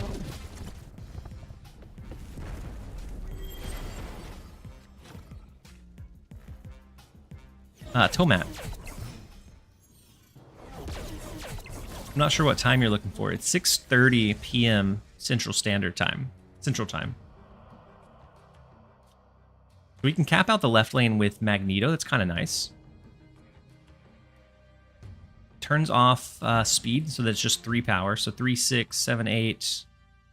Or I guess 3, 10, 15. I think it's easily winnable over there.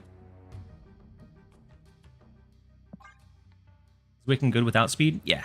Yeah, Wiccan is still good without speed. Beautiful. So speed is now not that fast. Ooh. So a symbiote Spider-Man Mystique. They're looking to go something like Claw or whatever they're going, and then merge with the symbiote Spider-Man so that Mystique re-triggers. Interesting. Highest power we can do would be Copycat.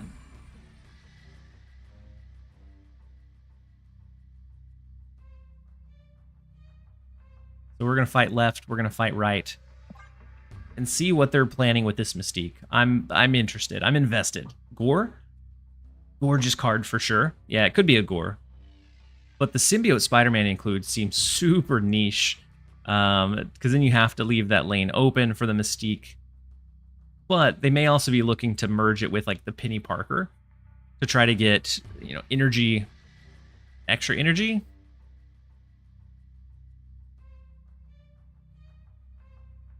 There's no way they stay, right? There is. Shang-Chi doesn't do it. Hulkbuster doesn't. What?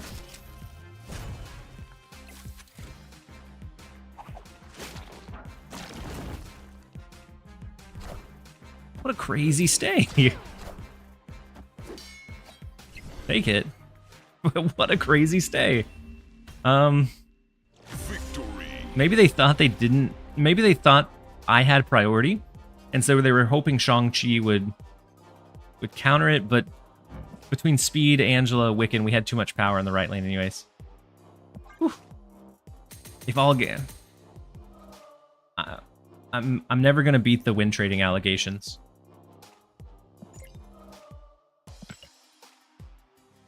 Paid actor. We have the paid actors going on. I don't have Wiccan, so probably won't be using her in a Wiccan deck. Yeah. So early impressions of Penny. She has a really cool kit. I really like her ability, her flair, her flavor. But you never had power for left? Crazy state? Yeah. She has a really cool kit, but it feels like right now finding an optimal way to build her, a lot of decks she ends up feeling like clunky in. And so I think we will eventually see maybe there's some like builds that we just haven't seen or thought of yet that end up rising up in popularity. But right now in the decks that I've seen her in or tested her in, she feels kind of like an okay supporting card a lot of times, but never like the main star behind it. Let's go Mirage, Hydra Bob. Next turn we can go Wiccan. And then we're gonna eventually do Jeff, move it over into Danger Room. Shadow King is good to know. He's the only Rivals card I'm interested in, so don't mind spinning keys and waiting for the season to be over. Yeah, like if I think she has a lot of potential. Like her ability is really cool. She has a really cool kit. It's just, I think it's similar to like Wiccan. When Wiccan came out, we didn't know how to build him. There was a lot of just awful builds that were floating around. after it became optimized, he's so strong. He's probably one of the strongest in the game right now. Agatha sticks into Danger Room is unfortunate. He's probably one of the strongest in the game right now. Maybe Penny Parker is that way.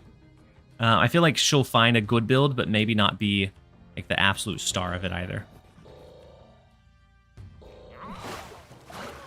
I don't know that we ever can compete for Danger Room now. I saw a creative use of Spider by putting it on Dagger to give her a self move. Yeah, I tried it in a small movers deck, one that runs like Havoc, and then it runs all like the small ball move with like Dagger, Vulture, and the sort, and it did okay. It did all right, but a lot of times it didn't have enough like oomph to really get it where it needed to be.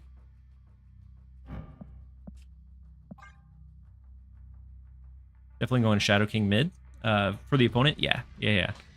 With the Angela scaling, they absolutely go Shadow King mid.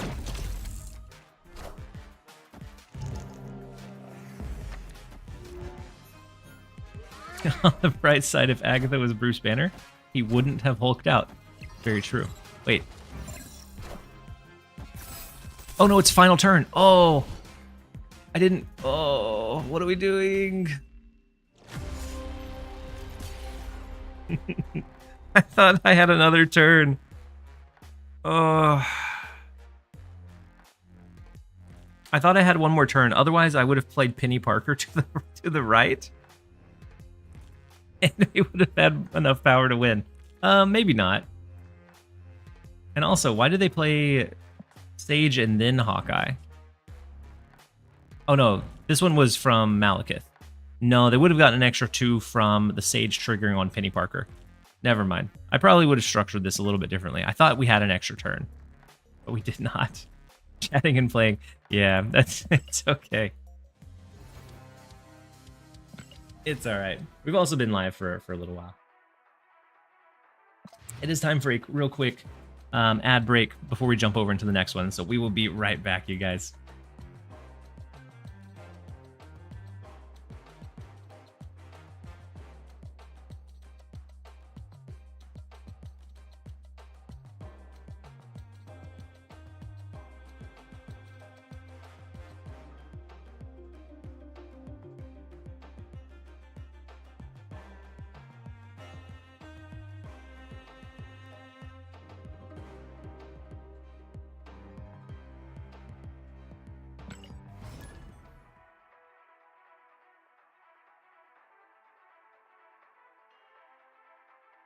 All right, let's go ahead and queue up for our next one.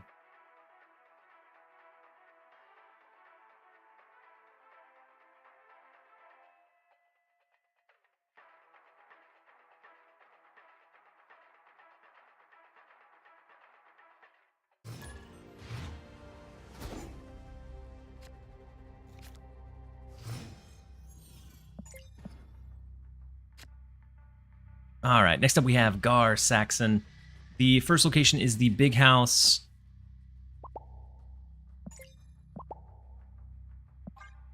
We have Jeff to use on curve. We have speed.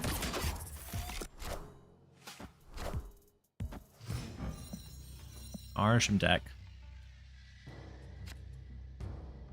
Do we go Mirage or Jeff? I kind of want to go Mirage and see what's in their hand, because their hand is pretty low right now with only 2 cards. Never mind. We're gonna pull one of the bounced in cards with Toxin. What are the chances? It's rough.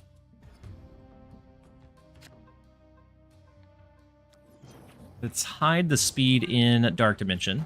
Since it's ongoing, we don't need it revealed. And then we have the Jean Grey, which isn't the worst thing for us. We have several ways to like play a card there like Jeff and then move it out later. Same thing with Hydra Bob. We lose our Nova with their Arsham Black Bolt. They've played every single one of the cards they've played has been Arsham generated, which I think is actually pretty impressive. Let's go ahead and play Hydra Bob into the big house. That way we get the Galacta bonus this turn. And then maybe we move the Jeff. Maybe we play Magneto. It just depends on if it looks like we have a chance to win or not. I don't think we're going to be able to win the right lane. Quinjet.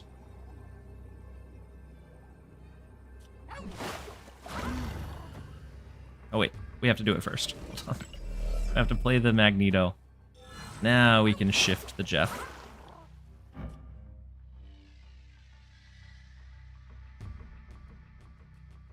Wait, would we? No, because we have to move the Jeff, so we wouldn't even be able to tie this lane.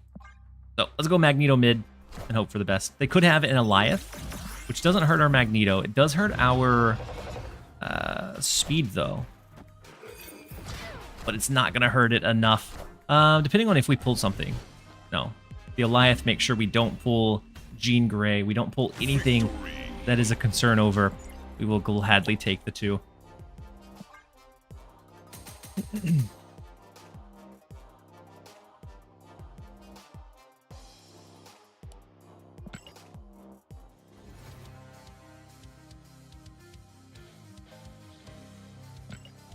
Let's go ahead and jump over into another.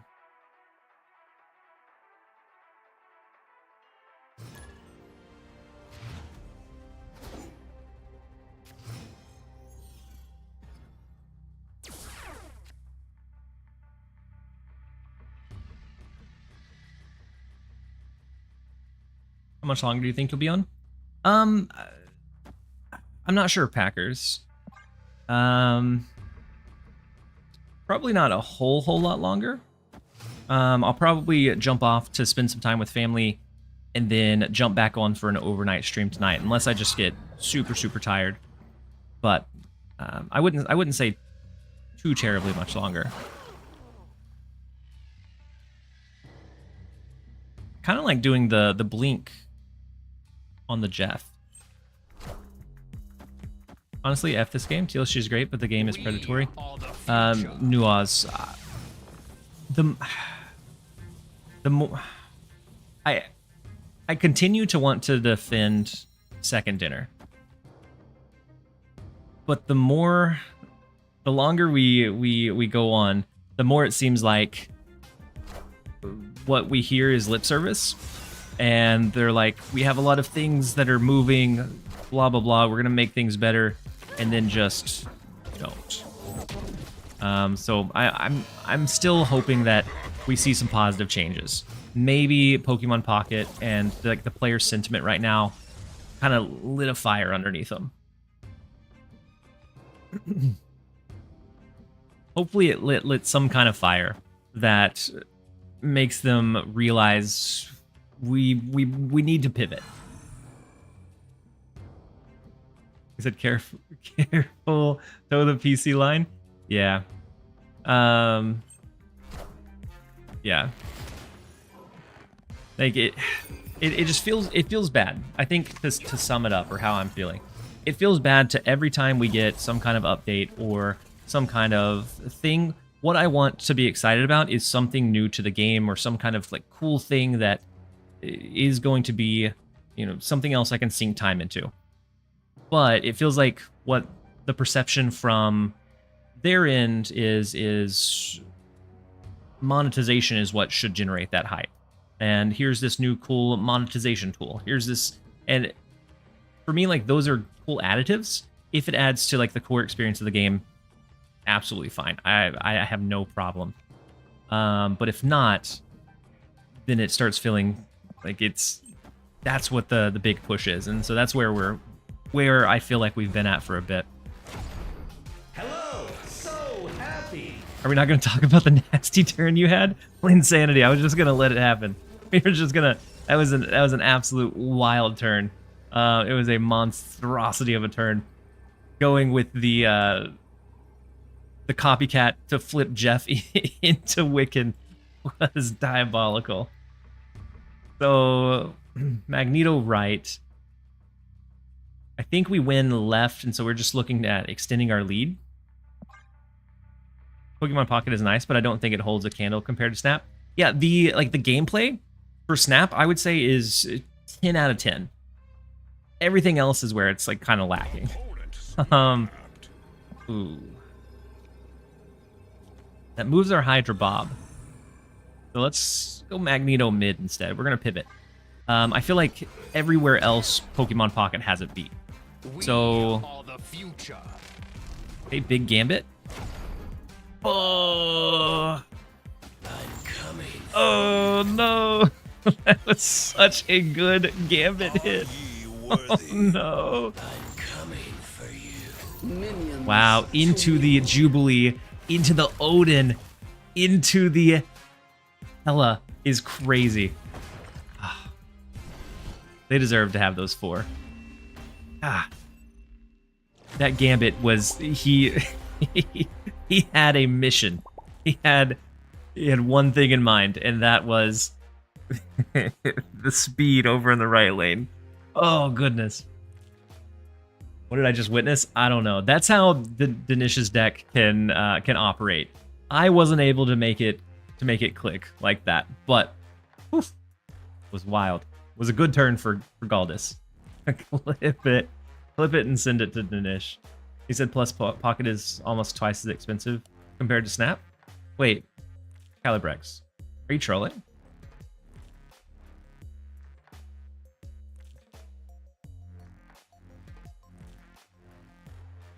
Or are the numbers really?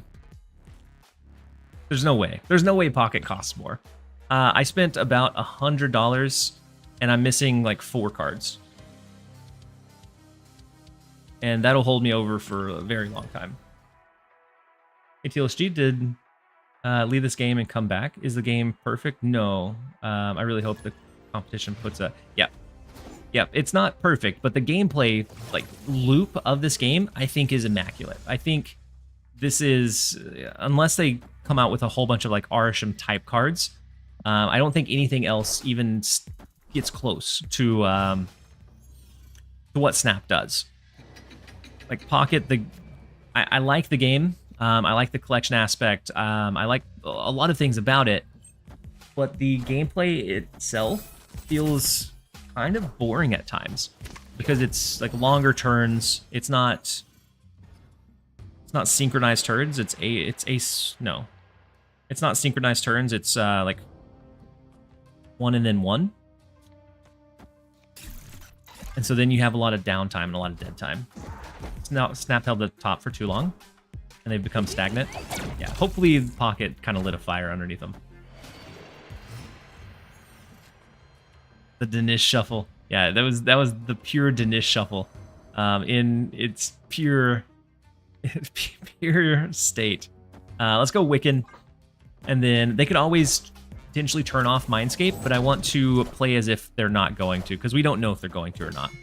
Alternating turns. Thank you, Lanum. Thank you, guys. You unleashed this deck to the general public. I did. I'm ashamed of what I've done. No, I'm not. Danish has been running that deck successfully for months, and I'm glad that it's finally getting some recognition. We could go Galacta. We could go Spider Jeff. Let's try that. When looking at pack points, if average pulls is $100 per EX, and in most decks you need 2. I have 1,500 cards and still have half. Wait. So $100 per pull if you're just using pure pack points? Because you're going to be able to pull a lot of EXs in between there. Like, you may not get a specific one, so they have the gotcha element. But I feel like it's much cheaper than Snap.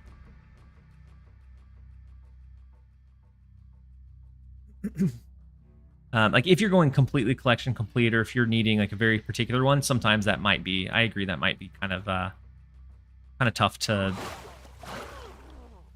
navigate. Can they can move Jeff, right?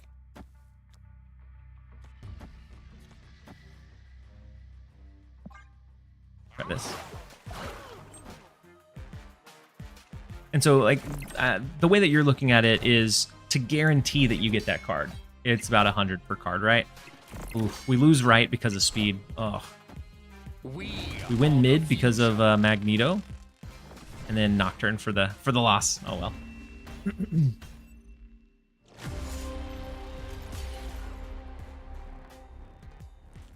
well. Trading is coming. There's also like a lot of like free ways to passively potentially get cards. So, like watching Wonder Trade is a good way to kind of fill in those gaps in the collection. But I put in $100 and I've been kind of active on just pulling my packs every day, and I'm missing I think 3 cards. Zapdos EX1 is the most frustrating of them. Like super frustrating. I can't build a Pikachu deck, and by the time I'm going to be able to, the mini set will be here in like a week and a half. No, in like a week is what it was data mined as. Is 7 days from now, and so then I may not ever actually end up building the Pikachu deck, but I can build just about everything else.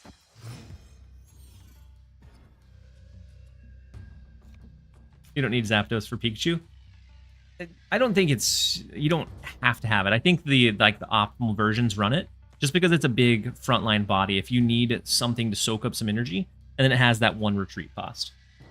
But I wouldn't. Yeah, you don't absolutely need it. It's just sometimes it can be helpful. I just play Mewtwo EX mirror matches every game. Really? So I've actually seen a decrease in Mewtwo. Charizard Ninetales. Charizard Ninetales Moltres. If you haven't seen it, it's such a good cook. It helps the consistency of that Charizard or that final EX like, sweeper card evolution line, because you have the backup of the Arcanine Growlithe. Super good. We get Aranya, so we could move. We could move Dagger,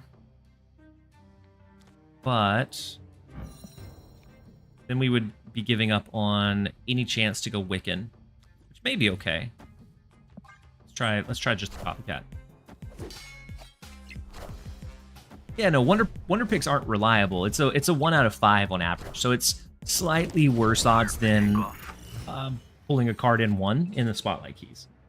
But it's still something that you can like potentially get and look at for free to kind of help fill in those gaps. And so I think if you're looking at it from like, I'm gonna buy X card, potentially more expensive, because then there's a lot of luck involved.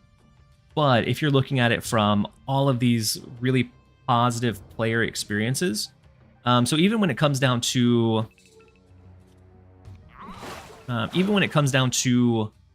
like the events, the Venusaur and the Lapras event, where there's an energy system, but instead of draining every time you go into a match, it's only draining every time you win. Like, it's a small thing, but it's very pro player is what it feels like to me. And so a lot of I think the systems in Pokemon are that way. I think if you want a full collection, it could get pretty pricey, but I don't think $100 per card, because if you put in like $200, $300, you should have an entire collection. You should have like everything that is released. I think no matter what bad luck you get, I think 200, 300 would be probably max of what you would have to have for it.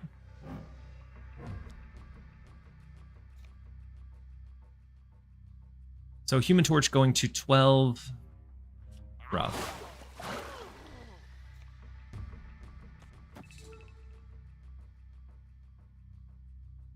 We can move the Dagger, but is that going to be more than a Penny Parker? I don't know.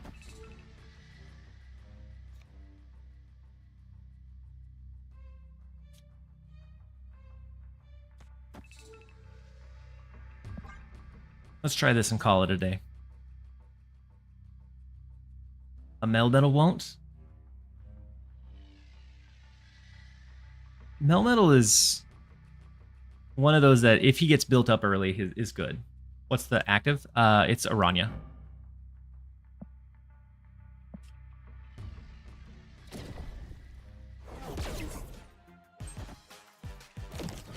Didn't get king from diner, but $100 in my shop now. Yeah, rice burner. I've seen a few of those like 4U bundles pop up, and they definitely feel bad. Okay, Ghost Spider, we definitely lose mid. What's this in the left lane, though? With a tie into a point differential. Do we win by 1? Tie. No, outright tie. Okay. Oof.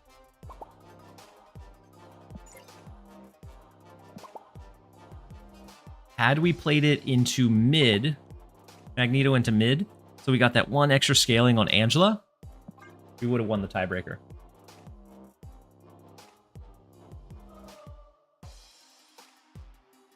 Not a card I need. Yeah. Yeah, but Melmetal is... I enjoy running the steel type. I think steel type decks are probably 1 resource away, or like 1 evolution line away from being strong.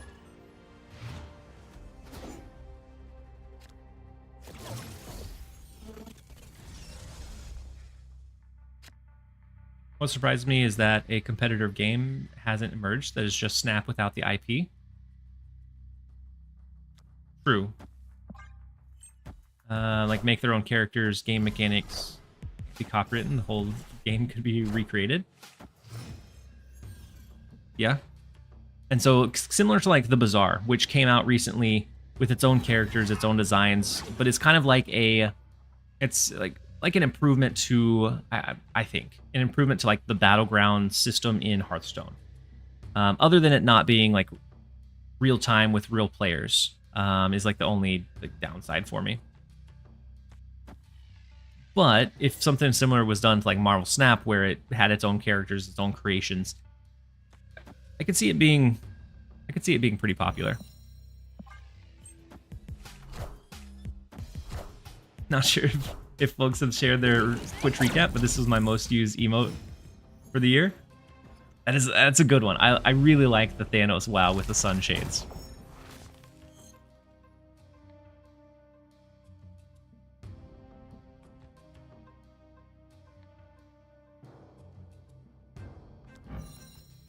All right, we either Spider, Nocturne.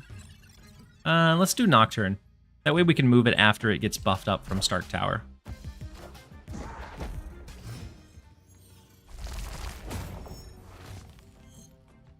They are making good use of the Castle Blackstone bonus, though.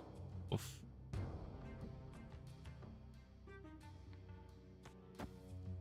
I guess we start pressuring there. We go Wiccan.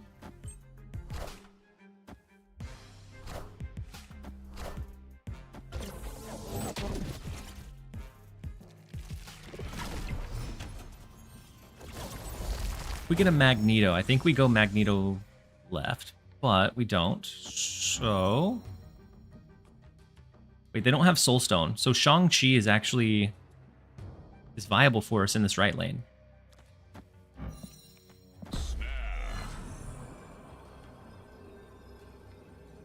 Do this, move the Nocturne out after. It'll get negatively afflicted by Scream, but that's probably okay.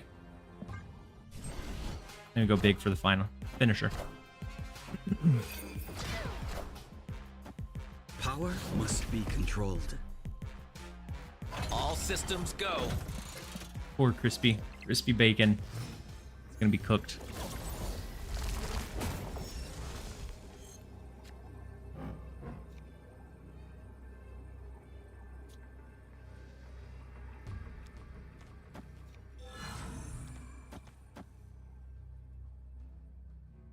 I think we leave the Nocturne as is.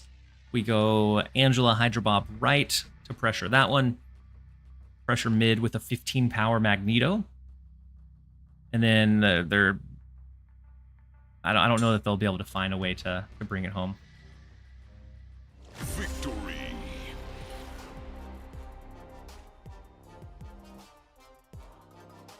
We do end up getting the 2 cube retreat.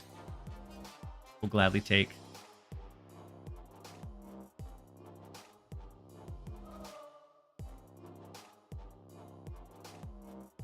But I do think I have to, we're going to jump out and spend some time with family for a bit. Power equals controlled for sure. Overall, Penny feels okay. Like, not broken, but not unplayable either. Just some games she ends up feeling a bit clunky.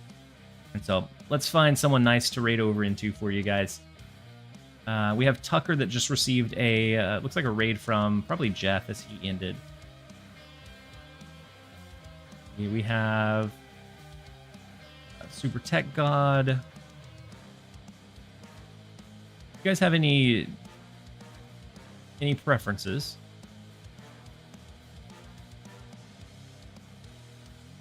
And load up the raid.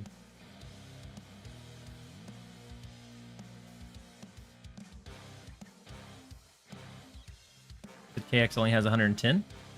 So we have KX, we have Super Tech God, and we have Jeet. I hit Jeet up relatively recently. Let's see how long the other two have been online. So KX, I think KX has been on for a bit. KX has been live 7 hours. Let's see what Super Tech God has been. Super Tech is 36 minutes in. And so we'll go ahead and send over to Super Tech. Give them a good TLSG welcome when you get there.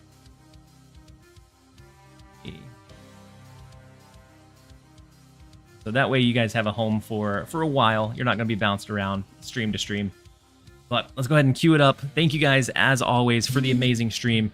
I will be back a bit later tonight to look to do an overnight stream. And so we will catch you guys around, hopefully, very, very soon. Thank you guys. Later.